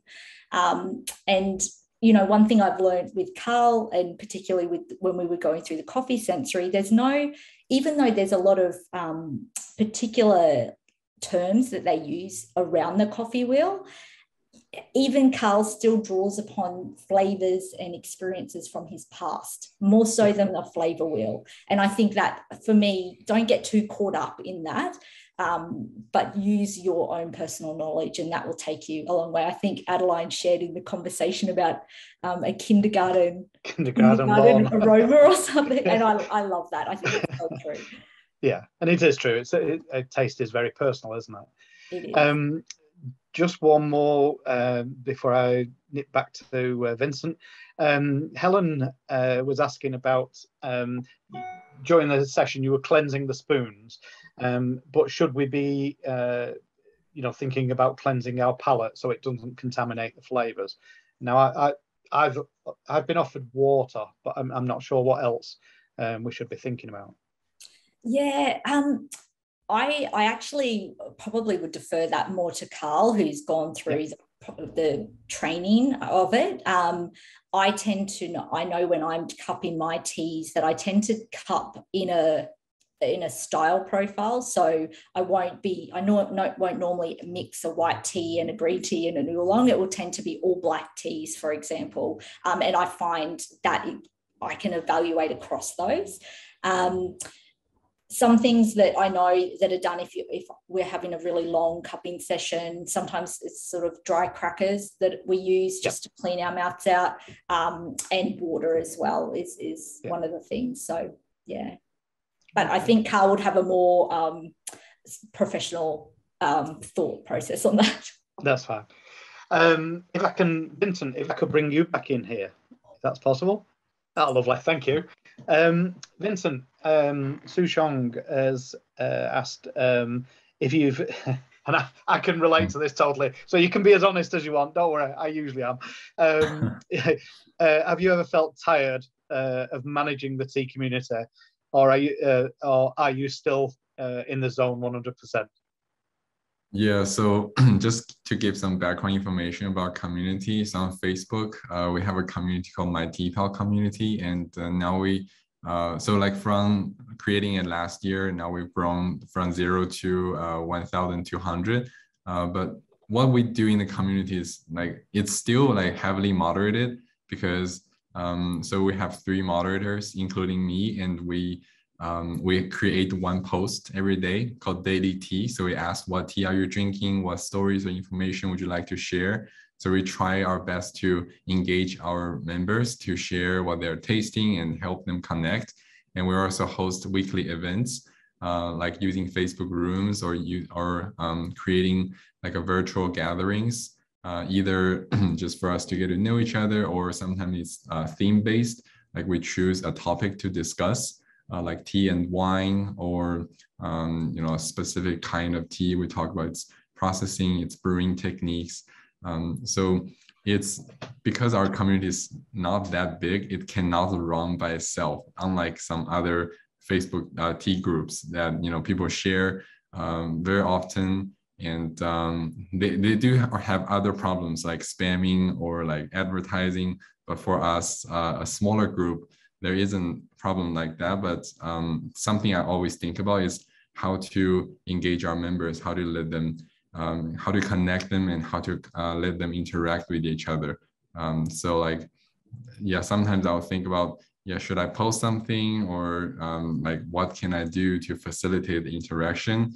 And that's like, we have some ideas among our moderator groups, but sometimes like it's hard to like implement new initiatives because we have like, we have other things going on in our life, and we might not get the opportunity to do that. But I always just, like, I guess like in terms of the question, am I tired of managing the group? I'll say no, because I always enjoy like getting to getting to know people and talk to people. So I'm always happy to see like people post or join events and meet new people.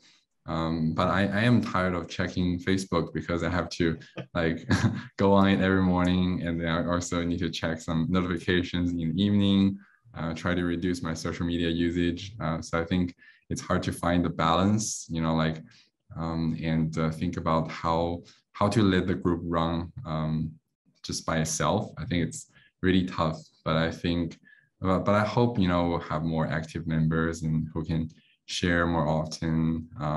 So yeah, I guess that's my answer. I'm certainly sure you will after today. A very quick question. Kaishan asks, what is your main goal in developing the app? In other words, what do you want to achieve with the app? Yeah, so as I mentioned, like in the beginning when I started working on it, it was the side project of mine as I was in my junior year of college, as I started thinking about it. And then as I worked on it more and more, I just really enjoyed it. And I had an internship over the summer last year, and I could have pursued a full-time offer just to work at a tech company in the US, but I didn't. So I just really enjoy working on my teapot, and I think it's meaningful. And like all I was doing in the past few years was about, how I can spread tea culture in the US and across the world. And I think this is like, someone needs to do this, and there are not many young people in China who is into tea, like traditional tea. And I think as someone who has experience in the US and can speak English, I think I should try my best to maybe use this app as a platform to like spread tea culture. So kind of like what I'm doing now is to create a community for my users, and also like besides the main community, I also create another group for like Chinese learning. So because I know lots of people who's interested in learning Chinese, so I created another group. Right now we have 160 members. So like I help them learn Chinese because they want to improve their Chinese skills and want to pronounce tea names correctly. I think it's just about like spreading tea culture and like bringing people together. But I do need to think about like ways to sustain, like myself and keep the app going. So eventually I will need to think about monetization, although now the app is free. So like, I guess my main goal would just be to keep working on it while making a living. So yeah. Very good. Well, the only advice I can give you is please find that life and tea balance, because it is exhausting. And at 34, you can see it's had quite major effects on my situation. I'm not lucky. Anyway, Vincent, it's been lovely having you on. I do look forward to meeting you over in China and sharing some fantastic tea with you. Yes, I desperately need to get back over there. I have a publisher in Beijing who will not release my book until until I can physically be there. So it's costing me money. But when do you plan to come? Oh, as soon as the Australian government allows me. So okay. Yeah, we'll be over there as soon as possible. I'll welcome you in Chengdu. Sounds great. Thank you so much indeed for being a part of today. I'm now going to just let everybody know we're going to take a short break now, and we'll be back on at 2 o'clock. So go have something to eat, enjoy a sandwich or whatever it is you've got planned. And we'll see you back here at 2 o'clock for a packed afternoon of Australian Tea Cultural Seminar. All right, see you then. Thanks, David. Thanks, Vincent.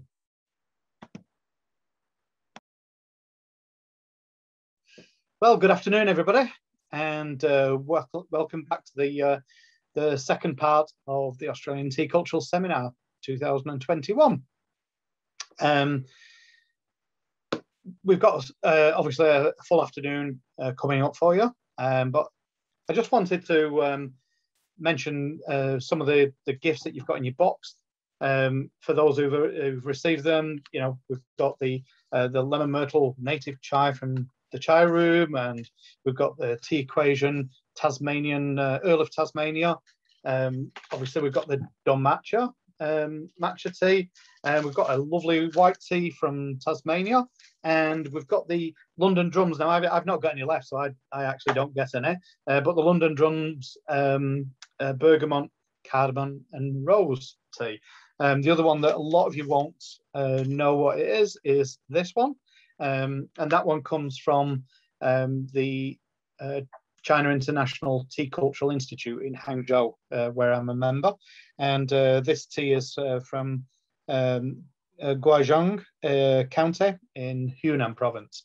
It's a green tea, so please enjoy it. It's got quite a light flavour to it. Hopefully you'll enjoy it.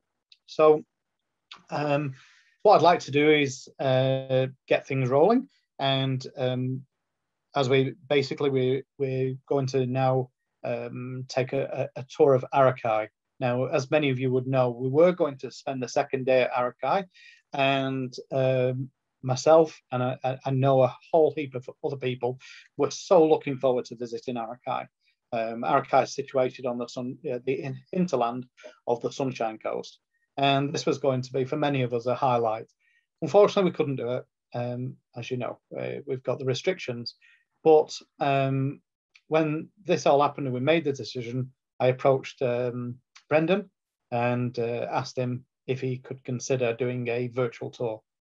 Now, like everybody else who's done a lot today, a lot of people were asked to step outside their usual comfort zone. And I'd like to now introduce the Arakai Estate virtual tour. Please enjoy.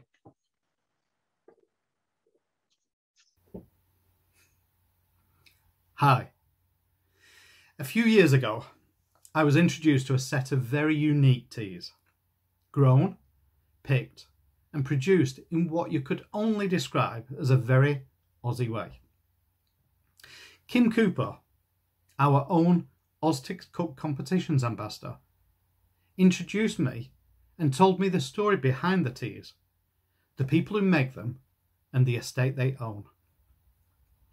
This obviously pricked up my inquisitive nature, and I had to find out more about this estate called Arakai. I soon discovered that the name comes by way of paying homage to the local and incredibly unique pine tree which grows in abundance on the estate, the mighty Araucaria, better known as hoop pine or bunya pine, a tree which produces roughly every 3 years an enormous pine cone which can grow as large as 9 to 10 kilos in weight, and giving us the indigenous food of bunya pine nut. Arakai, I soon began to understand, is not all about these ancient giants, but it's about family, it's about sustainability, and the love which the Collins family have for their land. The Collins family purchased their estate back in 1999, when Daryl and Lorraine, after being in timber for 25 years, decided it was time to grow their own, and to make this experience a part of their family's journey. Son Brendan soon took over as manager, and with his wife, Christy, strongly involved, they looked for new crops to introduce to the estate. The sustainable timber production was winning them awards, and recognition for the hard work they were putting in.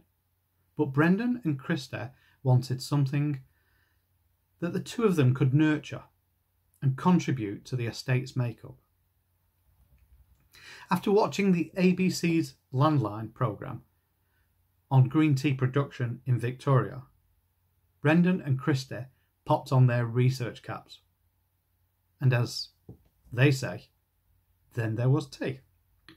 Since then, avocado and ginger have also found their way into the estate's very unique mix of crops. In 2019, we approached Brendan to see if he would consider opening his farm gate to a group of very rowdy tea lovers. Brendan loved the idea and opened his doors to Austcs with the plan that we would conduct our second day of the Brisbane seminar at Arakai Estate. Of course, the 2020 seminar was postponed to 2021 and then sadly cancelled due to the present restrictions. It was at this very sad moment that I approached Brendan and asked if he could, or if he would, consider doing a virtual tour of the estate so that we could show it today to you. I reckon there must have been some high-level boardroom discussions between Brendan and his son, Lachlan.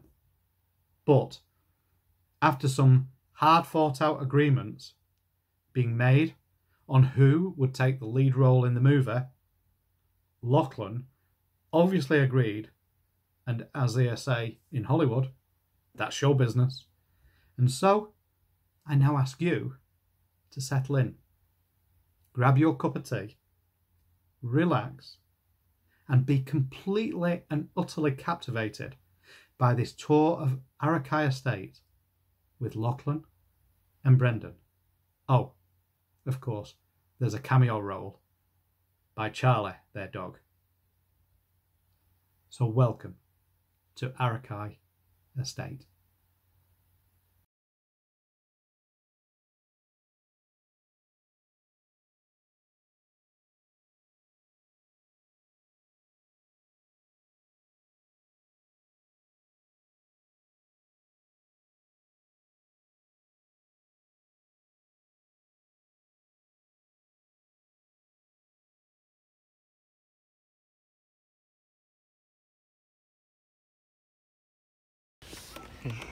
Hello everyone, I'm Brendan and this is my son.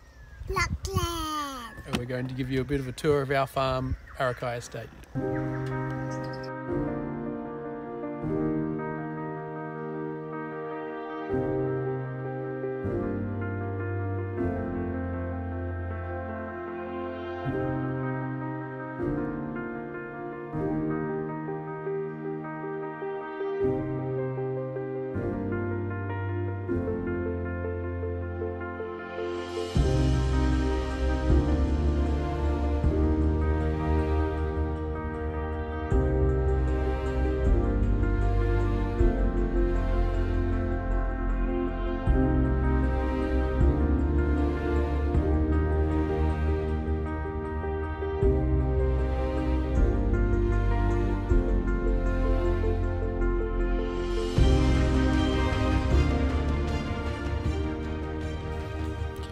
Where are we right now, Locke?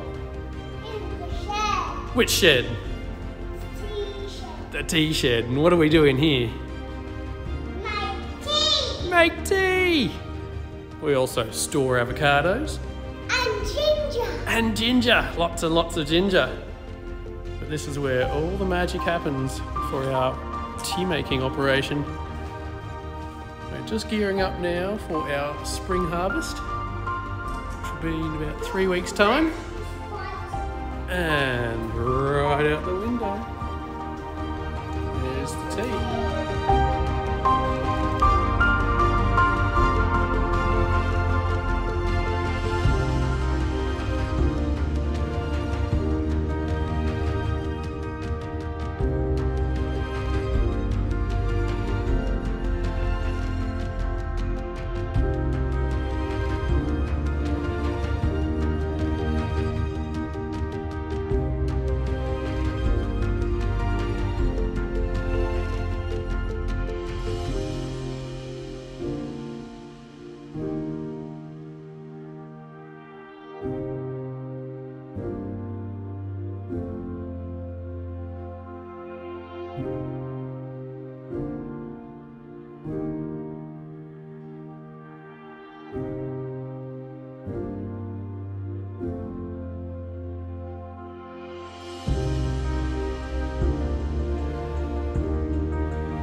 We've been growing tea since 2009, and we're about to begin our 7th harvest year, I believe.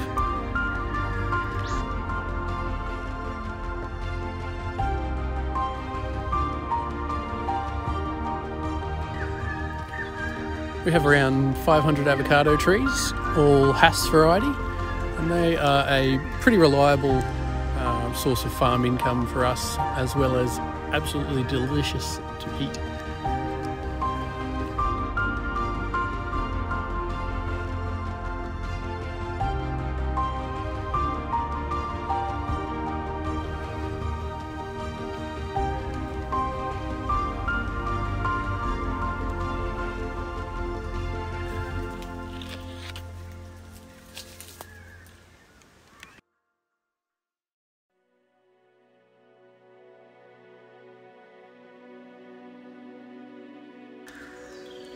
And most recently we've begun growing ginger as well, which is growing exceptionally well and is proving to be a pretty productive and profitable little addition to our farm.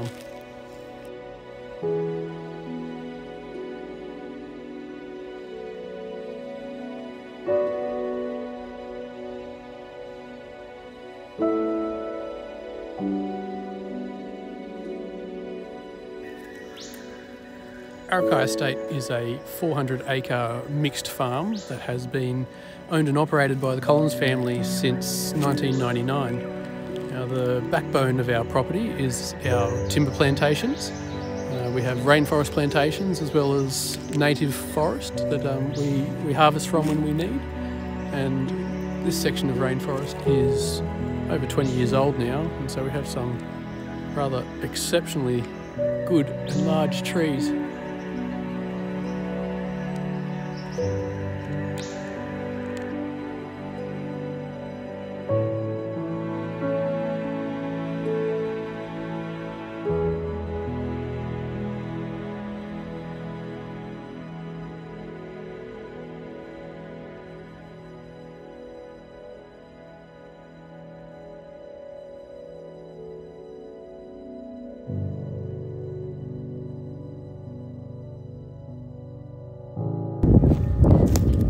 We have a sawmill, which we mill our own timber with.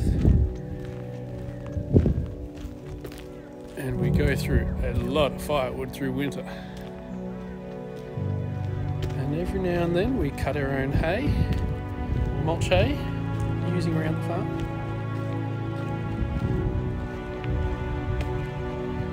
And wood chip. Very useful stuff. Smile, Charlie.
My name is Bryony and I'm the Regional Ambassador here in Tasmania for the Australian Tea Cultural Society, as well as a current team member.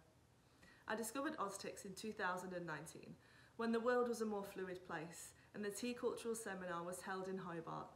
I was thrilled to meet a group of like-minded tea lovers and have thoroughly enjoyed being involved since then. My day job is running a small boutique loose leaf tea business here in Launceston, The Tea Equation. If you signed up to the full seminar package, you would have received a sample in your seminar box. The Earl of Tasmania is one of my favourites. It's a blend of black tea grown here in Tasmania with native pepper leaf, just to give it a little bit of spice. I was thrilled to receive a bronze medal for this blend at the Tasmanian Fine Food Awards, and I hope you enjoy it too. Many people are really surprised to hear that we grow tea here in Tasmania. So we actually boast the world's southernmost tea garden, and they produce sublime black, green, oolong and white teas. I use their teas in over 20 blends, from traditional breakfast and Earl Grey styles to more unique blends using native herbs such as pepperberry and kunzia.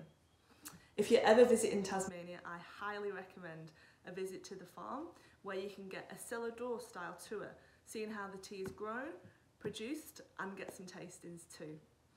We're also blessed here in Tasmania with impeccable quality air, water and soil, which produces beautiful herbs and flowers, and I use these in different tisanes and wellness teas as well. Now I am delighted to introduce our next presenter, Rebecca Radulovic, a fellow Austcs member who is passionate about sharing tea. Rebecca works alongside Austcs director David Lyons in Canberra, and it was after David's return from a tea conference in 2019 that her interest in tea was fueled. Stories from the conference piqued her interest, especially the presentation on ways to alleviate poverty through tea. 2020 saw the United Nations hold their first International Tea Day with this goal in mind, and Rebecca embraced the challenge to spread the good word of tea and held a Get to Know Matcha tea party as part of the 2021 celebrations this year on May the 21st. Rebecca will dive deeper into the origins of International Tea Day and the Austcs initiative of a global tea party. Thank you. Hello from Canberra, Australia. I'm Rebecca Radulovic. I'm an Austcs member and I'm a tea consumer, an avid tea consumer. One of the reasons I joined Austcs was to really be part of the International Tea Day and to share tea culture with my workmates, my friends and my family. In my workplace, we've embraced tea as a culture and it contributes to our positive psychology movement. We use tea as a conversation piece, as a mindfulness experience and as an educational opportunity. We enjoy tea together, using it as a mechanism to bring staff together for a brief conversation, to make a new connection, or just to be connected. We have tea every day. We especially love Tassan Tuesdays and Chai Thursdays. For International Tea Day this year, we hosted information sessions on how to make matcha and where our tea comes from. The different kinds of tea was also included and well received. I want to share with you today a little history about International Tea Day and how it came to be. In 2019, in the city of Yibin in China, delegates at the Third International Tea Conference discussed many aspects of tea, including its promotion globally. The event was also attended by a senior member of the United Nations, Mr. Jean-Luc Mustaki. Jean-Luc was presenting at the event and he was promoting the idea of tea as a product which could alleviate poverty globally. It was part of this initiative that the concept of a truly International Tea Day came about. India and Sri Lanka had already done some work in this area, without a great deal of success, however. So it was decided that in order to really gain some traction on a global level, the concept was to be taken to the United Nations in New York for its backing. 3 delegates, including Shabnam Weber, who Austcs members will know from last year's Austcs Virtual 2020 seminar. The 3 of them presented a proposal to the United Nations General Assembly, and in December 2019, the date of the 21st of May each year was designated to be the United Nations International Tea Day. This initiative is part of the United Nations 2030 Agenda for Sustainable Development, which, as a whole, aims to alleviate global poverty by 2030. International Tea Day specifically and directly addresses 4 of the goals of that 2030 agenda. The inaugural International Tea Day on the 21st of May 2020 saw the whole world in varying states of shock and lockdown with the looming pandemic. The last thing that many people were thinking about was how to celebrate this new International Day. Fast forward though to the second International Tea Day in 2021, and we were looking for things to raise morale, to build community, or to simply just escape from the prolonged lockdowns, illnesses and death that we were witnessing with COVID. As Australia's formal body for the tea community, the Austcs team found ways to get behind and promote International Tea Day. The idea of promoting the simple act of partaking in a tea party swung into action. Austcs member Heidi McLennan set about creating a marketing plan for Austcs and how they could promote this idea in 2021, but also over the next 5 to 10 years, and build a national awareness of the event, promoting it to Australian businesses, local, state and national governments, and some of those big Australian companies who like to promote their Aussiness.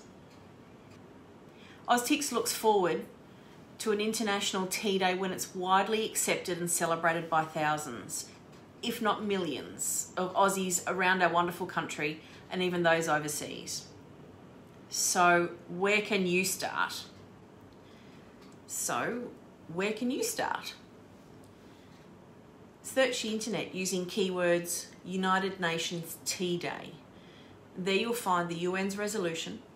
You'll find a plethora of information and resources that show how growing, processing and consuming tea can contribute to the reduction of extreme poverty, can fight against hunger and can empower women and support sustainable development. You can understand why the United Nations has highlighted the need to raise public awareness of the importance of tea for rural development and sustainable livelihoods, and to improve the tea value chain. Follow the link on that page to the UN's Food and Agriculture Organisation.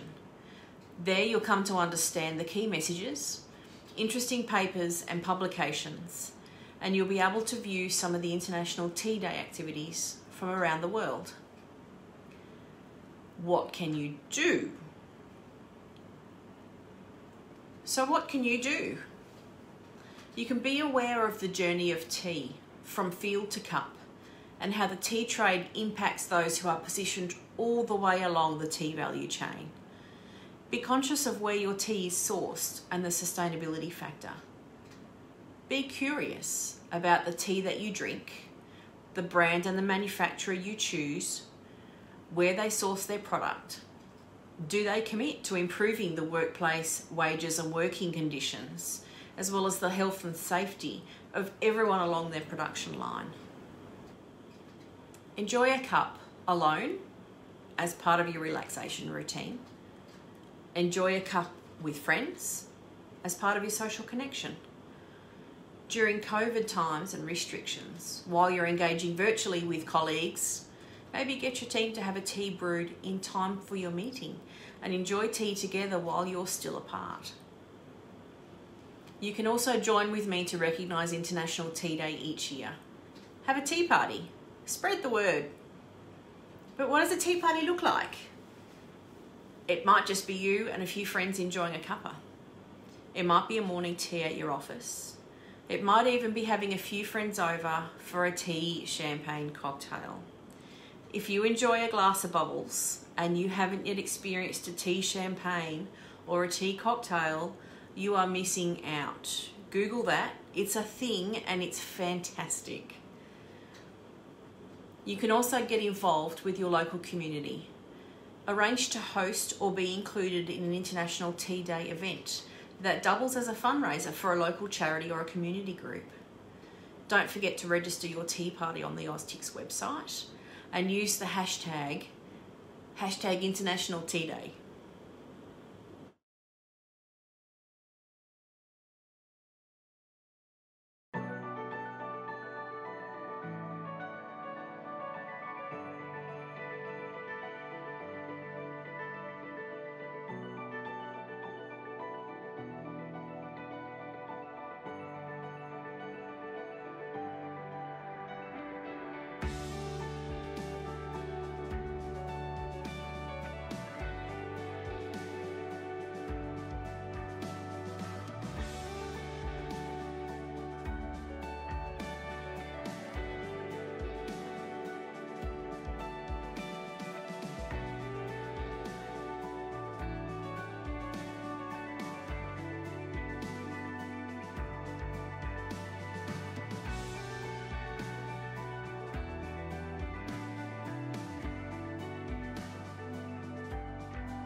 Great, Rebecca. Thank you. I hope Rebecca's presentation has given you a little more understanding of the International Tea Day and why it's such an important day for us to recognise and to promote. So, up next this afternoon is the seminar forum. We introduced this Q&A style forum back at our seminar in Hobart in 2019, where the theme of the forum was to look at brand Tasmania and why having that branding had such big connection to local businesses. In 2020, the focus was on Australian tea farmers, when we had 3 very different tea growing farms represented, giving us a great insight into their world of tea. This year, Adeline takes the seminar forum to an absolute new topic of innovation. So please allow me to introduce your host for this afternoon's seminar forum, Austcs Director, Adeline Teo. My name is Adeline Teo and I am an Austcs Director. Our next session is an innovation forum featuring 3 panellists who represent different parts of the tea and agriculture industry. Brendan Collins is the manager of Arakai Estate, located in the Sunshine Coast hinterland. The Collins family cultivates many agricultural products, including tea. While the estate grows Japanese cultivars usually used for green tea, they developed an innovative style of production that is closer to sweet and aromatic oolongs. Kim Cooper is co-founder and chief tea taster at East Forged, an award-winning beverage brand created with business partner Tanya Stacey. East Forged is the craft, brewed and ready-to-pour iced tea designed to disrupt the cold tea beverage category. Kim has many years' experience in tea as founder of The Steepery. Becky Neri-Dart is the founder of Big Heart Bamboo, a specialty food business that harvests from one of Australia's biggest bamboo forests located in Queensland. Becky's background in nutrition enabled her to see that the tender bamboo shoots could be harvested and pickled as a value add for the culinary market. The brand also sells bamboo condiments and herbal tea. Welcome, everyone. Innovation comes in many forms, and I guess my first question is, what does innovation mean to you? The farming context that we're doing here, it's just about improving things year after year, sort of in response to what's happening around you. So for us, you know, we're sort of constantly innovating in the sense of just trying to make life easier. You know, try to make a good product, but do it easier each year. It's a bit tricky for us because basically you get one shot at each thing each year. So you get a chance each year to be innovative in some way and see how it goes, and then you sort of have to reassess at the end of the year. So talk me through that process, I guess, of how you came to understand tea. for the place that you're in, as opposed to how things are ordinarily done? Yeah, so we just did everything without finding anything out because we couldn't. There wasn't really anyone to talk to doing what we wanted to do. So the necessity part comes into it a lot of, there's just an immediate problem that you have to solve. As far as the process when we planted the tea went, the only cultivars available to us were Japanese cultivars. So that was sort of chosen for us, but we didn't have any particular desire to make Japanese tea. We could already see that there was quite a few places in Australia doing that. Wasn't particularly our type of tea that we wanted to make or drink. So we I guess took a bit of a punt to do something very different with those tea varieties, and I guess make them into something that potentially hasn't really even been done before. After that, it really is that small feedback loop that happens every time you get a chance to make your thing. So every harvest is a lot of record keeping and a lot of tasting, and maybe 3 years later you'll be able to look back on that because the tea has changed and you've gotten some flavour out of it that you didn't even know was there to start with. And always sort of looking back and reflecting on what might have caused that. Take me through the production setup that you have as well, because you learnt some things about production, and you also learnt what you could and couldn't do on your estate. So I guess looking back, what do you know now that you didn't know then about production that maybe you wish you knew, or you were okay to invent as you went along? Yeah, it's so all-encompassing, the creation of tea, especially when you're growing the product as well. It's from the management of the plantation through to actually making tea. It was a big surprise at just how much time it took to process tea. That really put a bit of a spanner in the works for us early on, that it really limited how much tea we could make.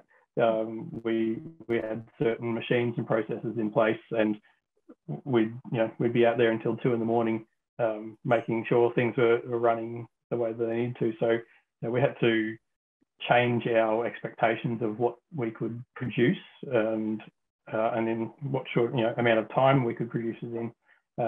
And since then, we've had that time to reflect and look at where money would be better spent to make that a bit better. And so, a few more machines, 6 or 7 years down the track, and all of a sudden that gets over that hurdle of the time taken to dry tea at the end of the day. And Becky, how do you incorporate innovation in your business? What does it mean to you? So for me, I would say that innovation, an epiphany I had the other day when I was thinking about this, was that it's creativity crossed with necessity. And when the two come together, then what rises from that is innovation. So for us, similarly with a seasonal product, each year it's trying to do what you can while you've got the pressure on you, but also trying to develop new ways of doing it. And then when you've got your off season, you have time to rethink about your strategies and then get ready to implement them, which is quite exciting when season comes around and you actually do get to start implementing them. And I think it's just about exploring, and now more than ever, I think this is needed, exploring new ways of doing things and just really getting outside of the box, because I don't think the way we're going at the moment is going to be sustainable. So I think, that's for me, innovation is just really embracing creativity, coupled with a little bit of intuition, a little bit of foresight, seeing where things are going, and then trying to make it happen and see whether or not people pick up what you're putting down. And that's, my understanding. And Kim, what does innovation mean to you? Yeah, sure. I think in the innovation, for me, it means it's the thought about turning an idea into a solution that actually adds value to a customer. I think new ideas and thoughts about products is a really easy thing to conceptualize, but it's about the commitment behind that idea and bringing that to some sort of commercial reality, and ending up with a product that people are actually going to pay money for. That is part of what I see as business innovation. That's really interesting. All of you picked up on the idea of, I guess, value in a way, because there's an end product that has to go to somebody, because it's no good just coming up with ideas for their own purpose. Can I pick up on that, Kim? I'm going to ask you a little bit about your business, East Forge. What do you see as the most innovative thing in it?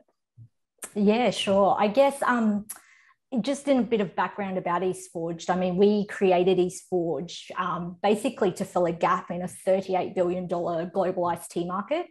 It was ideated by two tea professionals, myself and Tanya Stacey, and we brought this tea specialist background that we have, 10 years working relationships with tea farmers, to create these multi-award winning cold tea beverages. So essentially, the most innovative part of our business is that we brought a first to market concept of iced tea that is expertly brewed, crafted, and ready to pour. It's an adult tasting beverage, and it's designed to be socially inclusive. The magic is that it looks very much deceptively like a beer.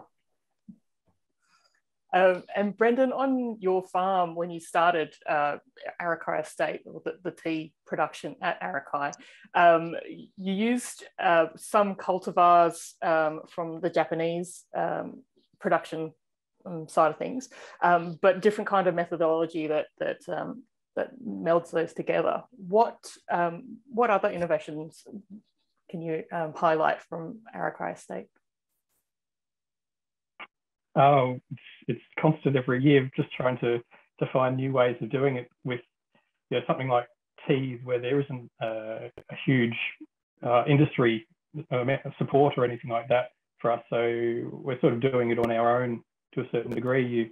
You look around the world a bit and see what other people are doing, but yeah, we really have to make it up all ourselves. And so just a combination of the Japanese tea varieties, more Taiwanese style processing, sort of coupled with just the constraints of what we have in place with machinery and time and you know, family and all that sort of stuff. You constantly juggling everything, really.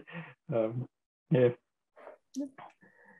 And Becky, you started Big Heart Bamboo based on the bamboo forest that your father had already started cultivating. Tell me a little bit about that value add process. What's the most innovative part of what you do? Yeah, so I guess one of the things is, especially with agriculture, the way it is these days with more frequent droughts and everything, is the sporadicness of what we were getting and how much we were getting. So trying to approach chefs to be able to take on the product, not knowing exactly when it's going to come through and not knowing how much you're going to get at any time. We can get anywhere between 1 ton up to 10 tons. So trying to predict that is really difficult. And you can water bamboo, you can irrigate it until the cows come home, until it gets that rainwater. It won't budge. So for us, it's been a matter of, yeah, like the pain point was for the chefs as well. Like we couldn't figure out like how to get them to the chefs that quickly. So, and it was also very stressful trying to get it to market and get it out while it's during peak harvest season as well. So ultimately that led us to, okay, well, preservation on shelf life. And we also really wanted to get bamboo shoots more well known in the retail sector as well. So we put those two things together into, okay, well, what's something we can take to retail that'll be available all year round, and then that also provides us with an income in between between the harvest seasons as well. And the first one we came up with is bamboo shoots, and we tested the market with that for about 1.5 years until we perfected it. And then from there, yeah, just started making more and more each year, and we've just diversified with different products and chutneys using the market base that we've already got as our testing, I guess, so market testing and seeing if people like it or not, and which ones we've kept and which ones we've gotten rid of. So yeah, I think it's a product that I absolutely love, but given that sporadicness, and I feel like the more we move through the changes that we're experiencing with the environment, finding more ways to be able to control your stock as well, and be able to have something that you can count in terms of inventory, rather than an idealism of what might come out. And then also bamboo grows up to 1 meter per day, so you've got to act really, really quickly. And again, it's really helped, like when the lockdowns happened quite regularly last year, it was knowing that we had an option B to go to with the chutneys and our pickles as well. So even if the restaurant shut down, we still had another market to go to. So diversifying has been a really important part of that as well. Can I ask on the problem solving part of it? Talk me through that process of problem solving, because you saw that it needed a longer shelf life, and again, that consistency and the being able to sell throughout the year to various market segments. So how did you solve that problem, or what did you look at in order to solve that problem? I guess the main thing would be looking at shelf life, so long-term sustainability of the product as well, and then being able to just diversify, and so I don't know if there was a particular strategy in relation to problem solving. It was just we knew what we had, which was a lot of product and like an unstable market with the lockdowns, and also like not knowing when our products were coming through. So it was just consulting with other people, with food technicians, food technologists, really lending on the knowledge of other people that have been in the industry, in the food industry for a very long time, and having a really good talk before making any decisions. And one thing that I think has really been of benefit to us is that we've just taken very small steps the entire time. So test it, then test it the next year as well. So I think that's what we've done and how we've handled it, and it seems to be working. But in terms of an actual like algorithm for solving, modeling and problem solving, I think it's just as my excuse me, my dad always said, like the first thing is to find what the problem is and then analyze it, and then take steps and corrective steps to make what you want to happen, and then make sure that aligns with the market. And then if it hits on both sides, then you've got a match, and that's when you know to keep going. And then if it's going well and easy flowing from there on, then we keep it. Brendan, on the production side, I mean, farming's kind of its own issue again, with the the difference between seasons and what's coming up and what's what the market's going to bear on the other end as well. It's the same kind of problem as Becky has. Do you aim for consistency in your tea products or in your other farm products, or do you kind of hope for the best and make what you can out of what you get? It's pretty much hope for the best. As far as the tea goes, we've just found there's no point trying to recreate the same tea. There's so many factors that are out of our control, and we just have found we haven't made the same tea twice. So we, in that sense, we treat each year as its own vintage, and it's quite a sort of specific tea for each year. But of course, tea is sort of only one of our products that we're putting out here. Avocados are another big part of what we're doing, and you're subject to crazy market forces with that. We're getting about a tenth this year is what we got last year from our avocados. We're doing a lot of ginger now, and that's all about quality, just the highest quality you can do, because there's every chance it's going to end up on someone's cutting board somewhere. So you've got and there is things in place like the Fresh Care certification that make sure that your food safety and quality is up there.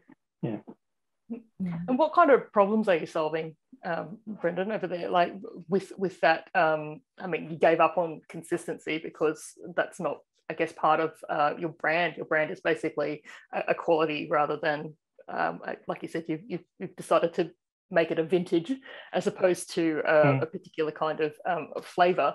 So what kinds of problems are you solving with what you do? Well, I mean, with farming, a lot of the time you solve a problem when something breaks. Unfortunately, that's the amount of time that you have to get to things. The old saying is, put time aside for your machine maintenance, or your machines will put time aside for you. And sometimes you just have to wait until something breaks. But for us, I guess sometimes the work wears a bit thin, and after a while you look back at it and say, we don't want to do that again. And so you just have to figure out some other way of doing it, and that could be make some weird piece of machinery that doesn't exist to solve a problem, or just reevaluate what you're wanting to make. Sometimes you can look at what you've been doing for years and go, we've got 3 steps in there we didn't need to do. And that sort of stuff just comes with time. And Kim, with your product, although it's got a component of it, the tea component of it does actually change from year to year. You are trying to create a beverage that is quite consistent, both in the production of it and the quality and the taste, just because you've tested this to perfection to the market. So what kind of problem are you solving when you create this product? Yeah, I think the biggest problem that we're trying to solve is that essentially the iced tea category, it's dusty and it's latent, and there's been no innovation in the category anywhere for such a long time. There's been no changes of flavors. They're still mostly the commercially available ones are high in sugar or sweeteners. They don't really resemble what tea tastes like. So for us, it was about creating a beverage for tea drinkers. And we also wanted to create a beverage that had an adult tasting profile and didn't contain that sort of sugary, that sugary back, those sugary notes. And it was an offering that we wanted to become available to a growing category of drinkers that are either abstaining or moderating drinkers. So that's sort of the problem that we were solving. And when you look across the tea industry as a whole, you can see that there's been a premiumization in, from the Australian brand T2 since the 2000s. There's been an appetite for flavored tea, and that has been growing successfully, but it hasn't been drawn into this iced tea category. And I think in terms of the other problem we're solving is that anyone can make cold brew tea. It's such a simple process. But it does require some time and some pre-planning. So we really found a gap in the premiumization of iced tea between this commercially available tea product and then what we do as a cold brew, do it yourself at home. So I guess what we were trying to do is create a new wave of a ready-to-drink craft iced tea for tea drinkers that do still expect the provenance of tea in every drop that they drink. So we didn't want to compromise on the quality and the flavor profile. And we also wanted to create something that would almost be a bit of a discovery for people that are new to tea. So a cold brew that people might actually be surprised is tea was sort of where we were aiming for when we were solving this problem. I'm going to ask you all about how do you incorporate innovation into your business. And you all mentioned different ways of doing that, both at looking at the problem, but also in the ways that you solve it. So Becky, I want to hear from you. With Big Heart Bamboo, how do you think about innovation and incorporate it into your business every day? I think it's something we do every day because there is no rule book for how to manufacture bamboo in Australia. And we've sold the fresh shoots before and that sort of thing, but there has literally been nothing before done like this. And we're proud to say that we have a product that is from what we can see is a world first in the commercial industry, which is amazing. But yeah, it's an everyday thing. I guess as a business owner, your mind's always going over new products. What can you do with this? What can you do with that? And yeah, innovation, it's absolutely needed, I think. And especially when if you don't have a product and if you're going into a field where you're filling a market gap where there is the need for this one as well. It's just about, just thinking outside the box essentially, and testing that against the market constantly, and then making sure you're filling the gap wisely and spending time wisely, I think, as well, because it can be a very expensive product process as well. So yeah, I think, yeah, just making sure that it's in alignment with what the customer requires, and then also making sure that it's, yeah, in alignment with the ethics of the business as well, making sure it's done in a way that's sustainable, and that's always something to keep in the back of the mind. And then also moving forward for like future foods and future farming, like, you know, where will this go in the future? So we've got like the short-term vision of day-to-day business, then we've got the medium term of like products we'd like to bring out, and then ultimately there's that long-term vision of we would like to see more sustainable farming practices in Australia. And I feel as though bamboo has so much to offer in that, like not only in terms of its health and nutrition, but also to do with like its byproducts such as the mulch or the poles or other stuff that can be used as alternative industries. So it's multifaceted.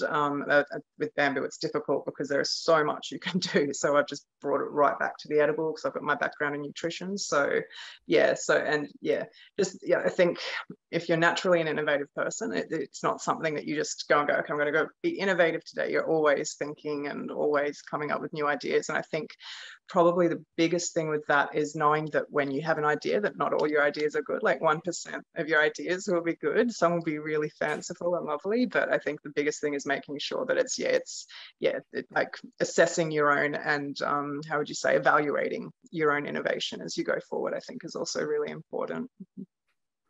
And Kim, when you started East Forge with Tanya Stacey, you actually aimed for that market gap. So there was already innovation from the get-go with East Forge. How do you incorporate innovation into your business in a much more everyday sense? Yeah, I think for Tanya and I, it's about leaning on our superpowers in terms of when we combine our forces.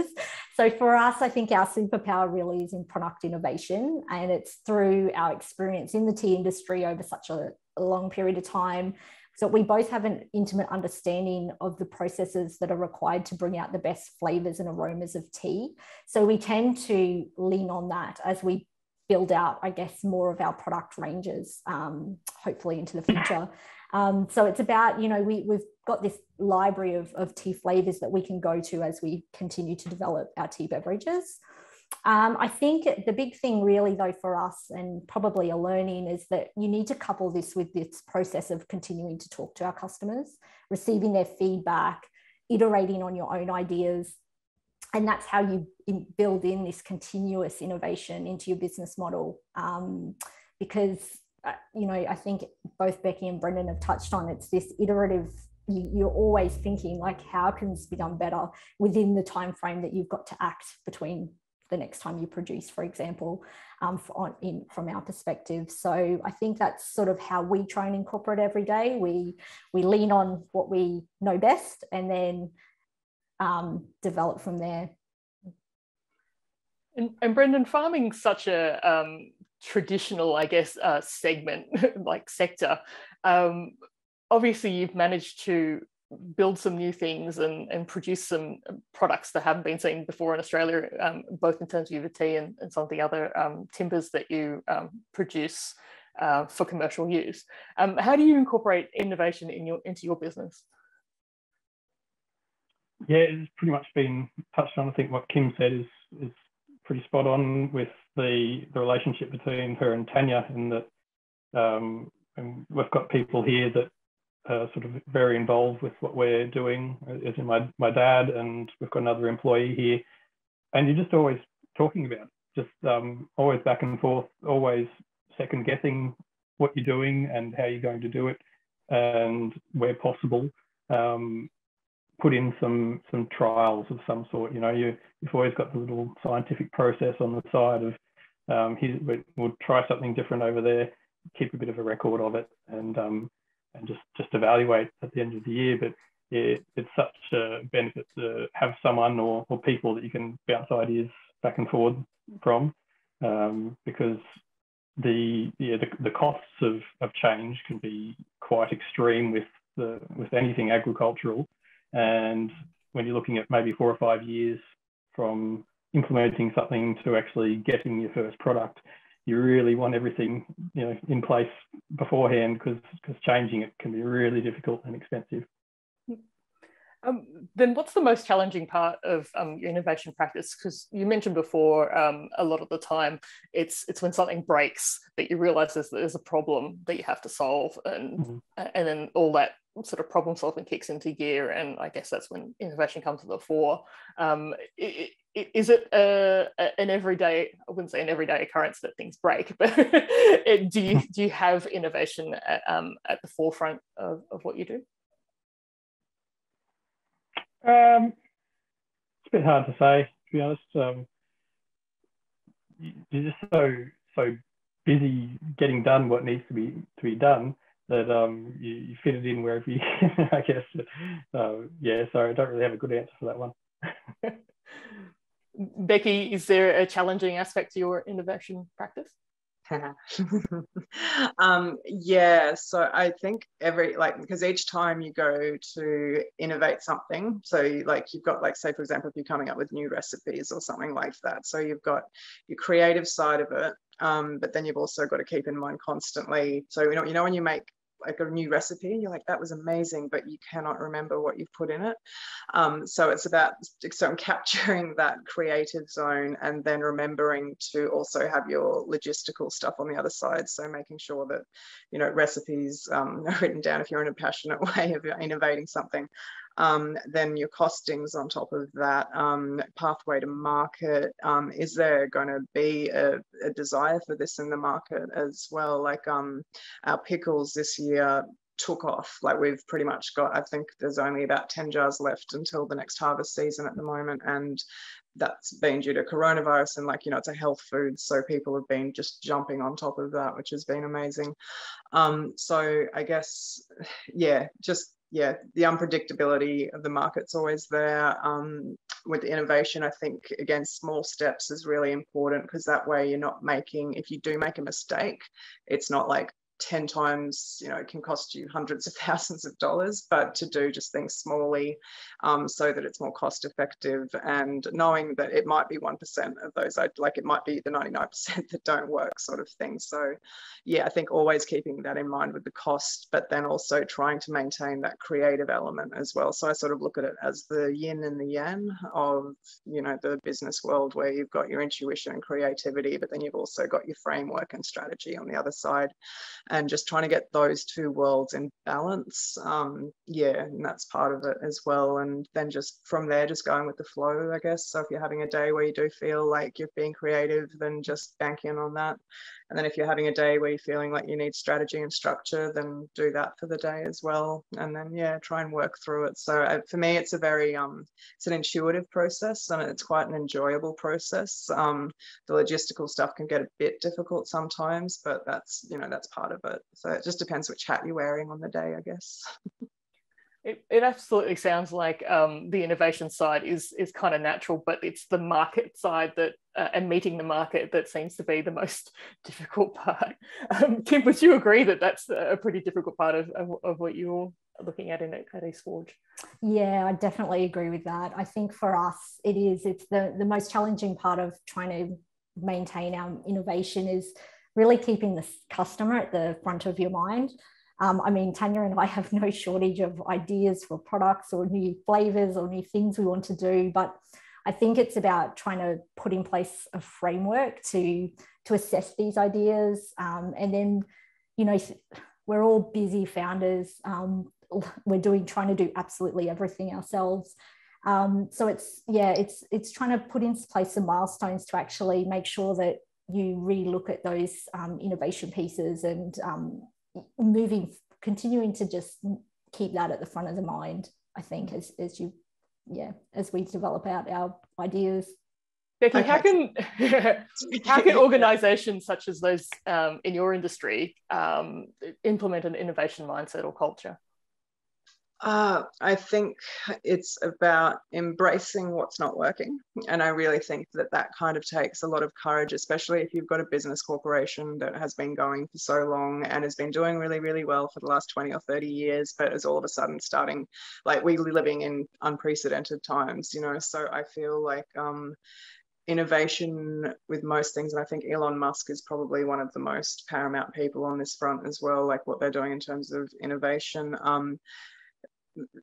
times are changing, so I feel as though we need to change with that. And I feel that innovation is not just going to be a commodity anymore, it's actually going to become a necessity as well. So I have the benefit that I'm small, so we can move quite quickly if we need to.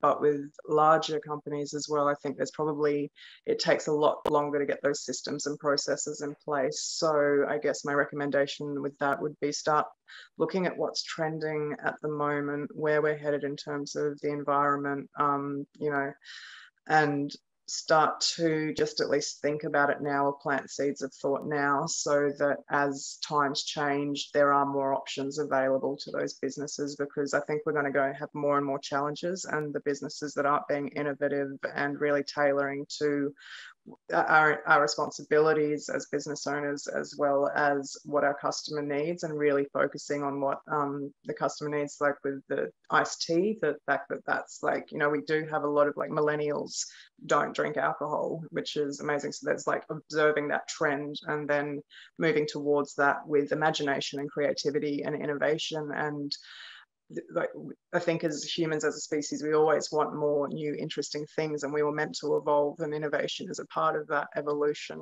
So yeah, I think, that's my answer on that one. Brendan, you're quite small in terms of the number of people who work at the estate, but you are spread quite across quite a lot of different sort of segments. So how can you apply innovation, I guess, across the board? And if an organisation was in sort of your industry, what could they look to do to incorporate innovation in their industry?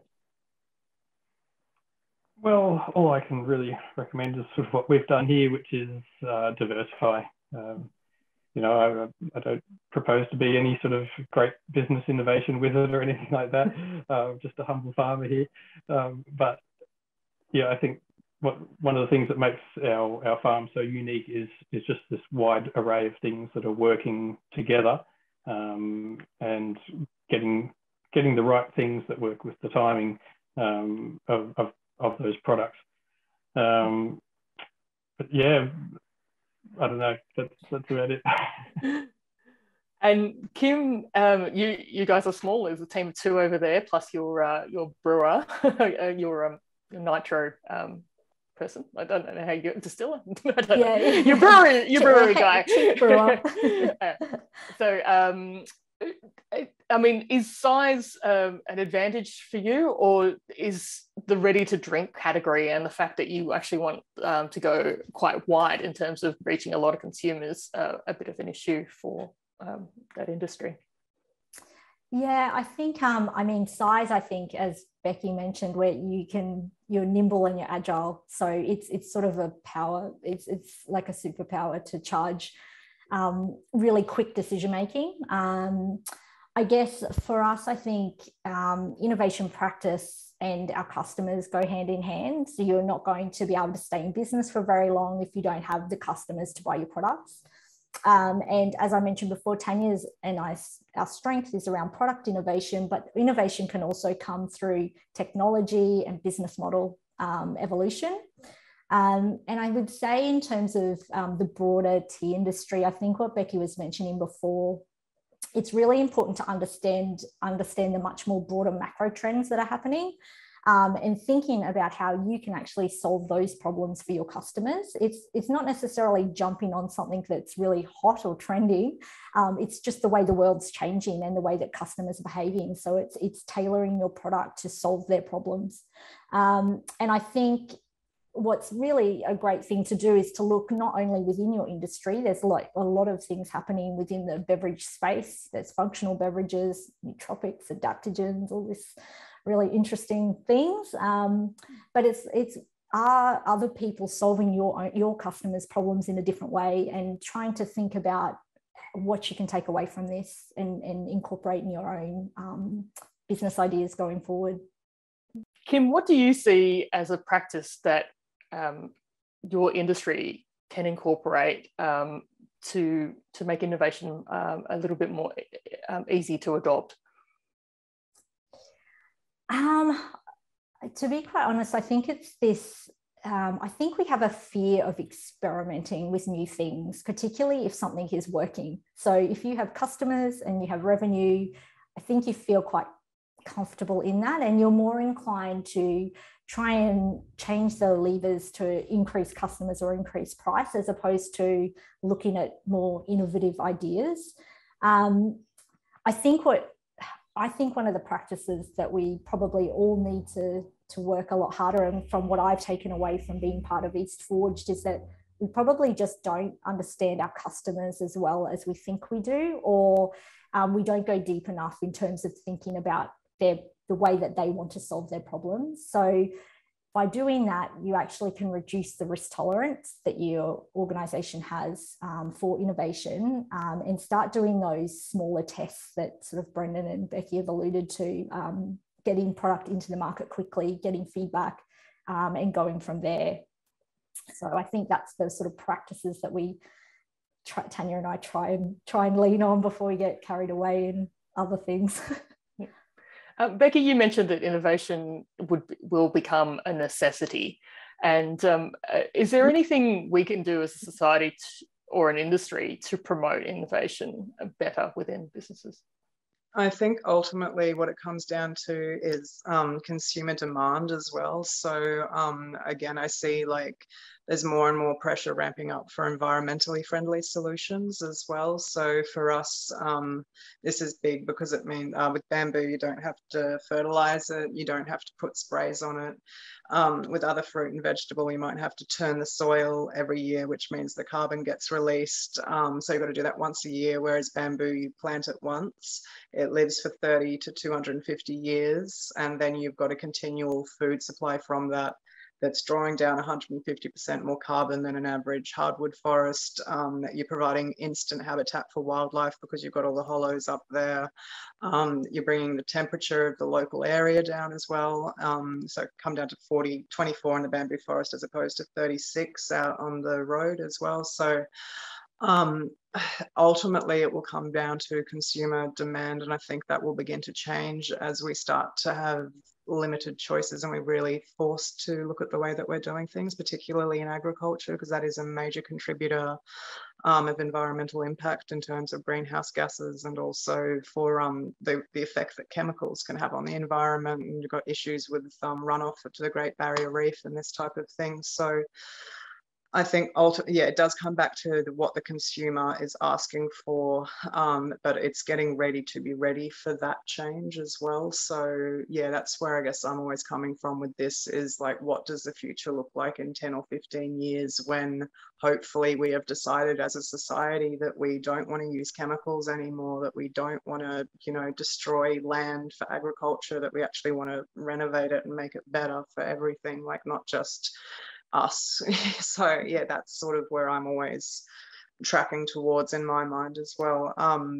For Brendan, who is also in that agricultural industry, is there any way that the agricultural industry can support innovation for agricultural businesses? I think it's just such a part and parcel of agriculture to be innovative. You sort of have to innovate or die. You're just going to be overtaken by someone else, doing the same thing, either better or cheaper. Kim, is there any help that you've had from either the community, your industry, or society that has helped you be innovative in your business? I guess for Tanya and I, we're probably not your typical startup founders, and that's sort of the space that we have landed in. So we're not the branded t-shirts and the techie kind of SaaS sort of businesses, but what we have managed to do is to meet quite a few people from that startup world, and it's very different to the tea industry. So we've been fortunate to meet a lot of mentors and advisors that have almost given us permission to be ambitious about what we want to do. And I think it's sadly something that we probably don't allow ourselves enough of.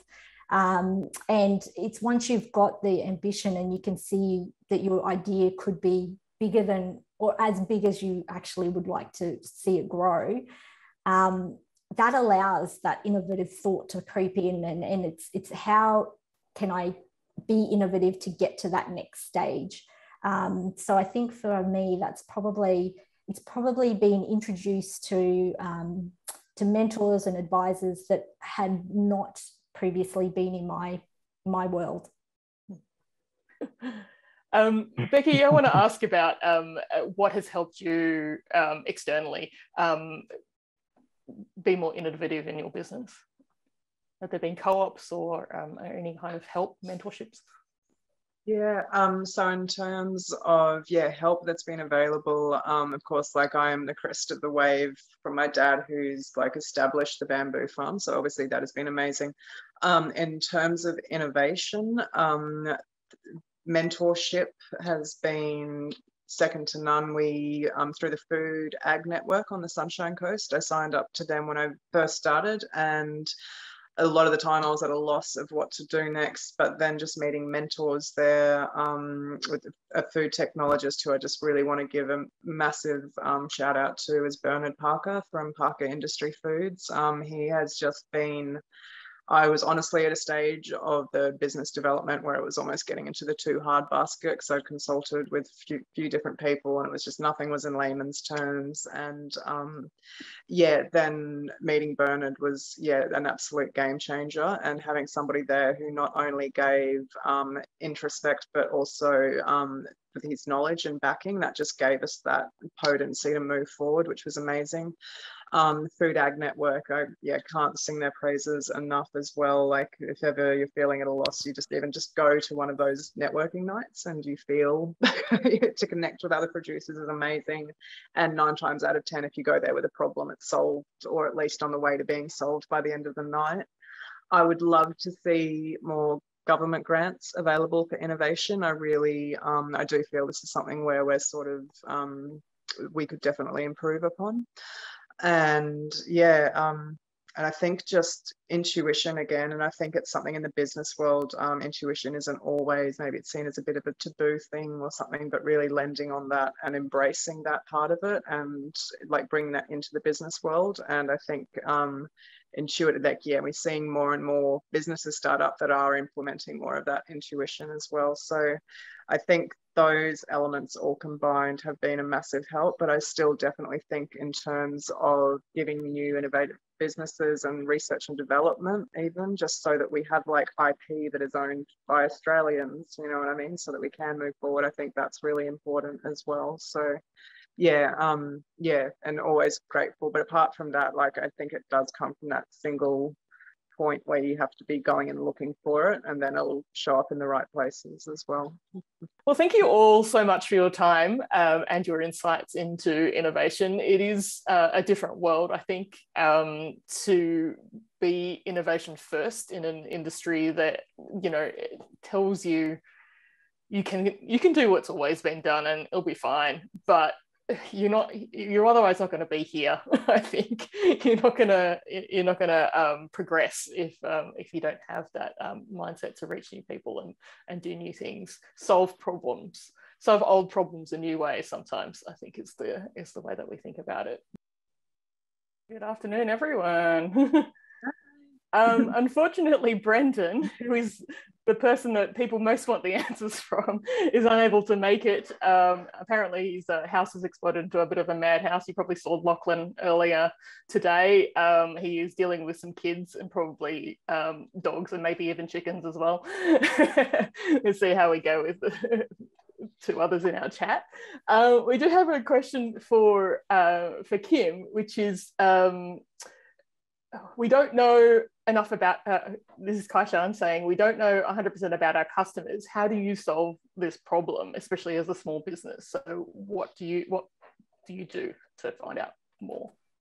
Yeah, great question, Kaishan. I think for us, we're bootstrapped, so we don't have a lot of money to go out and pay for market research. But you've got customers. So firstly, you've got your customer base that you should definitely recommend you going back and asking them questions, and just trying to, I guess, have a set of questions that won't it's really challenging, but won't skew their answers to what you're actually looking for.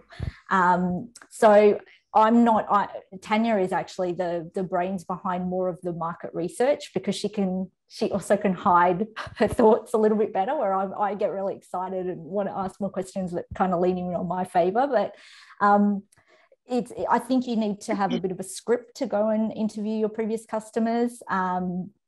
It can be a great start for you, and particularly what you're looking for is it's going beyond sort of what they like and their general habits, but sort of where do they go to for sources of information? How did they actually arrive to you and what sort of trying to get behind their thought process about how they've discovered you, because that will tell you a lot about potentially other customers that also might come via those channels that you may not have thought about, and it can really be quite surprising. That's probably where I would start, Kaishan. And there are survey tools out there, but you have to just be mindful of the types of populations they're tapping into, and what you're really wanting to get out of it. What about you, Becky? Like, you mentioned, you had that background in nutrition, and you were looking at what the chefs were looking at in many ways. So how did you get that information, that feedback loop? So it started off with Zeb from Wasabi. So he's like super talented chef. So I guess taking shoots to him, and then each year, like, we sort of started with what we knew. So I've got a very like a risk adverse way of doing it, which is that you start with what you know, and then sort of each year just sort of build out from that, just a little bit more.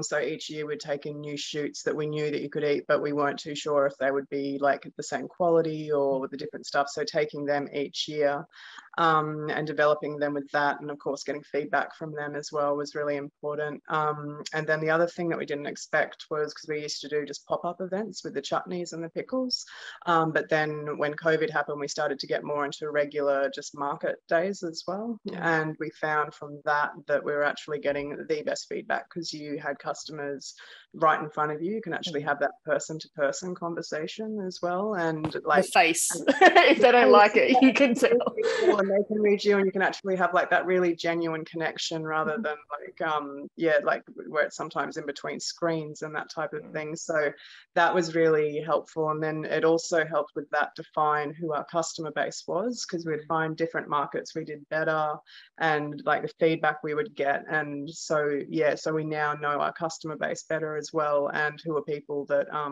like align with what we do as well. So it's that was really helpful in trying to figure that out. But I think it's all a journey, and I think it's just trial and error. I think a lot of it, because you see what feels right for you and where you want. And when you get that right connection with the right customer, it's a really good feeling, because you know they love your product and you get to see them regularly as well, and at markets. So and then you end up with great ambassadors as well that understand why you're doing what you're doing, and they somewhere at that stage on the same page as well. It's kind of interesting, like reverse engineering from particular markets. Like if you do really well at one market, you're like, okay, well, what's the demographic who generally goes to this market, and are we hitting that that point? And that was a big one for us as well, like realizing that we have like that market, like the people that just love chutneys and gourmets and pickles and already love that type of thing. But then we've also got the millennials down the other end that are really like want to see like new future foods and that sort of stuff. They're similar to what Kim's doing with the low sugar iced teas. Kim, like you did a lot of taste testing with the different fruits that you put in it, and obviously pairing that with the teas that you wanted to pair. How did you come to the three that you have now? And maybe let's look at what you might be thinking about in terms of more flavors later on. Yeah, sure. I guess what we did know was that to take a new style of iced tea to the market, we did need to, even though we wanted to play around with some interesting teas, probably not everyone's encountered like a white tea, for example, or a post-fermented green tea, and similarly with the fruits. We also wanted to give at least one product that had some resemblance to what may be available on the market. So our Australian grown black tea and yuzu really is a classic, of the black tea and lemon sort of flavour. profile. So we found that if we lead with that, that will give us a good way to introduce the product to a much wider market that it may have come into contact with iced teas before. And the other two were really about pushing innovation and pushing our agendas in terms of the tea category. And both Tanya and I have never been shy about hiding behind what tea is, what to call it. It is a little bit similar with the fruits. We were told, we should really think about whether we should call pitaya or we should try and dumb it down for people and go with dragon fruit. And again, we just feel like that's a big part of the mission of who we are as well. In terms of other flavor profiles that we're thinking of, I would say that we have some really good ideas about what we want to do. We definitely want to tap into something in the non-caffeinated world, so herbals, infusions, and that area. And we also have some ideas around a number of other styles of tea. Particularly we'd love to bring an oolong tea to the market at some point. Both Tanya and I being really big appreciators of that style of tea. But I will say that we wouldn't launch those products until we do a lot more detailed consumer trials, and more so than we did when we first launched the product, for sure. Okay. I do also want to ask a bit about timing for both of you. I mean, Becky, what you were saying, when the product's ready, you've got to go out and harvest it, which is what you're probably doing this morning. 1 week out, yeah. Now, so I'm just waiting tentatively. Yeah.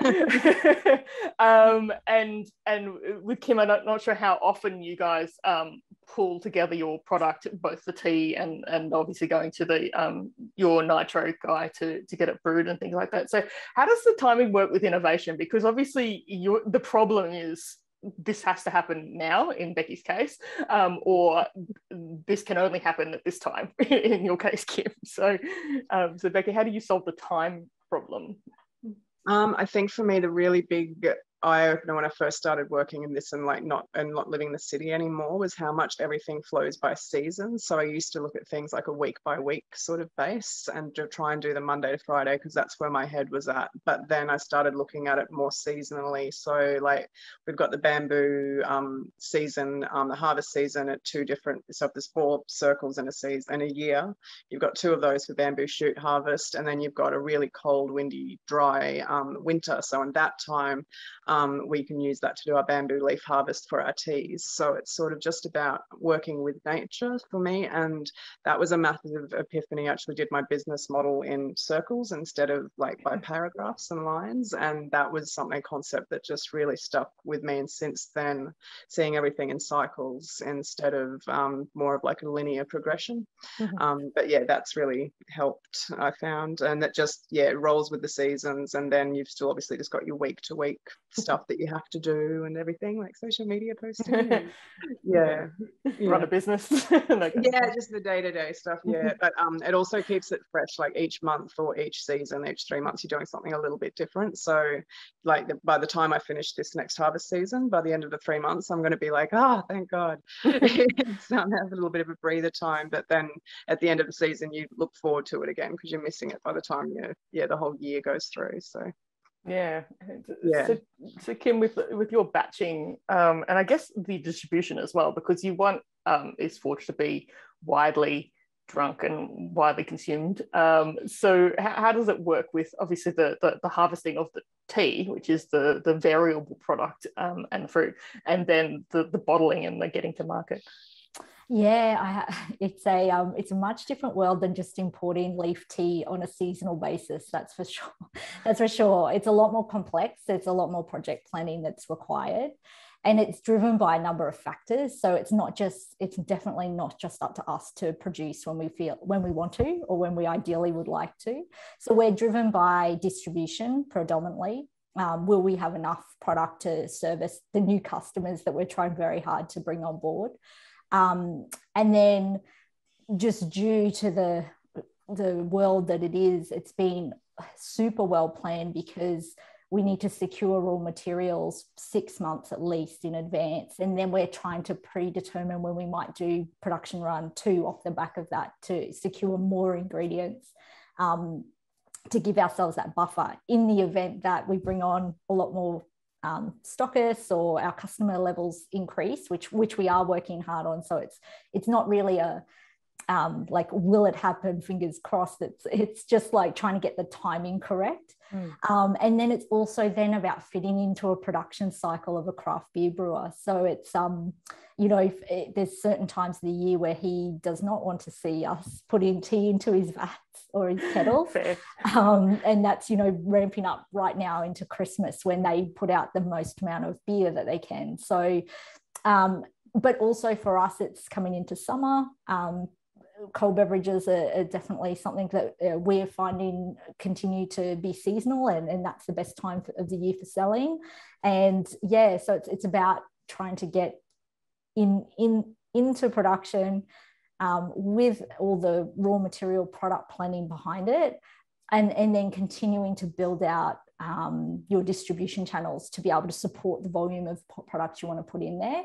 And I guess sometimes it feels, as a founder coming from a specialty tea background, that's a bit clinical, and you sort of get further and further removed from the beauty of the tea leaves and the seasons and things like that. But I think keeping it at the core, our bigger mission about advocating for tea more generally, and giving it a bigger, broader voice to speak from, that sort of keeps us going.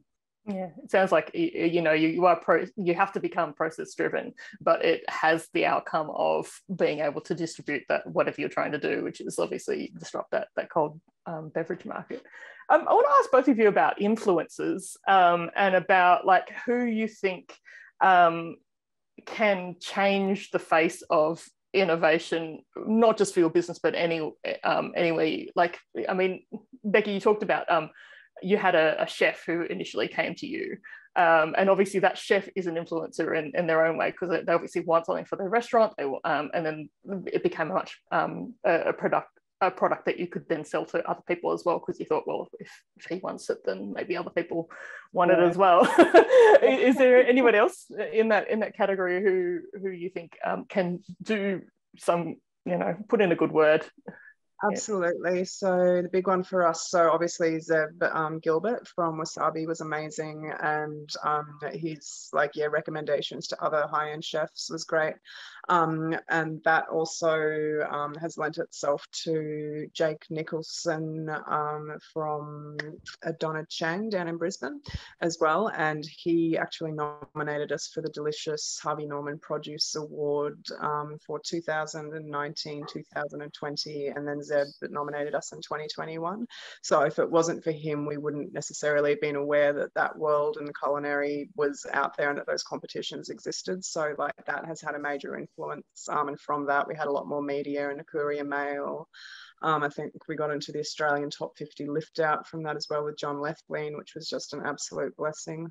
So yeah, all of these influences, I guess you would say as well. And thank you to Jason McGratis as well for finding us on Instagram as well. So that's just been, I think once you're in that world with the chefs, then they know you, and then so like, and if you continuously provide a high-end product and you're treating it with care and everything, then it's goes out, because like to find high quality, really good produce, and I imagine the producers around that as well, that I think that would be of high value to them. So so there's these types of things. And when it comes to Instagram influencers, I'm not too sure, but it doesn't have to be Instagram. I think your chefs seem chefs seem to do the good work for you, because it's a professional word of mouth situation. Absolutely. And we always put in a few super dupers, so the hot kitchen days. We've lost Kim.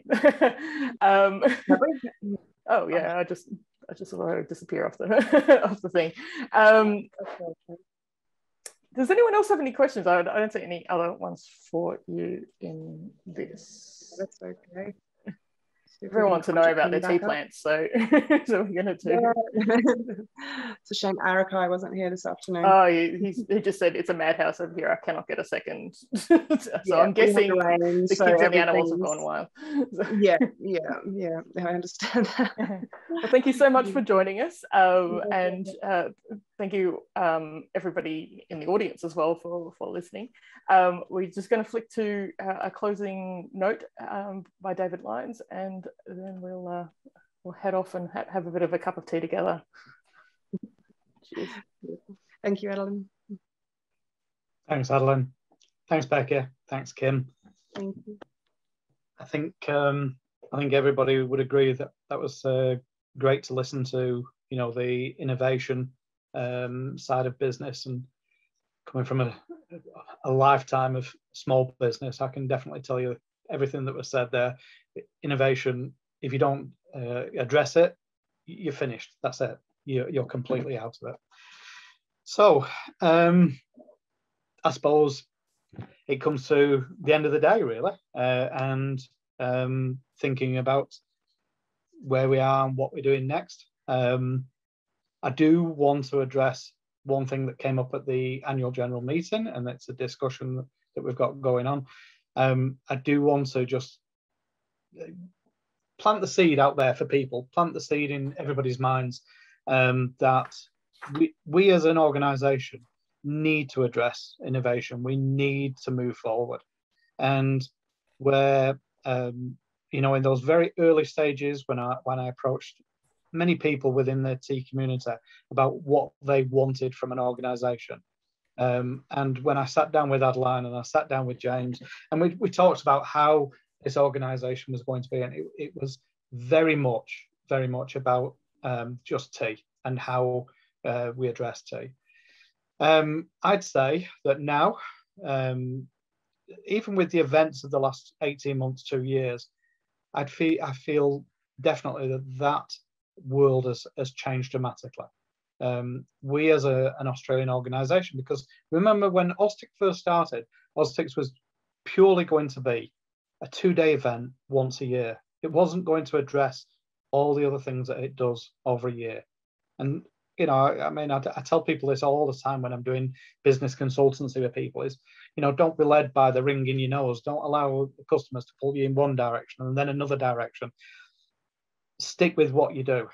Unfortunately, Austcs couldn't do that. It could not stick with what it originally wanted because it's run by the members, and the members wanted other things of Austcs. So we need to look at how we develop. And yes, the seminars will develop, and things like the International Tea Day, have been introduced. But we also need to look at, if we're going to be a true representation of the tea drinking population of Australia, we do need to look at other things, not just tea from the Camellia sinensis. And I know this is always a vexed conversation, but we need to put the seed out there. We need to talk about how we look at incorporating and involving the world of Tisan into Austcs. We can never be a true representation of the tea drinking population if we don't include Tisan, because our First Nations people did not have Camellia sinensis. Their cuppa, their brew, their infusion was a Tisan, and so people today don't actually recognize the difference between, you know, a tea and a Tisan. And so we need to talk about this. Certainly, and this is, you know, one thing that I'm very strong about encouraging, and the whole team are very strong about encouraging, is that we have splinter groups that come from the Austcs stable, but then develop into their own situation. And these can be the specialty tea situations. These groups like community and brewing, they can be part of that, keeping the purity of tea in their environments. But I think Austcs needs to look at encompassing a much larger community than just the pure tea leaf. And I would encourage anybody, if you've got any points you want to, pass to us. I'll go through the team members in a short while, but talk to us, talk to your regional ambassador, talk to me, talk to Adeline, and we love your feedback to tell us and guide us where you want your organisation to be going. Okay.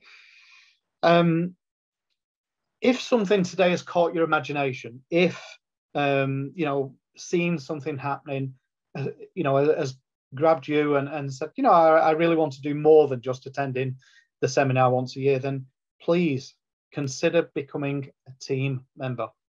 The Austcs team works throughout the year to do lots of different things. We don't just produce this, what would normally be a 2-day event. This has been a little bit different. We've split it into 2 separate days. But the things that we do throughout the year are not just about the seminar. We cover a vast range of areas nowadays and things that we have to do. We are particularly, and I know I keep asking for these, but we are particularly interested in anybody who has that media or marketing background.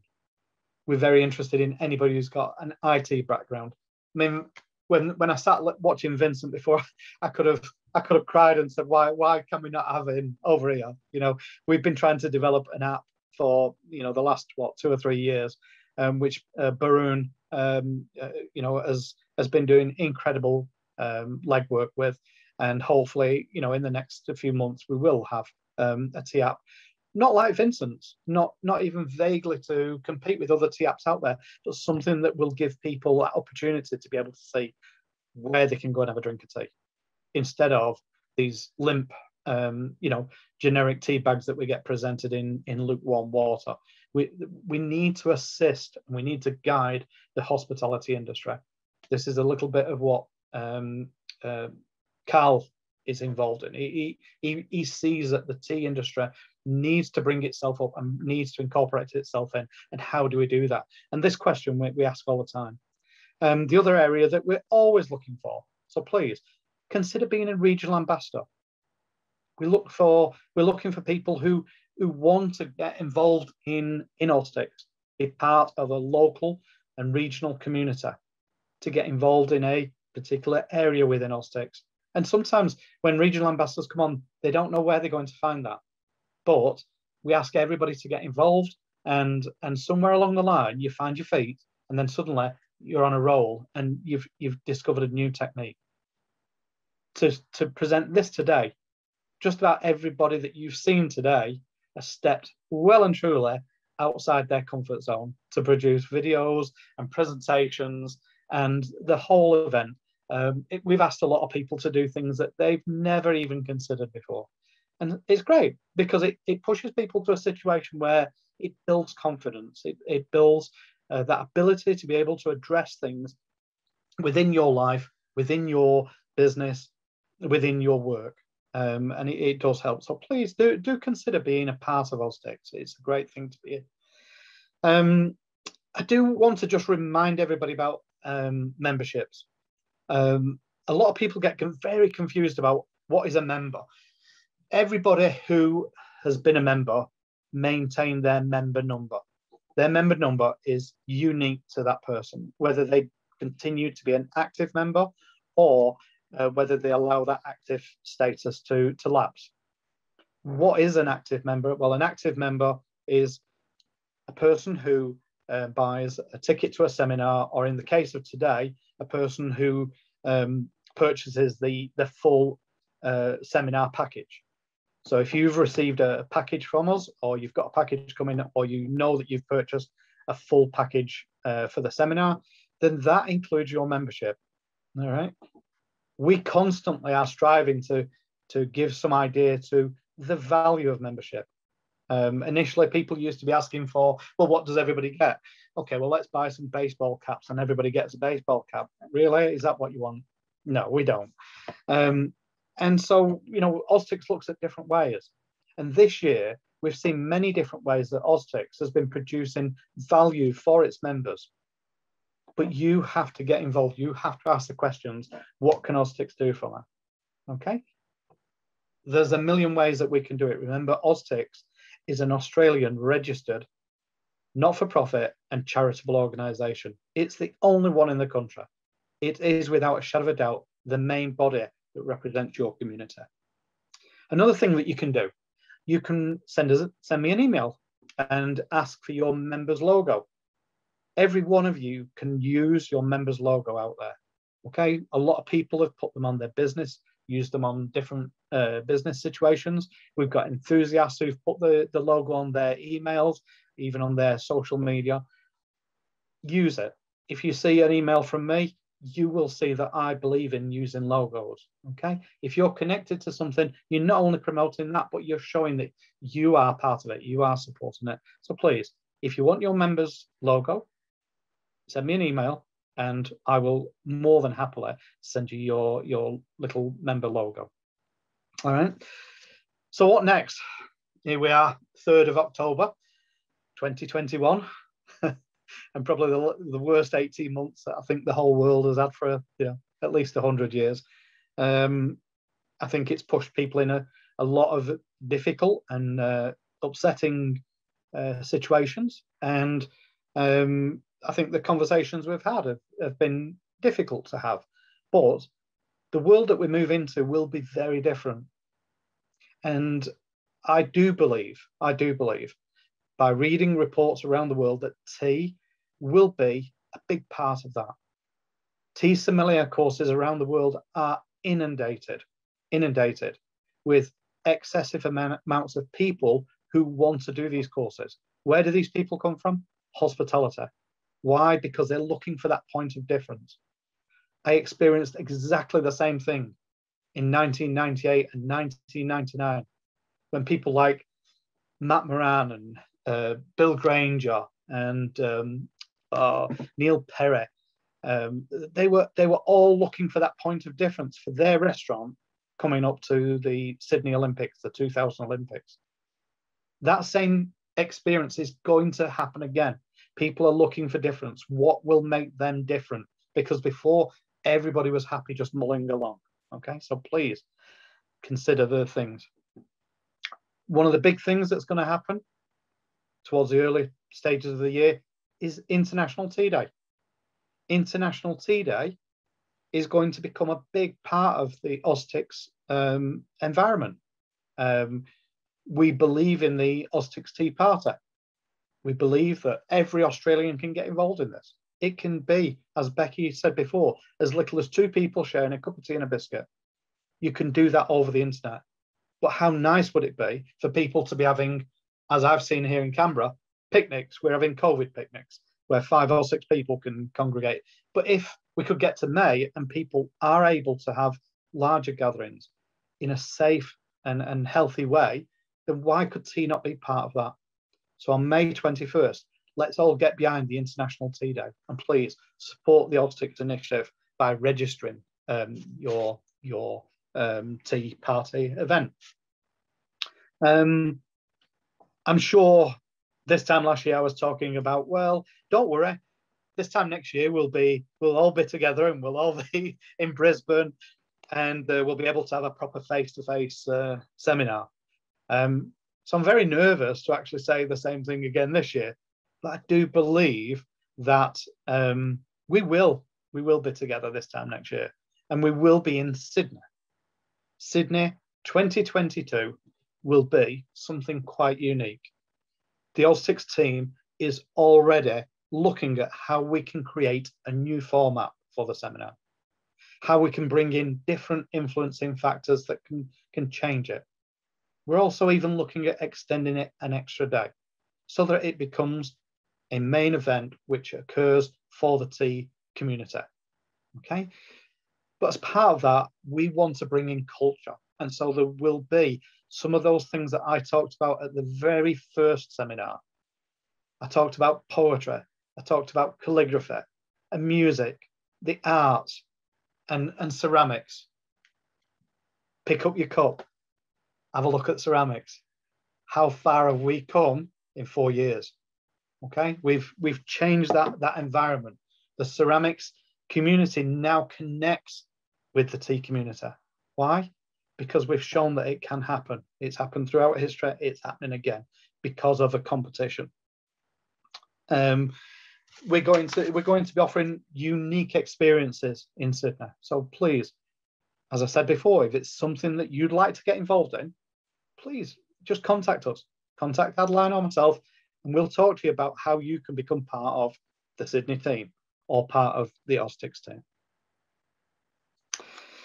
I suppose at this stage, I'm looking at the time, it's coming up to 10 to 4, and I know Adeline's going, come on, David, get on with it. Don't worry. Every Austcs team meeting, that they all tell David to shut up and just get on with it. So I really would like to give out some thank yous. I know this is how we finalise the day. I'd like to start off by thanking every one of you out there, because by attending today's event, you make it significant. You allow us to understand that what we're doing the rest of the year to get to this point isn't an absolute waste of time. One of the saddest things about Austcs is that globally, Austcs is incredibly recognised. It has a pulling power now in various parts of the world. All right, we're recognised in America, we're recognised in Canada, in Europe, in Russia, in India, Sri Lanka, China, and Japan. Okay, and many other countries. But in our own backyard, we have that uphill struggle all the time. The hill that Austcs has to climb constantly to achieve a body that represents the whole tea community is a difficult hill to climb. So, allow me to thank our sponsors, Domacha, Anna and John Harrison, who have been with us for the 5 years. As John said in his presentation, I met Anna at another tea event in Australia, and we talked about, you know, how Australia desperately needed an organisation. And without even being questioned, she said, oh, if we can be of any help, please let us know. And 5 years later, they're still supporting us. They're still supporting us. That is fantastic. I'd like to move on to our supporters. Those who've got your boxes, then you've got the selection of teas already there. But those who haven't got your boxes, well, you've got boxes of goodies that will soon arrive with you. I'd like to thank for the tea gifts, the Chai Room in Sydney, the London Drum down in Victoria, Tea Equation and Dry Ideas in Tasmania, and the China International Tea Cultural Institute in Hangzhou. These people have given tea that we can share with you and give you an opportunity just to have a little different cup of tea than you normally have. Please do consider supporting our supporters. And I'd like to thank our presenters. The Australian Ceramics Association, Vicky Grimmer. Vicky, you know, got behind the tea cup competition at the very beginning. Kim and Vicky spoke about where we saw the ceramics competition going, and she's been there constantly. She presented last year. As you saw today, she's interviewed Sylvie and held a conversation. Vicky really does believe in Austcs and the Austcs idea. The theme of the competition is a great thing for us to have going, and Vicky recognises that, and we will continue to build that relationship and continue it to grow in the future. Sylvie Reish, Sylvie, our beautiful cup maker. 2021 cup, for me, I love it. I love the tactile feel of the outside. I actually just love holding it in my hand. Your cups will travel around the world. Every year we have friends around the world where these cups travel to, and your cups will travel. For those who do want more of the cups, please be quick. I've already taken an order this afternoon for another 4 cups. So please do consider, there is not that many to go. So please, if you want some extra cups, do contact me. I'd like to thank Jenny Gordon, Filler Tea.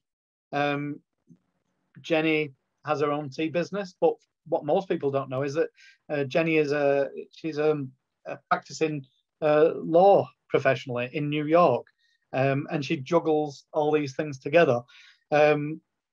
Phil, when Jenny first approached him and asked him to do this, the pair of them were in Las Vegas doing a presentation at the International Tea Show over there, and they ended up talking about this. And Phil jokingly said, "Does that get me a ticket to Australia? Because I'd love to go and visit." I visualize Phil as one of these people who might just get over here and then not leave after 12 months. He might just move on in there. So thank you, Phil and Jenny. Carl Lee, thank you so much, Carl. Great presentation. I'm not a great person on tea tasting. I'm not a great tea aficionado. It's something I enjoy, and it's something I've found myself in. But coming up for 25 years in tea, I must have been doing something right to end up, it being in it this long. But today, I sat there listening to what you were saying about how we need to look at bringing in other influences. And yes, coffee and wine, we definitely need to look at. We can't continually just believe that what we do is the best, because it doesn't work. It just doesn't work. We need to look at what other people are doing. How can we improve ourselves? And that's what we have to do. And Carl brought us that today. And then when we talk about innovation, Vincent, thank you so much. You have no idea, when I sat there watching you and thinking about this app, and you're saying, I do work, and then I come home and do this. I totally related to you, Vincent. As the team would tell you, David seems to float between Austcs on a daily basis. And so the innovation of a tea app is fantastic. I do believe that we will have our tea app here in Australia, and that Baroon, the lead from Baroon, will take it to fruition. It's just a longer process. I'd like to thank Lachlan. Don't forget Lachlan. He's the little chap who says, "Ginger." Okay. So Lachlan and his dad, I'd like to say thank you very much for that tour. I don't know about you, but I've been looking at where I'd like to live in Australia, and I think now, knowing the different tea places, I've got to move somewhere where there is tea, or at least some sort of agricultural connection. Thank you to Lachlan. Thank you for keeping his dad under control and getting out there. Rebecca Radulovic. Thank you, Rebecca. And thank you for mentioning Chai Thursday. Yes, I do agree, Adeline. It should have been Chai Day. But seeing that in the office not many people turn up on a Friday, it was pretty boring. But Chai Thursday is by far the most attended drinking session at DFR. What Rebecca talked about is important. We do need to see the serious side of International Tea Day. It's an absolute win-win for the world. It's a win-win for humanity. If we can recognize what's going on, people all the way down the supply chain will benefit, but we need to create tea awareness. And tea awareness, remember, is what Austcs is about, and that's what we need to be doing. I'd like to thank Adeline for hosting the forum, and her panelists, Becky Naradata, Kim Cooper, and Brendan Collins. Thank you, guys. Thank you for bringing innovation. It's I think when we first talked about innovation, we were looking how we could create that, and Adeline once again has pulled a fabulous forum together, got people talking, got people having conversations about a topic that is important, and innovation is important. As Becky said, if you don't innovate, you're dead. Another person that probably nobody knows, but has been a big part of today, and has helped incredibly in editing a lot of the videos and the presentations, and that's a young man called Angus Lowe. I'd like to say thank you, Angus. Hopefully he's online today, and he has helped a lot to create some of those lovely images and what we've done. What I'd like to finish off with is I'd like to thank the team. All right, the team made up of directors Adeline Teo, Christy Moorcroft, Harumi Oshitane, and James Lyons. I'd like to thank you guys for being a part of this and helping direct this organisation, being there as officials, which you put your names to it. Your names are presented to Australian government bodies. And so thank you for stepping up and being directors of this organisation. Thank you for your work throughout the year. James, thank you very much for everything that you've done for today. We know that it's been an interesting weekend for you. James has not only moved house, he's been presenting today or setting up today's programme, and his wife, my daughter-in-law, is expecting our first child within the next 2 weeks or possibly any time now. So he was panicking that he might not even be here to do it. So thank you, James. Our regional ambassadors, Amanda Lowe, Bamini Lenahan, and Brioni Sumner.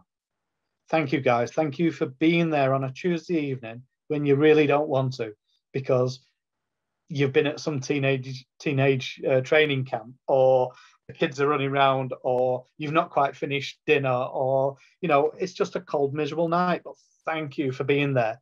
Thank you for being at the meetings. Thank you for your input and everything that you do within the team.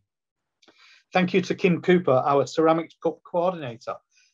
Thank you, Kim, for everything that you've done with the cup competition. And I hope that you're going to continue down that road. It's a big part of the seminar event, and I think it's very important.